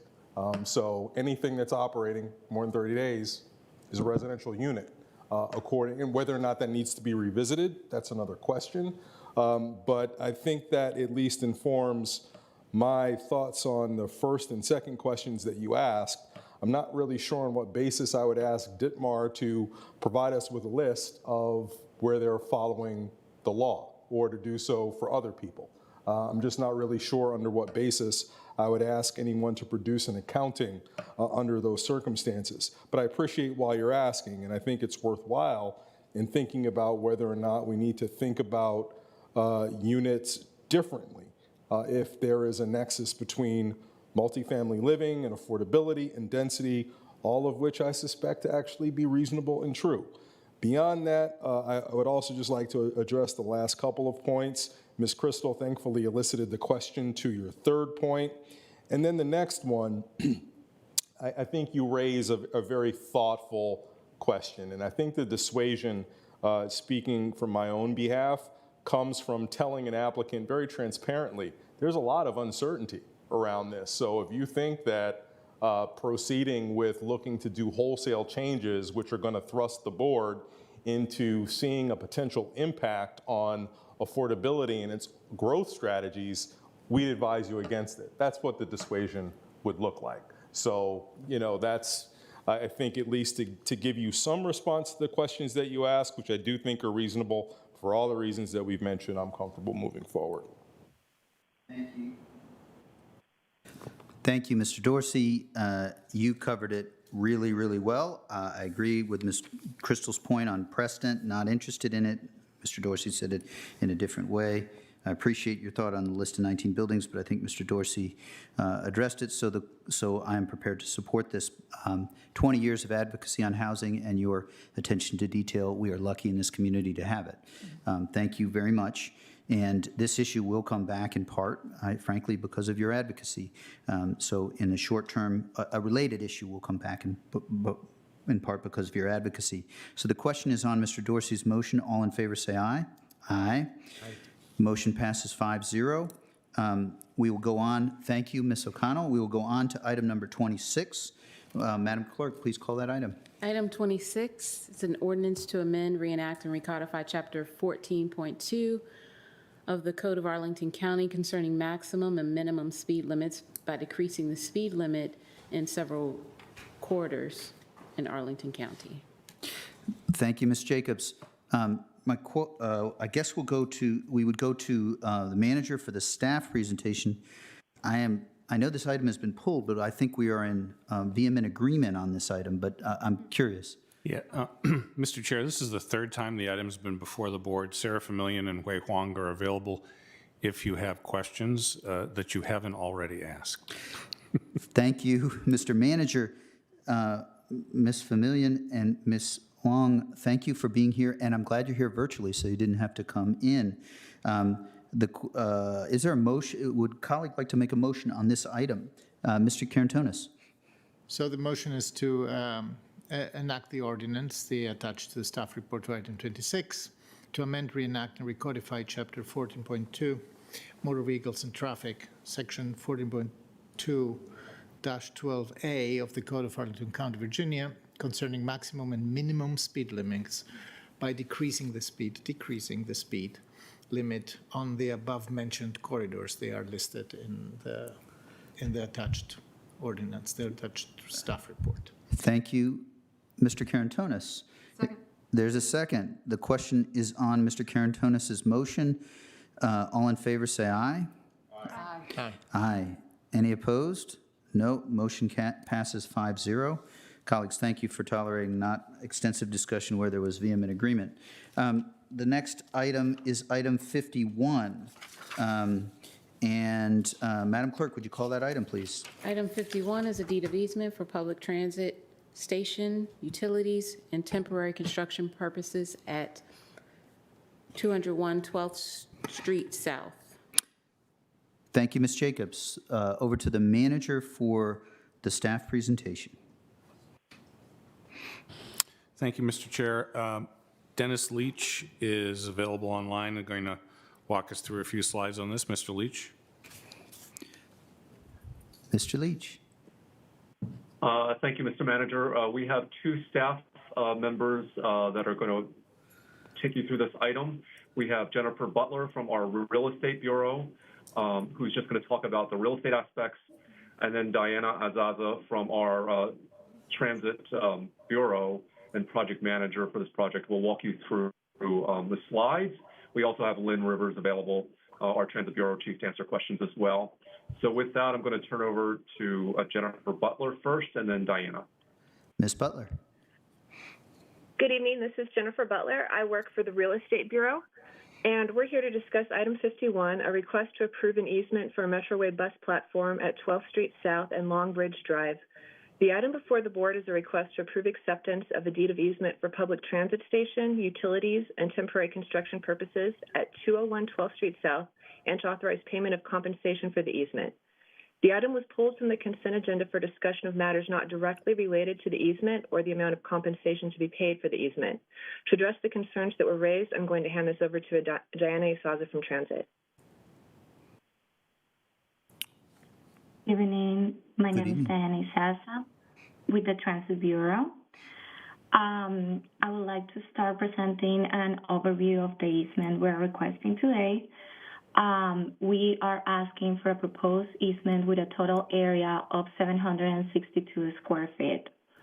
As we can see on this exhibit, this is for one of the two proposed stations that will be built under the segment 1 of the Transitway extension to Pentagon City. This is located on 12th Street and Long Beach Drive. 600 square feet of this easement are proposed, permanent easement are requested to the property owner to maintain the existing sidewalk. This is indicated here in the graphic in green. The additional 160 square feet is for the placement of the shelters. Just to give you a better idea of what we're trying to do with this easement is if you could refer to this dotted line right here, that's the location of the back of the sidewalk. We are not proposing to move the curve at this location. Instead, we are requesting an additional easement to maintain the same width of the sidewalk and place the shelter behind the back of the sidewalk to provide enough clear space area in front of the shelter. This will give us around 8 feet distance from the back of the curve to the edge of the shelter and will allow more room for pedestrians and bicycles to circulate in front of the shelter. This is a more detailed layout of the station. The station will have 2 shelters, and as we can see here, we are maintaining the 8 feet distance width from the back of the curb to the back of the shelter. With this easement, we're looking into increase accessibility to the station and provide better circulation in front of the shelter. By doing this, by placing the shelter behind the sidewalk, we are approximately increasing the width of the sidewalk by 2 feet. Information about the Transitway extension to Pentagon City project. This project is the next phase or the continuation of the Crystal City Potomac Yard project implementation. It is also part of the Premium Transit Network, PTN. The project is included in the Crystal City Sector Plan, which was approved back in 2010. The project and the associated alignment is described in the transit element of Master Transportation Plan adopted in December 2016, and it has also been included in all CIPs since fiscal year 2017 to 2026 CIP adoption. All the proposed stations are being designed to improve the pedestrian accessibility access, and we're also looking into incorporating features such as in-shelter solar lights and an updated flag sign with a real-time display. The Transitway extension to Pentagon City is fully funded by MBTA regional funds and DRPT grants, which includes a local match. In this slide, I'm presenting an engagement timeline, which is showing the different touching points that we have had with the public. The first public involvement was the open house that was held back in November 2018. After that, there was a 30-day online survey that it was posted for the public to provide a comment period of about 30 days where people had the opportunity to provide recommendations or share their concerns. In February of 2019, an update of the project was provided at the National Landing Bid Quarterly Meeting. In March 2019, there was a pop-up event at the East Street Farmers Market. In July of 2020, another update was presented at the Transit Advisory Committee meeting. And the most recent update was provided by a virtual public engagement, which was a video update on the public website. And also an update was given during the Transportation Commission meeting. The recommendation from the team is to approve the deed of easement for the CESC Crystal Roslyn 1 LLC to the County Board of Arlington County Exhibit 8, granting the county a permanent easement and a temporary construction easement within a portion of the property located at 201 12th Street in order to build the station and maintain the existing sidewalk width. Thank you.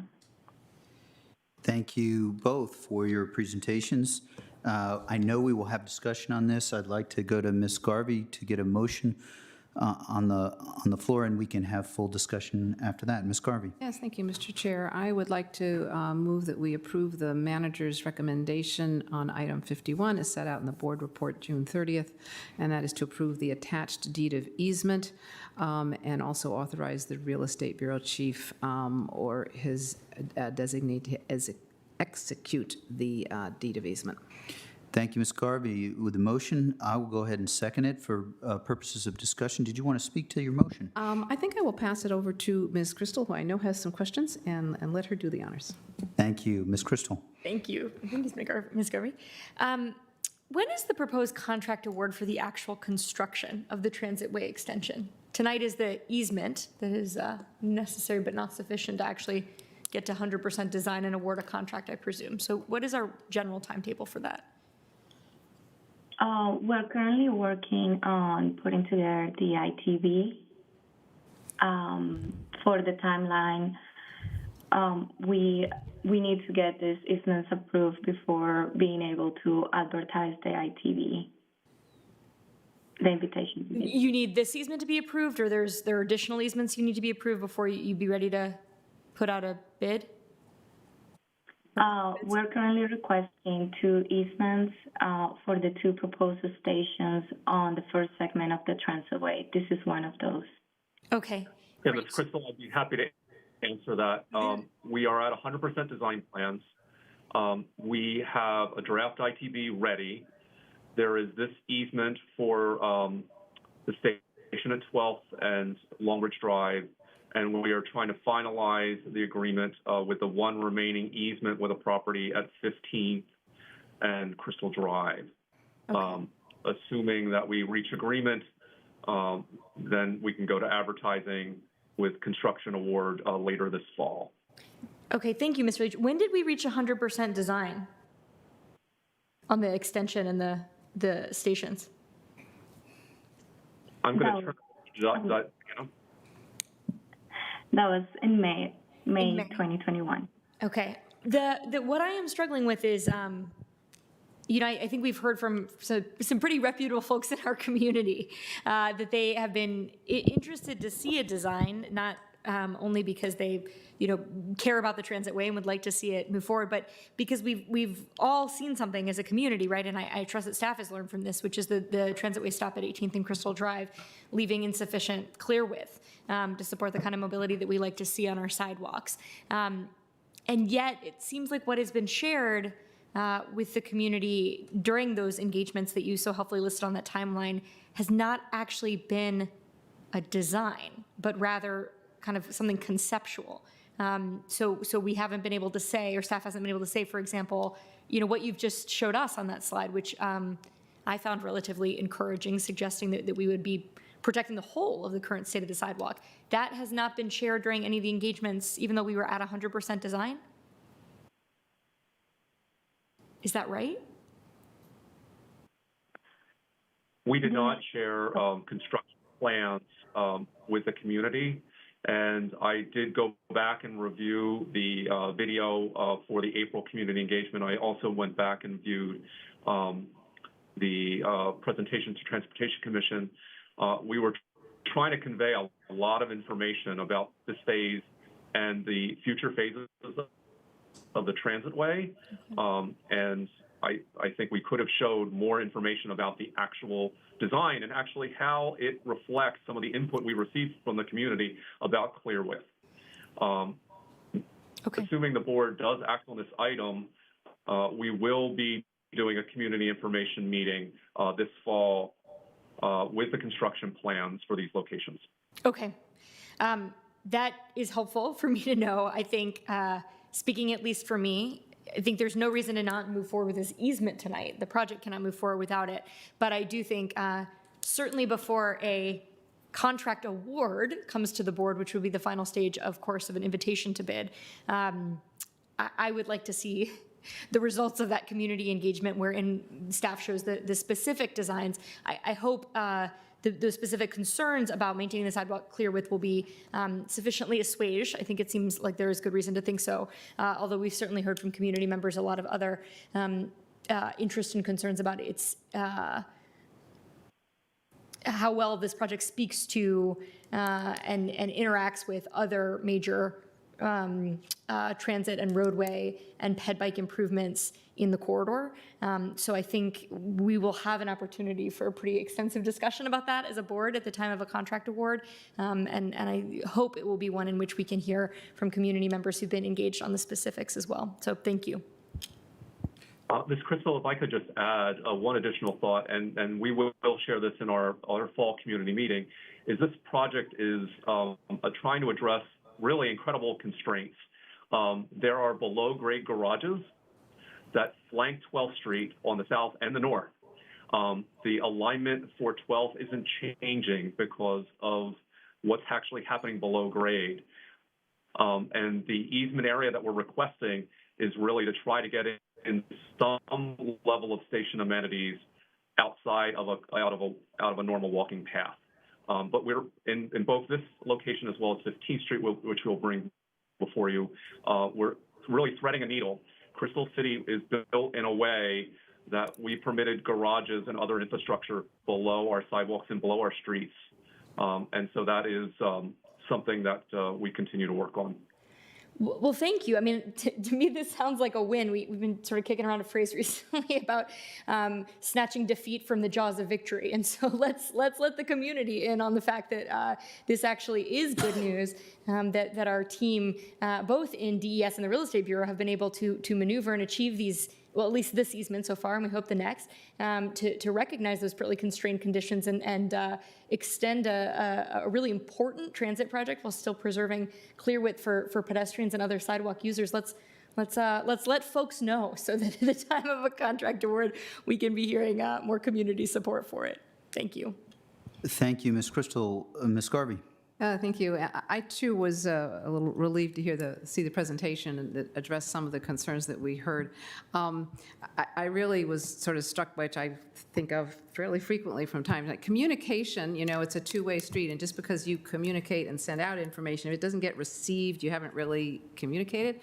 And I think what I heard pretty loud and clear from the folks in 22202 and our Transportation Commission is, concern about a holistic plan, and I think an understanding about all, the many challenges that are faced, and a desire to be, really part of the planning and understand what the plan is.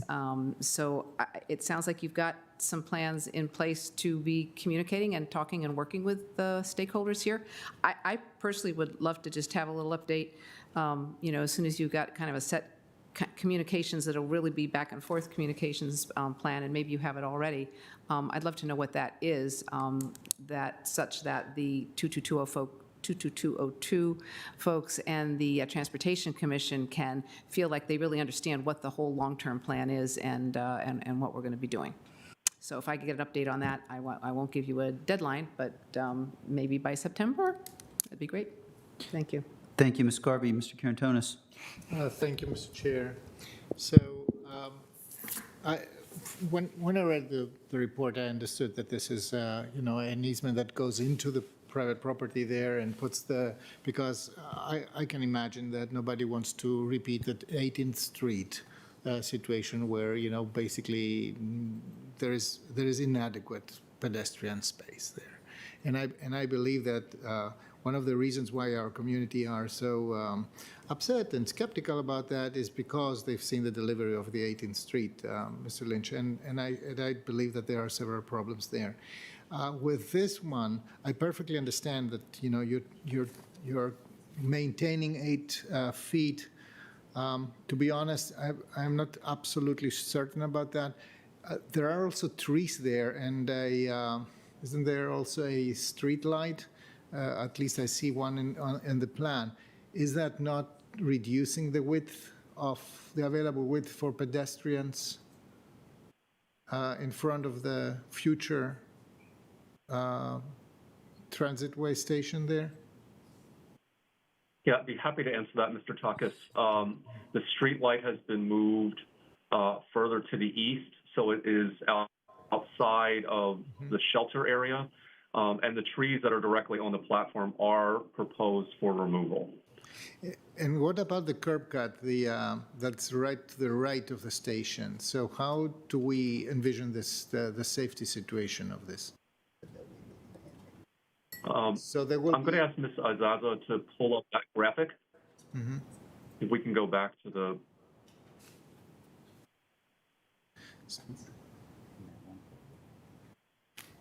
So there actually is no curb cut in the station area. So this is kind of... What you're seeing is a pedestrian access to a garage elevator. Ah, okay. Okay. That's just the access to that. Fine. I concur with my colleagues. This is something that it's very logical for the community to really want to see the actual rendering, the design, and have a say on that. 12th Street is really a very important connector, and we want this to be an excellent multimodal street. So the various elements have to fit very well in really constrained space. So I'm okay with the easement, as I said before, but we really need to insist that proper process is followed on consulting with the commissions in the community in 22202 on the many details that need to be figured out here. Thank you. Thank you, Mr. Karantonis. For my part, Mr. Karantonis' analysis was very helpful, and I hear strongly the community's concerns. I do think it's the process-wise earlier sharing with more time in those sessions, as Mr. Leach mentioned, could have been beneficial, but I will hope for public and be looking to see public engagement between now and when the contract comes back to us. We'll want an update from, just as Ms. Garvey mentioned, so I'm prepared to support this, mindful of the community's concerns as they were well expressed by respected leaders in the community, but ultimately Mr. Karantonis' assessment of the details was persuasive to me. So the question is on the motion. All in favor say aye. Aye. Aye. Any opposed? None, so the motion passes 5-0. We are now, I believe we are on to item 63, Madam Clerk, is that correct? That is correct. Regular items. Item 63 is a use permit for a public park on county-owned property located at 2400 Shirlington Road. Thank you, Madam Clerk. It's over to the manager, who appears to be waiting to conjure magically someone to come into the room, which actually did occur. So over to you, Mr. Manager, for the staff presentation. Thank you. I welcome back to public life Anika Chowdhury, who will make this presentation. Anika? Ms. Chowdhury. Thank you, Mr. Chair, or Mr. Manager, excuse me. Oh, you can thank both of us. It's okay. Thank you, Mr. Chair. Thank you, members of the board. If you could just bear with me, I'm just going to share my screen. I think your mic is on, right? Yeah. Oh. Okay. Can you hear me now? Okay. Yes. If you could just bear with me just for a moment, let me just share my screen. No problem.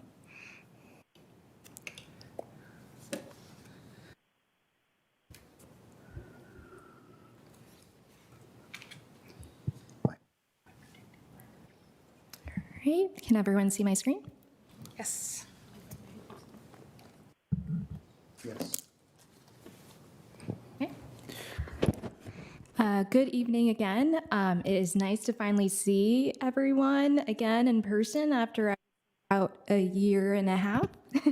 My name is Anika Chaudhary with the Planning Division of the Department of Community Planning, Housing and Development, and I am joined virtually by staff Rob Gibson with the Department of Environmental Services, as well as Chikwe and Joku, Kathy Von Brudo, and Eric Beach with the Department of Parks and Recreation. Tonight, we are here to discuss the use permit application for a public park on county-owned property for John Robinson Jr. Town Square, located at 2400 Shirlington Road. The proposed town square is set to be the social heart of Green Valley, of the Green Valley community, and is designed to be a public gathering space supporting events and learning about Green Valley neighborhood's rich cultural heritage.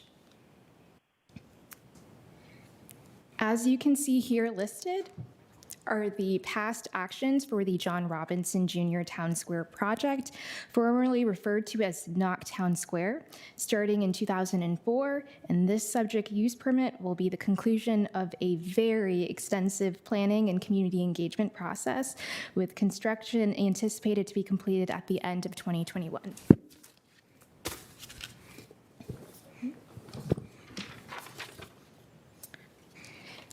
As stated, this is a use permit request for a public park on county-owned property with the zoning classification of C2 Service Commercial Community Business for the creation of the John Robinson Jr. Town Square. The general land use plan designation is Service Commercial, and the proposed use is consistent with the GLUP, as its map uses a triangle symbol to identify this site as a general location for public space, and its booklet speaks to the improvements of the space as a town square and community focal point. To provide some background, in July 2004, the County Board approved the Knock Village Center Action Plan that contained goals for development with the planned study area, along with amendments to the General Land Use Plan, including the inclusion of Note 21, which designates the limits of the Green Valley Village Center Special Revitalization District, and an open space symbol or triangle and public space at the town square site. The placement of this symbol expressed the future vision for improving this area as a public open space. In addition, the special plan area section of the GLUP, specifically section 5.2.6 Green Valley, includes a list of 10 vision and goal statements, which I will go a bit more into detail in the next slide. The town square, as designed, will span the entire block as envisioned in the adopted action plan and as shown in the GLUP.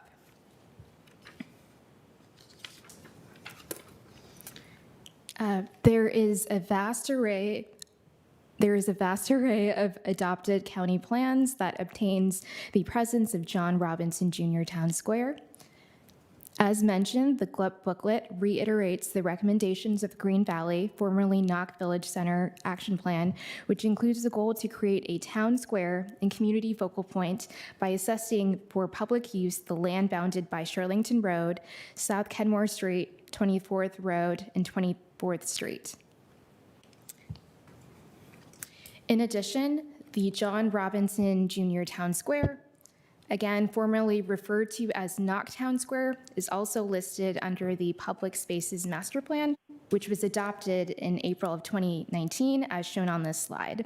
The concept design for the town square is also included in the adopted 4 Mile Run Valley Area Plan, a supported document of the comprehensive plan. Staff finds that the John Robinson Jr. Town Square is a feature shown. It is substantially in accord with various adopted county plans, including the Green Valley, formerly Knock Village Center Special Revitalization District, Public Spaces Master Plan, Public Art Master Plan, 4 Mile Run Valley Area Plan, as well as the Knock Village Center Action Plan. As shown here is the illustrative plan as well as renderings of the proposed town square, which, as you can see, has been a long envisioned public improvement within the Green Valley neighborhood that will serve as a vibrant amenity to the overall community and accommodate a vast array of uses. As shown here is an image of the construction status of the proposed town square, which shows the sidewalk and stormwater improvements. Road improvements are mostly completed and park construction is ongoing with an estimated completion by the fourth quarter of 2021, pending the use permit approval.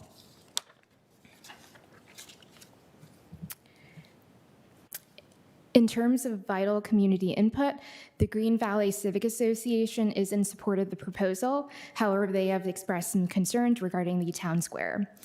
Firstly, the terminology used of the town square, and within the context of this use permit request, it was stated by the community that the town square should be considered a public open space instead of a park. Staff has reached out to the community stating that we understand their concern on this matter. However, specific use types set forth in the zoning ordinance were provided, which determined that the proposed use permit categorized as a public park. In addition, section 12.2.4F of the zoning ordinance recognizes this as the use category of parks in open space, which aligns with the extensive descriptions and characterizations provided in the staff report. The town square will effectively function as a public open space as desired by the community, whose design and operation will support the range of envisioned uses identified through previously planning efforts within the community. In addition, there may be future action to rezone the site to S3A, which is a special district, as the S3A zoning district is specifically a zone for public parks. Secondly, Green Valley raises concerns regarding the town square's hours of operation. As previously discussed, DPR intends to include the John Robinson Jr. Town Square in a pilot program to allow for expanded hours of operation, which will ultimately be finalized following the conclusion of the pilot program and in coordination with the community. Lastly, Green Valley raises concerns regarding the now constructed curb extensions on Arlington Road along the site. As to the extent of the curb extensions, though it decreases the width of the roadway crossing for pedestrians, DES has been informed of this matter and will monitor the situation following completion of the town square to determine if further revisions within the right-of-way are appropriate. Aside from these comments, no other concerns have been expressed by the community nor staff during this time. So therefore, as the John Robinson Jr. Town Square has long been identified for improvements as a public space through coordinated community engagement processes, included the county's acquisition for private property, staff believes that the use will not create undue adverse impacts on the surrounding community, will not be detrimental to the public welfare or injurious to property or improvements in the neighborhood, and will not be in conflict with the purposes of the master plans of the county. So therefore, the county manager recommends that the use permit for a public park on county-owned property for John Robinson Jr. Town Square be approved, subject to the proposed conditions of the staff report. Thank you. Thank you, Ms. Chowdhury, and welcome back in person. We will now have our public speakers. Madam Clerk, please call our first public speaker. Our first speaker is Frederick Craddock, followed by Kimberly Roberts. Hello, good evening, Mr. Chairman and other board members. I'm Frederick T. Craddock, and I'm a lifelong resident of Green Valley. First living in Green Valley, moving to Arlington View, Johnson Hill, and returning to Green Valley. I live steps away from the John Robinson Jr. Park or Square. I want to be clear, Square. And I'm delighted that the town square will be revitalized, but I have a number of concerns and questions. And by virtue of this excellent staff report, I can cut down on some of the things that I have to say. I want to go back and revisit the bump out that was listed moments ago. And I think it's timely that the county staff engage with the Green Valley Civic Association, because what is being noticed by the Green Valley Civic Association and other residents regarding the bump out is that it has been noticed that there is difficulty with cars, buses, trucks already removing to get in and around the town square. And I think saying wait until the construction is completed is really not acceptable with this. I think we should stay ahead of this instead of waiting with that bump out, because we are noticing challenging conditions there. And then when you have the anticipated usage of the park and with the spray park in the area, there's going to be a lot of pedestrians and hopefully a lot of safe pedestrians in the area. The other thing I want to mention is that it is my understanding that the town square will have movable chairs. Now, this is a major community change where just a few months ago, it was noticed that the county had placed heavy metal chains on picnic tables in the Grenadine Park. That said, we'd like to understand the type of movable chairs that will be installed in the John Robinson Jr. Park, and how exactly will they fit in with this? And the question would be, may someone have the opportunity to move these chairs maybe to a basketball court, or would that be a violation? So as an active member of the Green Valley Civic Association, we want the county to engage, county staff to engage with us on these issues.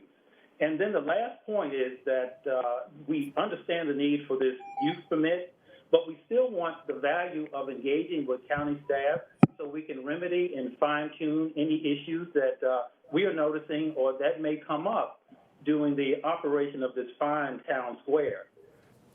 Thank you so much. Have a good evening. Thank you, Mr. Craddock. We'll consider, of course, your comments as we work through the public speakers and then come back to discussion of the board. So thank you very much for your comments. Next speaker. Our next speaker is Kimberly Roberts, followed by Darlene Robinson. Ms. Roberts. Good evening. My name is Kim Roberts, and I'm also a lifelong resident of Arlington, specifically the Green Valley neighborhood. And for as long as I can remember, the Shirlington Road and South 24th Road corridor has been a gathering spot within the community. This location will soon be the new John Robinson Town Square, and it has the potential to transform the neighborhood in a very positive way. Our vision for the town square is a vibrant, lively area where residents could gather in a communal atmosphere. We need to ensure that both newcomers to the community, as well as those who have been here for decades like me, continue to feel welcome and embraced in the space. That this space is open for all of us to enjoy.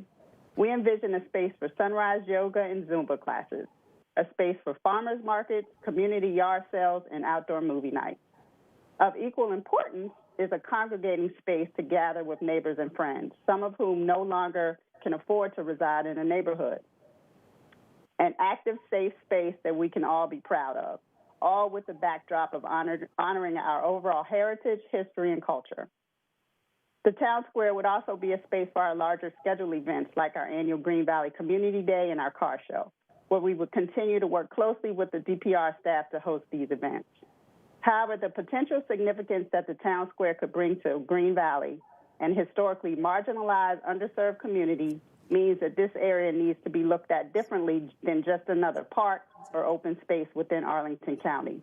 It deserves unique consideration where impromptu gatherings and activities need not go through the traditional DPR scheduling to administer. Now, that by no way means that we do not want to interact with DPR staff.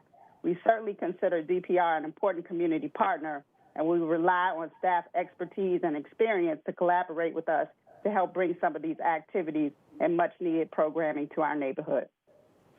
In conclusion, the John Robinson Jr. Town Square has the potential to be the center of our community. It could positively change the perspective of longtime residents as well as influence newcomers for years to come. We encourage you to approve the use permit, but we also challenge staff to recognize the unique opportunity that this space presents. With your help, our new John Robinson Jr. Town Square can help transform the Green Valley community. Thank you. Thank you, Ms. Roberts. Next speaker. Our final speaker is Darlene Robinson. Ms. Hello, Robinson. good evening, everyone. Mr. Chair, members of the board, my name is Darlene Robinson. I am proud to call Green Valley home for generations of my family. I remember the space where the town square is being constructed and its namesake, Mr. John Robinson, very well. It does us all well to remember our history because it helps to influence and guide our future. I realize I don't have time to walk you through a history of Freedman's Village or the significance of Green Valley then and now. I realize I won't be able to impart on you what it meant for the people of Green Valley, which, when I grew up, had a population that was greater than 95% black, to have a gathering space. Tomorrow, that space, the John Robinson Town Square, not a park, but a town square, is vitally important to the future of Arlington County. The town square is to be a meetup location, a safe spot to interact and to gather. While our neighborhood demographics have changed some, the purpose of the town square as a hub of culture has not. All are welcome in our town square, even if we, in the not-too-distant past, were not welcome in other open spaces in Arlington. Yet, we do not want this town square and the memory of Mr. Robinson to be reprogrammed or covered up, or some might say, whitewashed. Administratively, it is understood that this use permit is needed.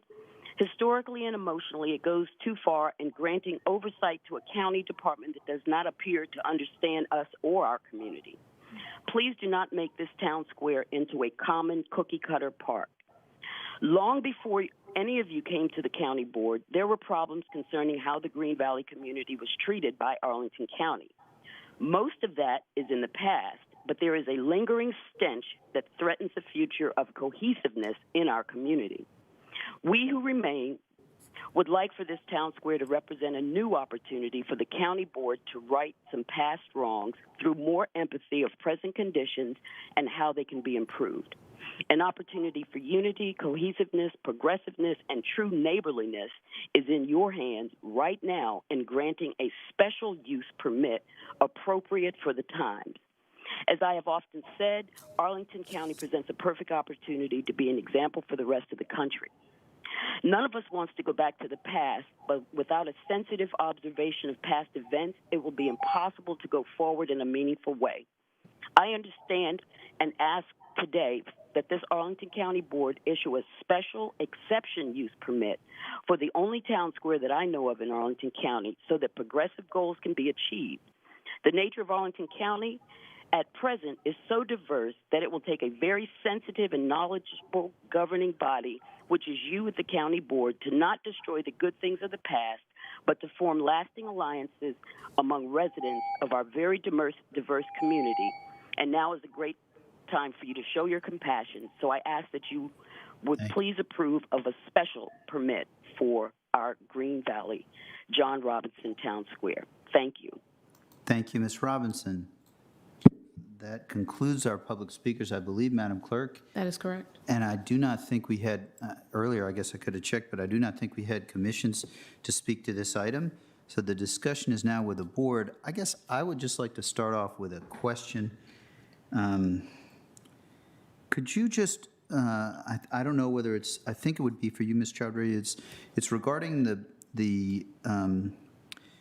are you able to just sort of describe the question of open space versus park and some of the rationale for why this is appropriately, as in the staff report, a park and not an open space?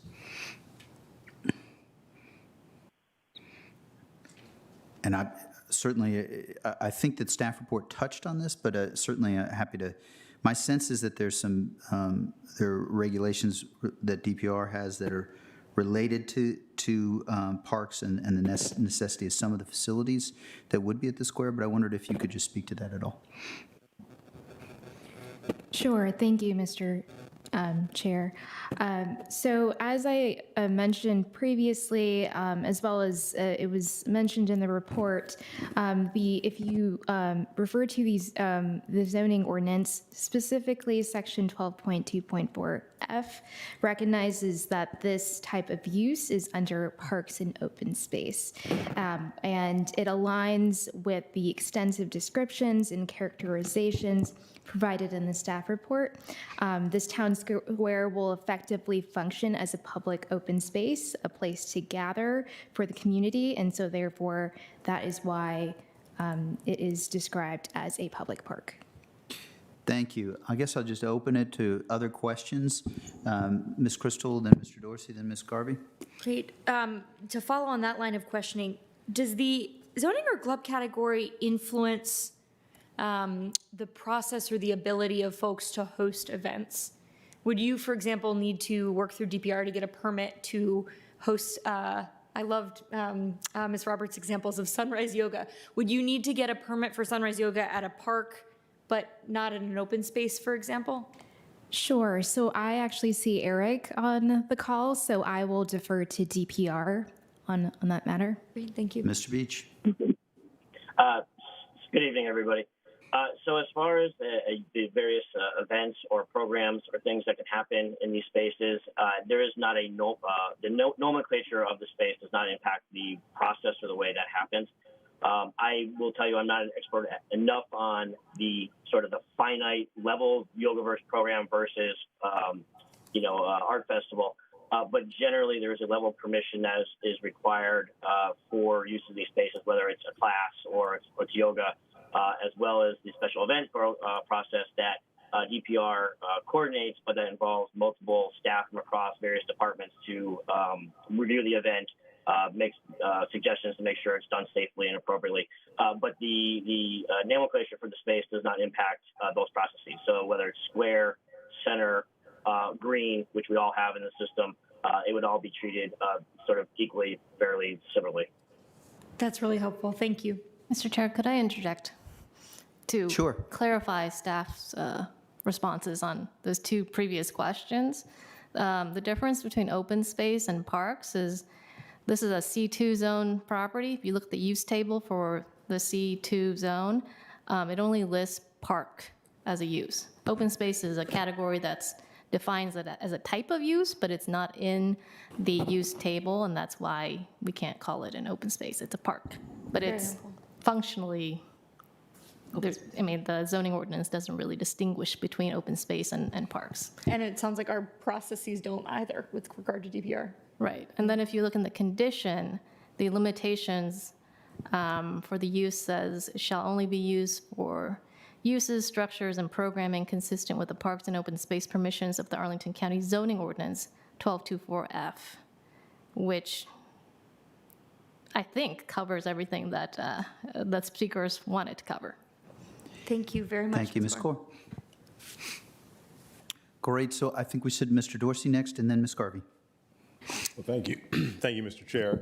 As is with seemingly everything on our agenda this month, it's semantics and perception seems to be what's at issue here. But, we need to go to greater lengths to ensure that the abnormal circumstance of needing a use permit for a public park or open space because it's zone C2 instead of S3 doesn't mean that there's somehow some change in how people are going to experience it.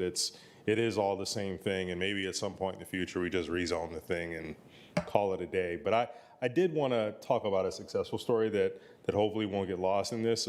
Back in 2004, 2005, when I worked in the Green Valley community and the NOC Revitalization Organization, as the revitalization group was then known, sort of fleshed out this village for the square. The county only owned the tip of the parcel. There were still a couple parcels that were owned in private interest. So a lot of it was sort of people dreaming, envisioning, and hoping. None of it had any kind of guarantee, and it took lots of years of community determinedness, county not stepping away from its support and responsibility. But, part of the reason it took until 2017, 18 to make that final push of progress was just because all the property wasn't there. But since then, thankfully, people who were committed to the vision back in the early 2000s stayed with it. And, you have this innovative, unique, really doesn't exist anywhere else in the county kind of public facility that's going to come online. It's a really, really good story. And I hope we appreciate it as such. Thank you, Mr. Dorsey. Really appreciate you mentioning that. We'll go to Ms. Garvey, and we may have additional questions. We also may be getting towards a motion. Yeah, thank you. I did have just one question. I think I really want to thank the speakers for coming. It was great to hear from Mr. Craddock, Ms. Roberts, whom I haven't seen in a while. It's nice to see her on camera, and Ms. Robinson, who've been with the community, with Green Valley for so long. Their comments I started to realize what I think the semantics is about a little better. And Mr. Dorsey kind of hit the nail on the head here, calling it's going to be really unique. And this particular location plays a different role for the community than most of our parks and open spaces do. And it's a really, really important role. And I'm going to be really excited to have this happen and get actually finished and built. So the issue with the chairs, the movable chairs, and the hours, that is a big deal if you want to have this unique space. So I think it's for Ms. Chowdhury. Could you talk a little more about how you're going to be working with the community moving forward? Because it's possible there's some decisions made about the chairs and stuff that maybe it needs to be tweaked and changed. Same thing with the hours and things. And I think you're willing to do that, but I'd like to hear you talk about how you're going to work with the community. Sure, absolutely. So as mentioned, there will be a pilot program that will be coordinated by DPR, and I will defer to DPR on this question. Mr. B? Thank you. So two sort of separate questions there, I believe, both relate to how will the park be managed and how the conversation will happen with the community with that management. So the first is in regard to the chairs. And I think it's a good example. It may be emblematic of more things that have to take place in these spaces as these spaces are sort of dynamic, fluid spaces.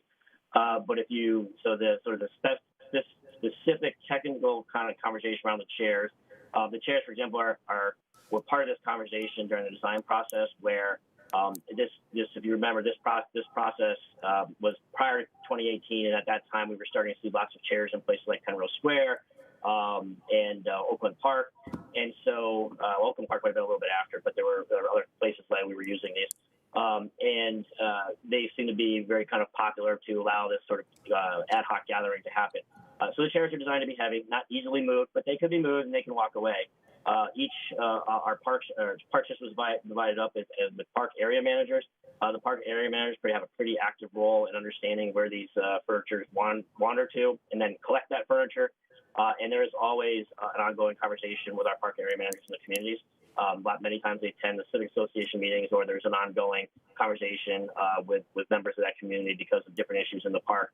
And so there certainly can be a dynamic there about, is that approach tweaked, or whether it's that, or it's trash collection, or something like that. Those are just sort of regular, ongoing conversations, and we can take care to make sure that we're taking the right approach to keeping those conversations alive and maybe supporting them even more if we need to. And so that kind of leads me similar to the hours of operation. Hours of operation is one that is a little bit. John Robinson has this ditch for the community there, but the hours of operation is something that does impact our system-wide. The department has recognized that we have a challenge in that we have many different hours for our parks across the system, particularly in our denser corridors, where uniformity of hours becomes a challenge to manage, as well as enforcement for police, knowing what hours are open. So we, several months ago, began to look at this pilot program to address these spaces. We came up with a series of criteria that identified particular public spaces, and I'm using that as the broadest category, no matter the nomenclature, that identified them as in our designated planning corridors, or areas that the board has particular land use policies assigned to, as well as on major roads, or, for example, have a major hub for transportation that pedestrians might be going through. We have gone through and looked at when people are using these spaces have ambient light or street lights that tend to encourage people to be there. and there's some challenges with that, even if the park is said to be closed. And so we looked through an idea of having events and things like this, what time do events go to, and we became upon a time of 11 p.m. to keep the parks open to, so sunrise to 11 p.m. That pilot program began in June. We are going to, it is on the website for continuous feedback. We're going to visit that in 6 months and then 1 year, and to collect all the comments from the various communities. We can engage communities as well during that time, but we plan to adjust that pilot program at the 6 month and the 1 year, and may go a whole different direction, or just be a tweak based on needs that we've identified. So we have sort of the immediate sort of management of a park or a public space itself with the chairs and other things, and then we have sort of the global operation that we try to be sensitive with our communities about, but do have some system-wide challenges for us. So hopefully that kind of answers your question. Yes, it does a bit. I think obviously the park manager is going to be important, and making it a pilot makes me feel good because a pilot means you're going to be studying it and keeping track of how it's going and getting a lot of feedback. So I think that's really, really crucial. And I think Chikwe and Njoku's on the call too, and I think he's worked all the way along on that. And I think the continuity of people working on the same project with the community is really a good thing. I was going to ask a question possibly about the one last outstanding issue is the street bump out, but I see Mr. Karantonis has got his light on, and I'll maybe pass it on to him. Perhaps he's asking that question too. Maybe we're lucky. Mr. Karantonis? Let's ask for the street bump out and how it affects the circulation around the square and the pedestrian safety crossing Kenmore. And so that question, I think both of you have it, and I'm not sure who would be best to answer that question. Ms. Chowdhury? Sure. So I believe Rob Gibson, who will be representing DES, he is on the call. Mr. Gibson, are you there? Yes. Good evening, County Board members. Good evening. The park design has integrated the curb extensions along Sherman Boulevard in a manner so that the new on-street parking can be provided within the park. This helps reduce the overall crossing distance for pedestrians. And then the street width between those curb extensions and the curb on the opposite side has been designed consistent with Arlington County standards. We have heard the community's concerns about safety. The park continues to be under construction, and we will endeavor to ensure that the operations, both for pedestrians and vehicles, are safe when the park opens, and continue to monitor activities there. Thank you. I think I share the concern of many neighbors and a logical concern about, especially in the summer, how the square will, how safe it will be, especially for kids to cross South Kenmore from the playground and the sprayground. Ground. I do believe that we have to do something there to make South Kenmore way safer to cross. This is a project by its own right, and I really want to flag it already. Other than that, I don't have other questions. I have only concluding comments on. Well, let's quickly, if we can, go to Ms. Garvey for a motion, and then we'll come back to you to start the concluding comments, Mr. Karantonis. But first, Ms. Garvey. Sure. I would like to move that we approve the manager's recommendation in the board report dated July 14 to approve the use permit for a public park on county-owned property, John Robinson Jr. Town Square. Love the name. Second. So now, did you want to speak any more to your motion, and then we'll go to Mr. Karantonis. Go ahead, Ms. Garvey. Well, yeah, sure. I can't wait till this gets done. I think this has sort of been under discussion since I almost got on the board, and it's long been needed, which some of our speakers kind of talked about a bit. It doesn't help right all of the neglect that Arlington County has had for this community for many, many years, but it will help, and I think it will be a real asset. I'm pleased to hear the amount of attention that's going to continue to be paid as we kind of work it through, because it is a different and unique situation and has the potential, and I'm hoping it really will be an incredible asset and really make this a vibrant community and start to really come into its own as it should. Thank you. Thank you, Ms. Garvey. Mr. Karantonis. Thank you, Mr. Chair. It is really I have to say thank you to Mr. Craddock, Mr. Robinson, for speaking out on details of the square and reminding us how important and delicate this asset is and how long overdue it is and how only this community in Green Valley can actually understand it properly and populate it and activate it and make it a social asset besides an urban asset.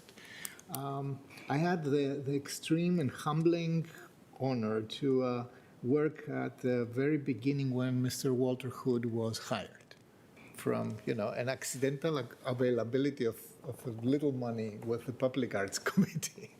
And I think he insisted a lot on listening, on going into the neighborhood and listening on everything, on absorbing the history and absorbing the uses. And I can tell you that I see here a place with extreme potential, a square that will be lit up by the people in Green Valley and will create again a sense of a center of the community there. That said, we need to make sure that we make also our part. That county will be, maintaining the square properly. That we will be vigilant to keep the asset as good as we can. I am a neighbor of Green Valley. I've seen how Penrose Square was, how it grew, and I can assure you that the movable chairs will still be there. And I've lost many bets that these will be stolen, and so they are still there and they are good, and they really work, and they create this flexible space where people can gather together, and they are not constrained by the geometry and the architecture of the seating opportunity. I am like Ms. Garvey, really anxious to see that materializing, and in a few years also having the full bloom of the trees and everything. Thank you. Thank you, Mr. Karantonis. Ms. Crystal. Well, thank you. I'm so pleased to support this, although I may have the only stakeholder in the neighborhood who's sorry to see this come to completion, because I happen to have a 2-year-old who loves to visit the diggers on site every day. I'm really looking forward to seeing this come to completion, and I really appreciated Mr. Dorsey's sharing the vision in which it originated. I appreciate our speakers' comments, and I think they really, my takeaway from listening to Ms. Roberts and Ms. Robinson in particular is that it's really about how this site is used and whether it can fulfill that vision that Mr. Dorsey described the community having, whether it can continue to do what it has done best in the past, which is serve as an impromptu gathering place and a place for Knock Youth Enterprises and the fish fry and so many generations going back before that, and live up to that vision in a way that ensures that we don't get in our own way with process and programming, that we can support the impromptu and the grassroots, as well as the big, large-scale community events like the classic car show, et cetera.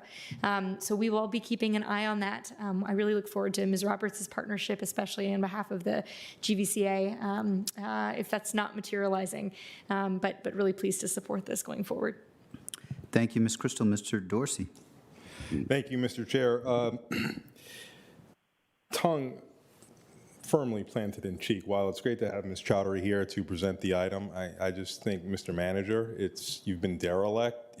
Department of Parks and Recreation is the applicant, and they don't even have anybody in the actual room. I think that's just not a good precedent. But anyway, he's going to give me something on that later. Beyond that, this is unusual in that we don't usually do use permits for parks. But beyond that unusualness, there is really, as I alluded to before, a lot of great stuff here. But the only way that that's actually realized is if DPR really takes the approach that was suggested by Ms. Roberts and Ms. Robinson, and that is to not just think about this as part of the inventory, where you apply other norms in the way we always do business, just to be open to any and all things that we hear from users, potential users who may be carrying the decades of vision for what this site ought to be. So hopefully DPR has internalized that feedback that they heard tonight, that there is a yearning, a desire, and at least from this board member, an expectation that there will be willingness to listen and embrace all thoughts about how to program this space, how to use this space, and that very much in the spirit of customer service, you are going to seek to get to yes, even if it makes you slightly uncomfortable with embracing things that you are not comfortable doing. So I'm going to actually believe that there will be positivity and success from it. I will expect it. I will not expect anything otherwise, but just do want to make sure that DPR, Ms. Probus, Mr. Beach, wherever you are, hopefully comfortable in your home, but you've internalized those messages that we heard from our speakers tonight.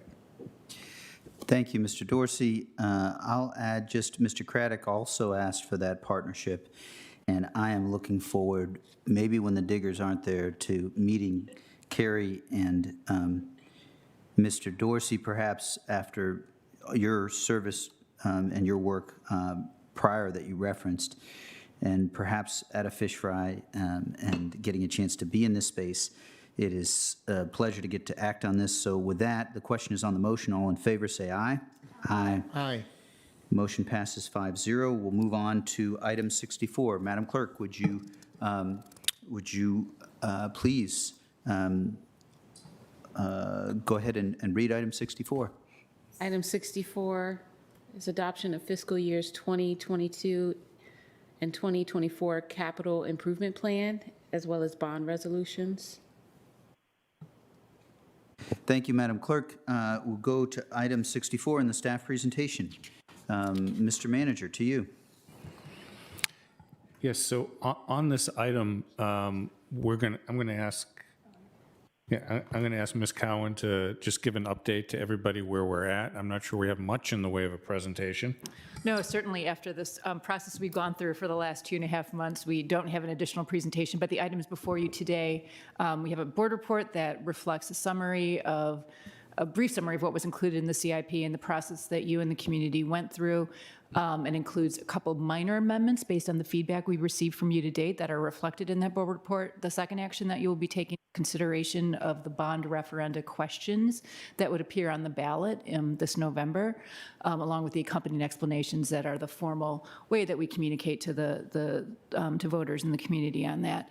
And then I know, most importantly, that you all have been working on guidance to the manager on some follow-up items for staff to continue to do before we get to the next CIP just a short year from now. As I think you've heard the manager say, and I've heard you all reflect back to us, this was meant to be yet another bridging CIP, given that we're finally beginning, hopefully, notwithstanding what you heard from Dr. Varghese and Dr. Miller today, getting out of the pandemic and seeing where we might be from an economic perspective. But all that said, we will be back next May with hopefully what is a return to our normal 10-year CIP planning process.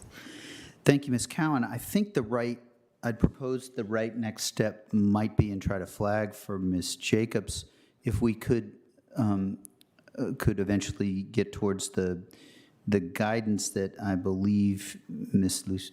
Lucia sent a little earlier. For context for those watching, I know that there may be some who are watching. We concluded the public hearing. The conversation is with the board. We've received a number of letters on this. Our last work session essentially outlined a lot of the items that we have for guidance. I want to thank Ms. Cowan and the manager. This has been a lot of work, I feel, for a 3-year CIP, and so, but still important to do. And there's some policy, in addition to bridging and investing in infrastructure, there's some policy benefits to it. So with that, Ms. Jacobs, would you be able to put up the guidance that we have worked on for our public to see? Got it. So I know that there are a couple of different items. I don't want to take long. And I will leave, I guess I'll try to describe them briefly, and Ms. Crystal certainly worked on the first item, so we can come back to it. But I'll just say that we've had, for the first time on the first item, we've had a campaign of emails from the Sustainable Mobility Group, and this leads to a bike trail a feasibility for a bike trail that is in item 1. And Ms. Crystal, speak to it if you'd like to. Yes. Just as I mentioned when we convened last week, what's I think really exciting about this is potential not only for Arlington, but for the entirety of the region. The National Capital Trails Coalition envisions a complete loop connecting the entirety of our region, the entire DMV, bringing a pedestrian trail and bike trail as a form of not only recreation, but actual mobility, commuting within just a mile or a half mile of millions of people in this region. And the priority link that Arlington has yet to deliver on, there are many others that are in our plan, but the priority link would be our stretch of Arlington Boulevard. This is, we anticipate, the thorniest stretch that is probably going to be the hardest, and so I really appreciate staff's willingness to help us identify the funding to do a feasibility analysis so that we can begin to think about allocating some funds to execute on it in the next 10-year CIP. Thanks, Mr. Chair. Thank you. The next, thank you very much. It's an important step. Appreciate colleagues. The next item is with respect to our multimodal, our Columbia Pike, our multimodal project, which is ongoing. And we're going to continue to invest in A, that's description of the investments that we need to do and complete. We are prioritizing that. B describes the Columbia Pike transit stations, which we are directing the manager to prioritize delivery of the first 8 transit stations to include by the end of summer 2022. And we are willing to approach alternative delivery and design. That is a critical item. Those who watched the work session will know that the transit signal prioritization, we had a lot of questions on that. It is a shared priority of each of the members of the board, and that's in C. If we go to the next page, and we asked for a semi-annual update there and provided some dates. Item 3 in our guidance is, from my perspective, one of our biggest steps forward. I'm very grateful to colleagues and to transit staff for realizing that we need to take the next steps in this area and move to electric buses. And the language in there describes 2024 as the period. We would also do a pilot.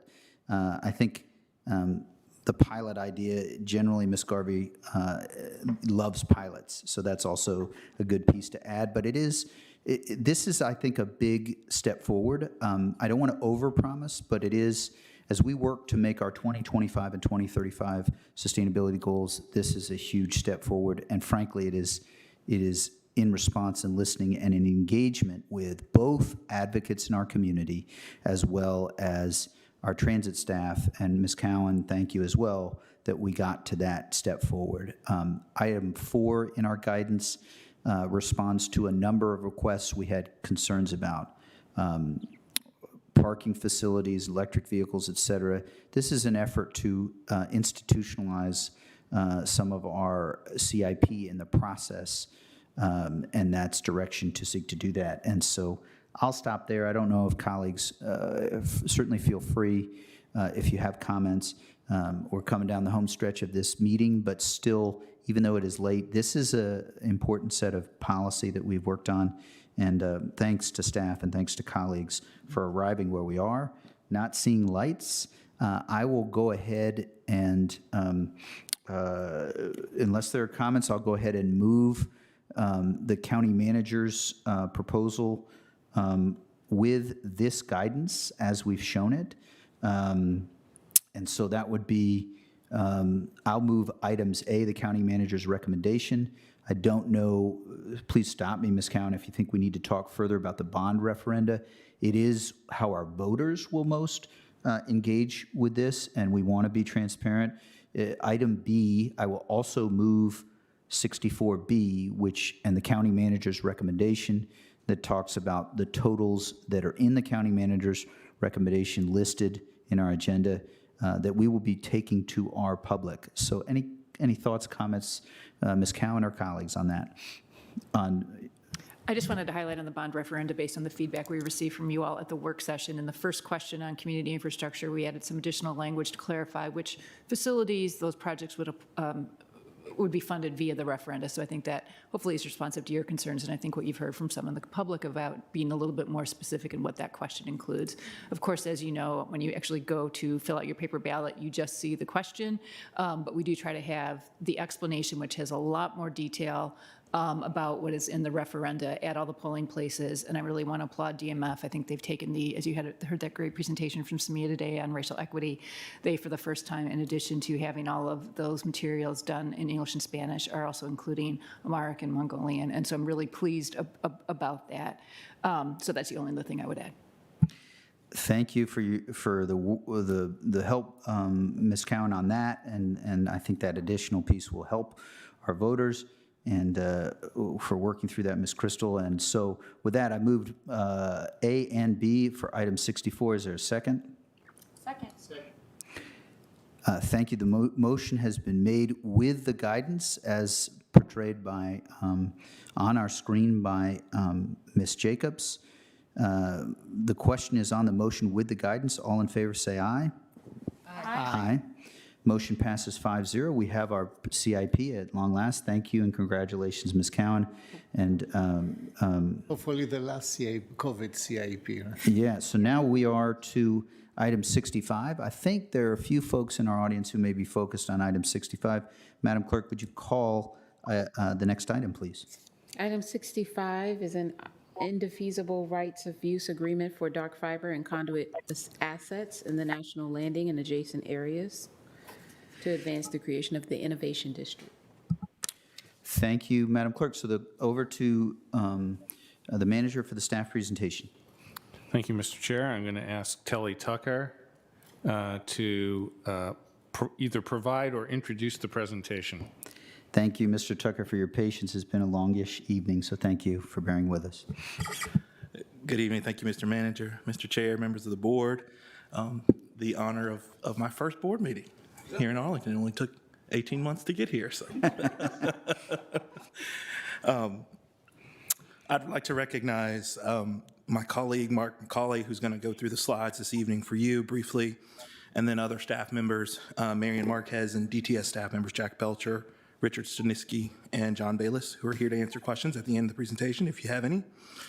And first, I want to thank you for the opportunity to discuss an opportunity to continue to build on the foundation of innovation that's helped Arlington become a national leader in talent development, talent attraction, and quality community in which we live, work, and play.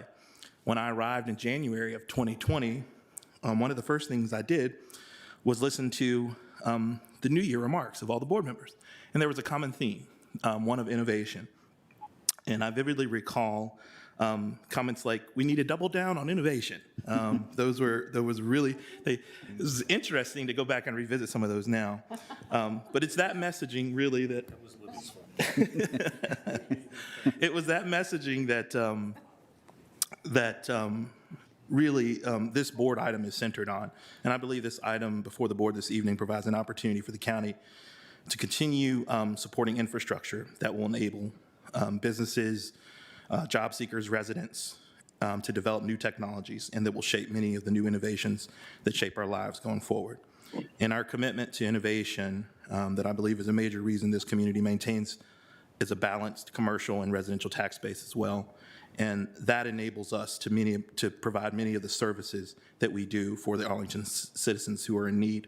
And so I believe supporting this item will continue to make this community an attractive place for commercial growth and indirectly continue to provide resources necessary to support the community's needs.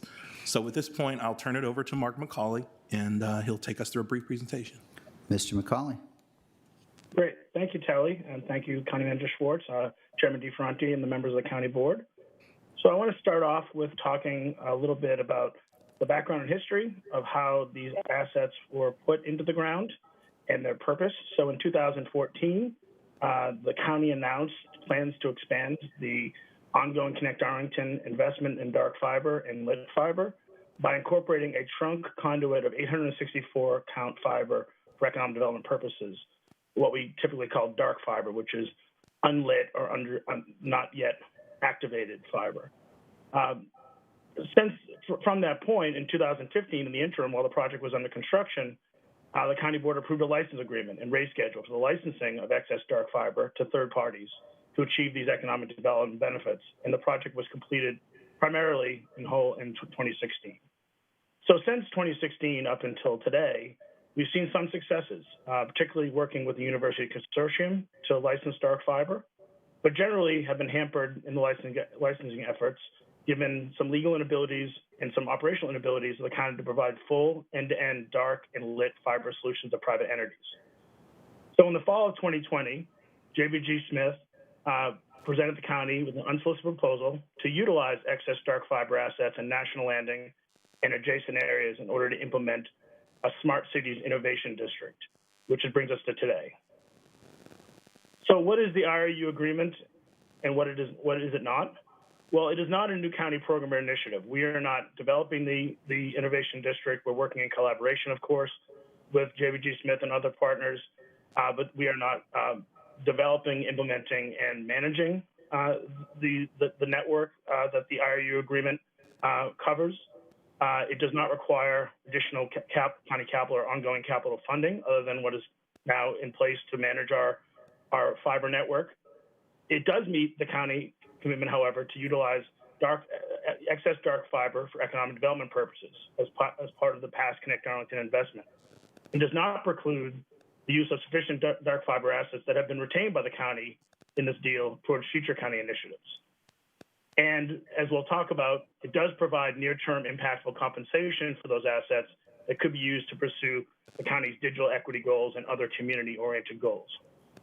So what it is a transfer of these excess dark fiber assets to allow a private third party and its partners to expand telecommunications capacity in the area, which is, as we'll talk about through the presentation, and certainly in any questions you have, is a significant competitive advantage. So that is the public benefit. The creation by the private market of a unique and highly marketable economic development competitive edge regionally, nationally, and globally.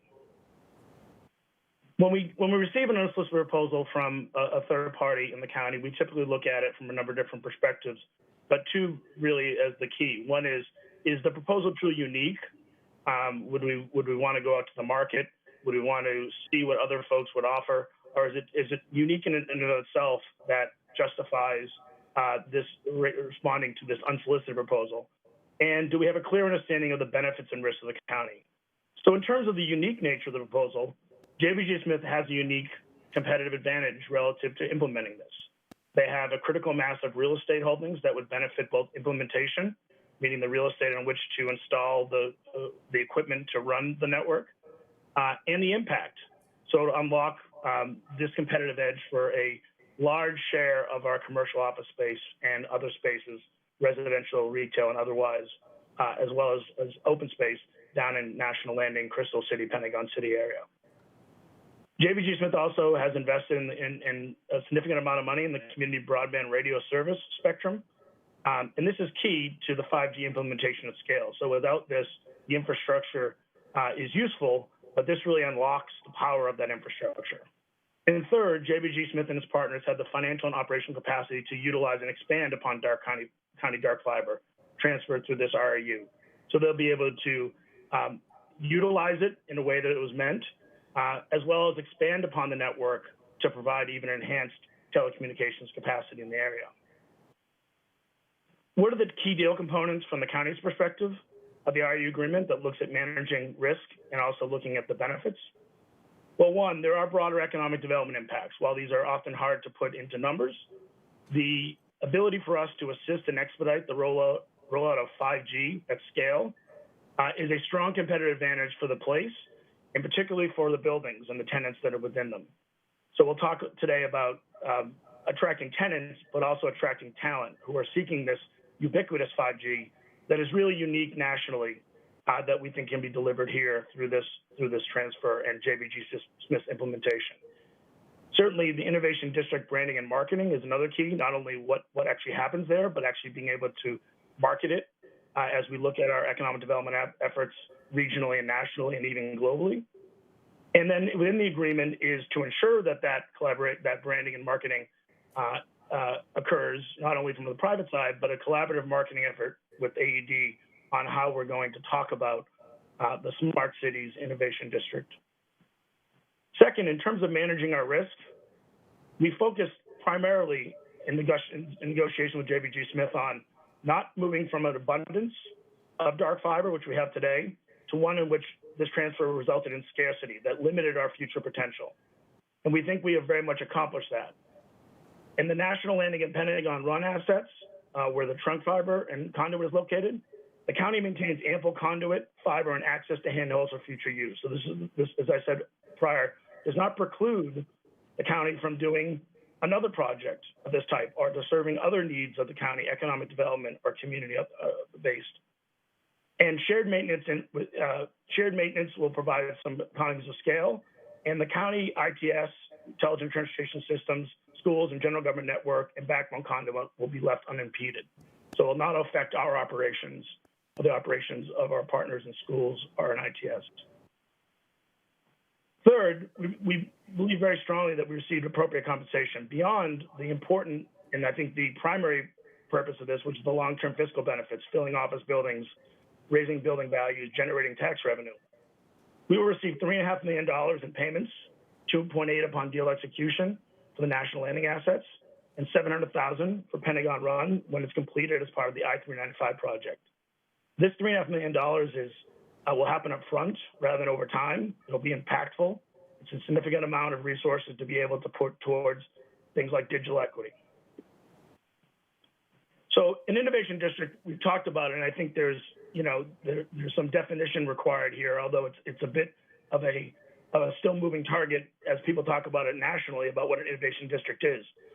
But we've defined it as a geographic area at primarily a neighborhood scale with a mix of significant corporate and innovation anchors and a supporting ecosystem of people or talent and smaller entities that are focused on the creation, deployment, or testing of innovative new technologies enabled by physical and digital infrastructure. So examples of that would be the Seaport District in Boston, 22 At, which is in Barcelona, and South Lake Union, which is in Seattle, as well as some other examples. But there aren't that many examples, so we really do believe this is a unique opportunity for the county to really establish regionally and nationally a strong brand and service delivery. And finally, once again, I referenced this up front, but the public benefit is the economic development. It's the reason why the fiber assets were placed in the ground in the first place, not only in National Landing, but countywide. And it will touch a lot of different things that we see as very important in terms of our economic development goals. Fighting the office vacancy rate by attracting and retaining office tenants, but also attracting talent, which goes hand in hand with attracting those tenants and businesses. And attracting and retaining is an important concept, which is not only attracting new businesses, but making the place what we often call sticky, meaning that tenants that are here that now have access to this level of service will find it very difficult to leave because they will not find this elsewhere. And then obviously it has potential impacts on placemaking, use of public and open spaces, and in terms of how the technology can be deployed that way. Technological innovation in place, meaning companies that are not only doing innovation as a broader purpose, but are doing it here in Arlington. And things like retail and service innovation, how our retailers, service providers will use this technology to create really sort of leading edge service provision. So I tried to be brief. So with that, I will leave it open to questions. Thank you. Thank you, Mr. McCauley and Mr. Tucker. Let's see, is there an applicant presentation on this one? I do not believe so. We may have public speakers. I'm just sort of stalling a little bit as we, I think Ms. Jacobs will come back in a moment. Do we have anybody virtually on the line to speak on this item? We do not have any public speakers. No public speakers. I see we do have a couple in the audience not having preferred to speak. Oh, sure. I believe the applicant is here. Do one of you want to come forward and speak on this?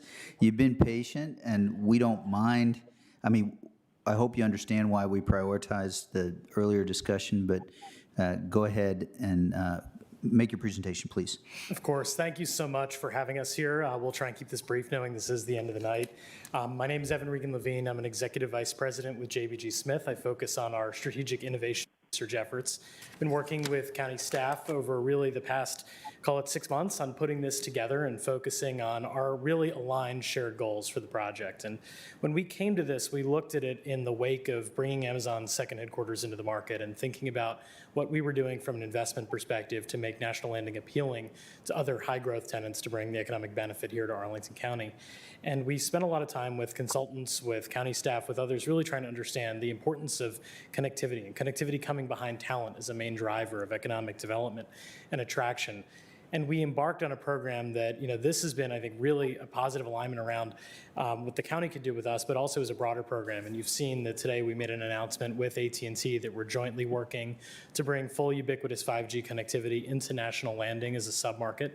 We're doing that obviously through a broad set of partnership agreements that we've signed with them and we're working on with them, but also as part of a broader coalition to really deliver cutting-edge connectivity, because we think that that connectivity ultimately is the driver, along with the presence of Amazon and Virginia Tech, of innovative tenants in creating an innovation district. And that's ultimately the goal that we've attempted to really lay out for staff and for others, that innovation district is where our greatest alignment is, where we find that ultimately it's our goal to attract new tenants into the market, to retain those tenants, and to drive that stickiness that, that staff was talking about earlier.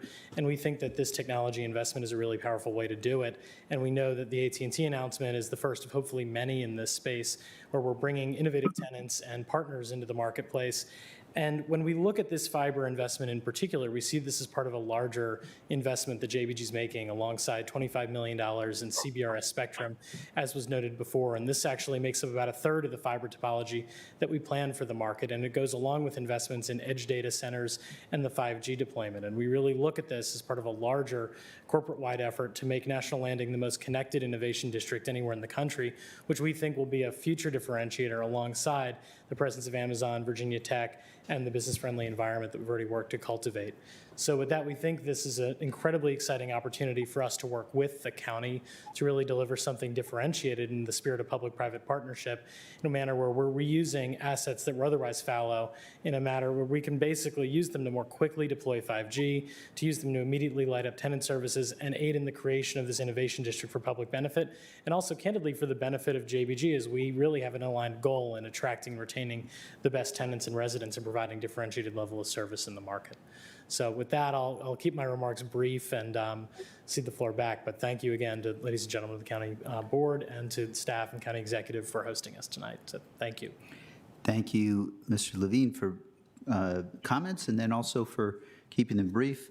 I will go ahead and make the motion to put this into discussion. I'll move the county manager's recommendation to approve and authorize the county manager to sign the attached IRU agreement on behalf of the Arlington County Board with Seed LLC, a subsidiary of JBG Smith, a Delaware limited liability company, for dark fiber and conduit assets in National Landing and adjacent areas to advance the creation of an innovation district. Is there a second?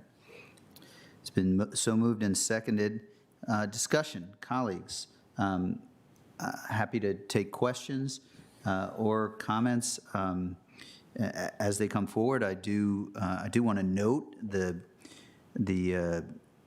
$3.5 million in compensation, and I also want to note that we're, in addition, this is for public benefit and innovation and economic development purposes, and those are two key components that I have been interested in, and the board, I think, as a whole, has been interested over the last weeks.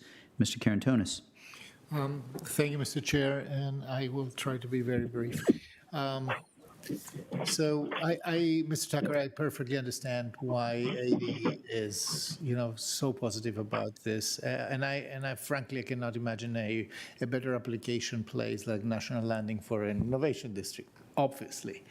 Well, there are two things here, although. First of all, we have Balsam, we have Rosslyn, we have the Rosslyn-Balsam corridor. So what do we learn from this experience here for deploying this kind of services further on in our other economics, strong point, the town, the activity centers. This was the term I was struggling to find. So, go ahead. Would you like me to start now? Okay, I would say I think in many ways we've learned over the last 5 years through conversations with individual business, kind of as one-offs, that utilization of the dark fiber, of the county's asset in dark fiber, really does require a partner that has significant presence in Arlington. I think in many ways this model that we are moving forward with will serve as an example potentially for other development interests, universities, partners who can look at this as a model of how to move something like this forward on a larger scale as opposed to a one-off. I think what we recognized is there were quite a few hurdles to get over for one company, for example, to access the fiber and use the county's fiber. But when you have a partner such as JBG that has a significant real estate control within an area, then it offers a different scale and it offers a different perspective, I think, and an opportunity. And so I'm sure that there will be others that will look at this and say, okay, if this can work in National Landing, then there's an opportunity for us to replicate it in other areas. And you know, without putting JBG on the spot, we've had some conversations with them about are there ways to facilitate future partnerships with others throughout the county because of their investment in CBRS. And I'll let them maybe speak to some of their thoughts, but that has been brought up in many of our conversations early on about, you know, kind of this starting as a proof of concept and then opportunities to maybe even grow in other places within the county. Okay. If there's anything you want to add, feel free to.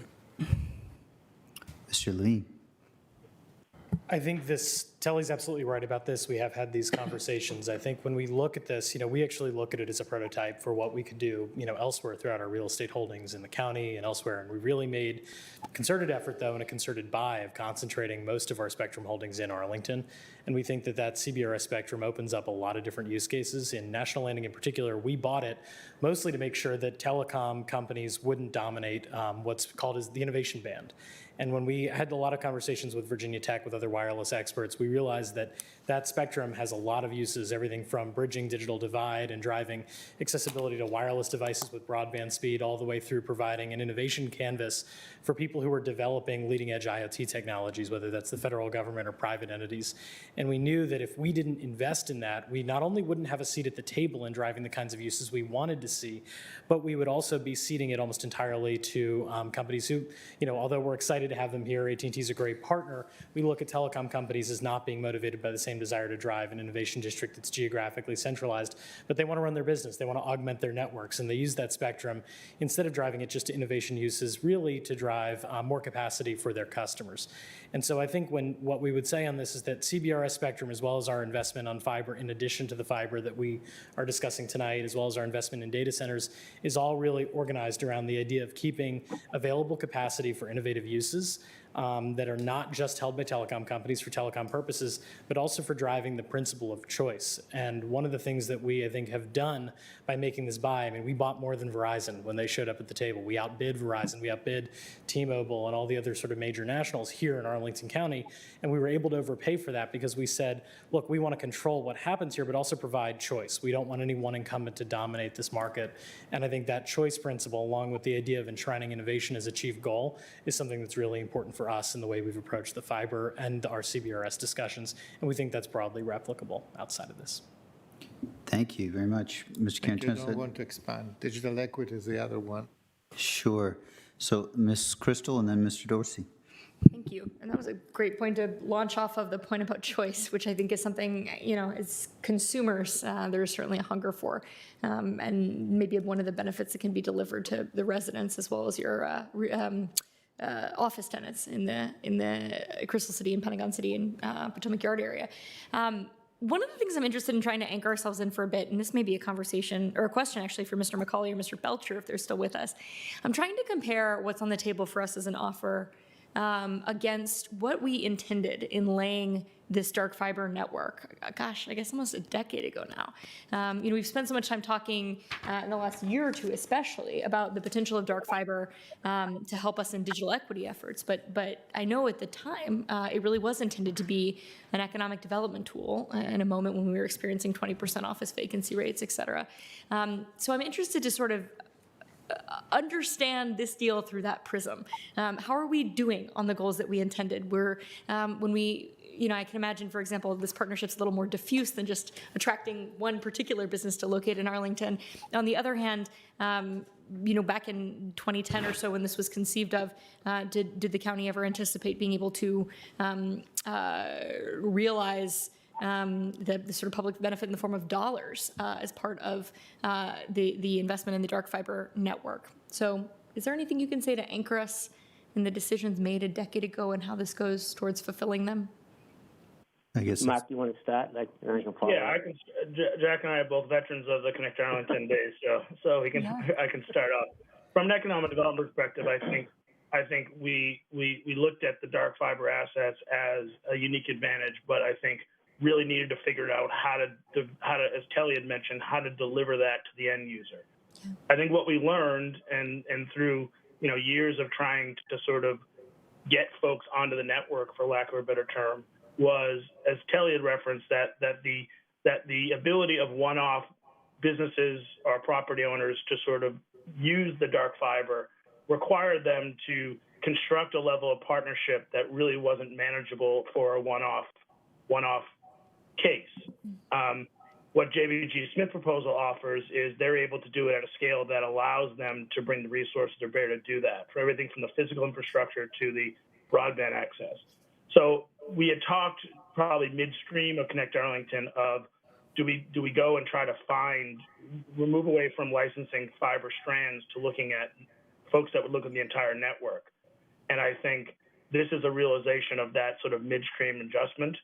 And we really think will be a strong catalyst for now folks looking at dark fiber not as a challenge to how to use, but more of a path forward of how they can access that fiber, not only National Landing, but also throughout the county. Yeah, I would add to that, too. I think the beauty of this is when we laid Connect Arlington, it's a trunk of 10 miles that goes from Crystal City to Rosslyn, up Wilson Boulevard to Ballston, then across to Columbia Pike, and then down Columbia Pike to Crystal City. So we have a full ring. The challenge we faced was that it was a ring internal to Arlington. What we have now is an opportunity to take that ring elsewhere. We mentioned the consortium of universities. We have 5 universities and through actions the board took last year to grant them fiber access. Those 5 universities control 3 major research and education networks. One called Maria, which links all the colleges in Virginia, the universities. And then we have University of Maryland Max, which links the schools in Maryland and outward.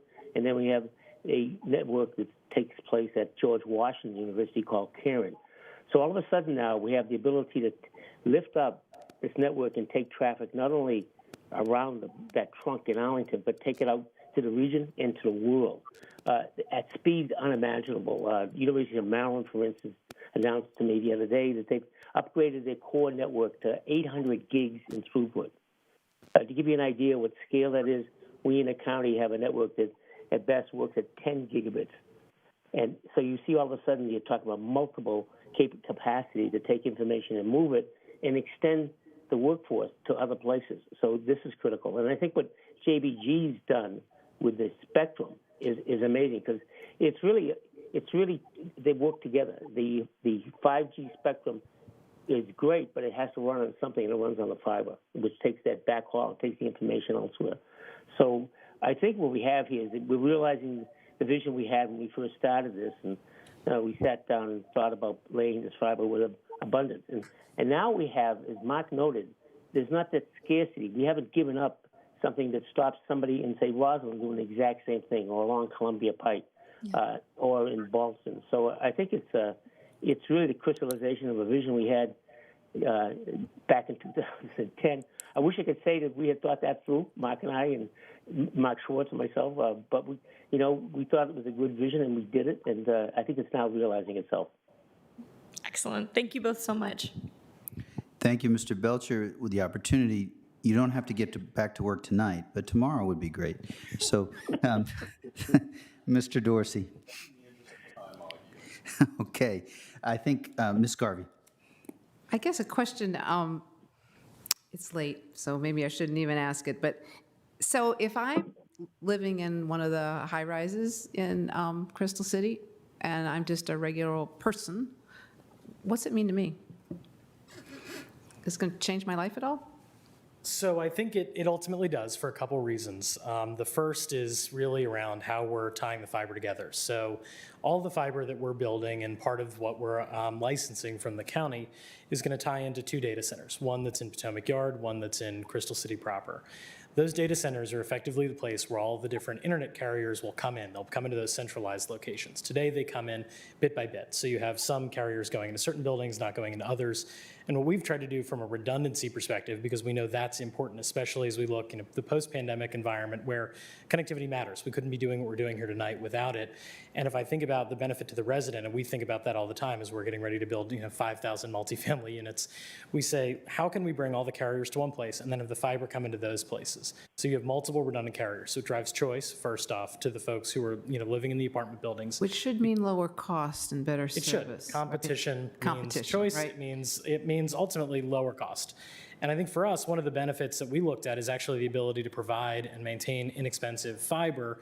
We're not an internet service provider, but what we can do, because we're already building a lot of the projects, is actually lay the fiber more cheaply and more easily in a greater capacity. And that's one of the reasons we were so interested in partnering with the county, is that actually the conduit infrastructure has the ability for us to invest on top of what's already there and fill it with even more fiber. So we're trying to bring more capacity to the market, because ultimately the driving down the consumer cost and the enterprise cost and putting more people connected to this is the goal. And I'd say from a fiber perspective, that's what we're trying to accomplish by bringing multiple providers. I'd say on the 5G side, where that's, I think there's a lot of different areas where that could potentially be, life-altering or changing.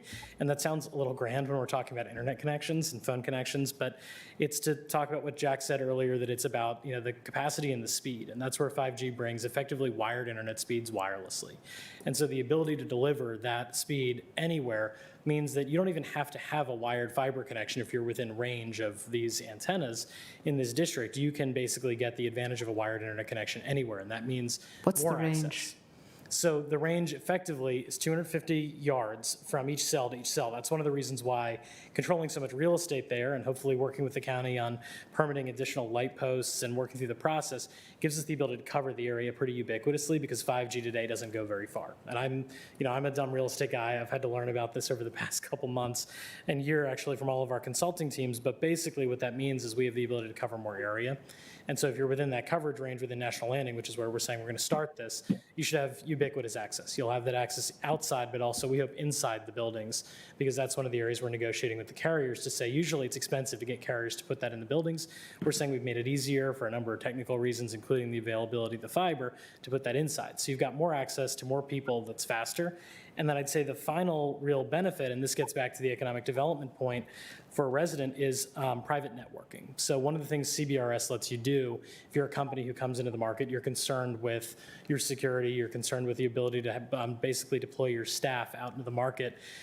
Any park, any apartment, you would be able to have a private network that would run over cellular that would mean extending, say an Arlington County employee works in Arlington County, we can bring the Arlington network into that park, into that apartment building. So we make it a lot easier for people to sort of work anywhere, make it easier for companies to say, instead of a clunky VPN or other technology, you can have access anywhere, anytime at high speed. So we think those are some of the actual benefits to the resident.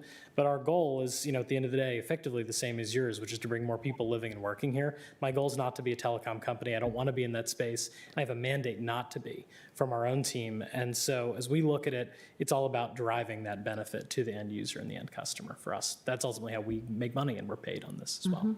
Great, that helps a bit. I'd love to pursue this conversation, but not tonight. Thank you. Thanks very much. I do think we ought to make the point that has been made in staff conversations that as I understand it, the 3.5 million, the intention is to take those resources and work on digital equity. And I see a head nod from the manager that I don't think he wants me to pull out the lockbox term from the 90s, but I did want to reference it. And with that, I'll call for a vote on the motion. All in favor say aye. Aye. Aye. Motion passes 5-0. Madam Clerk, is there anything else to come before the board? No, there is not. We are adjourned until tomorrow night at 6:30.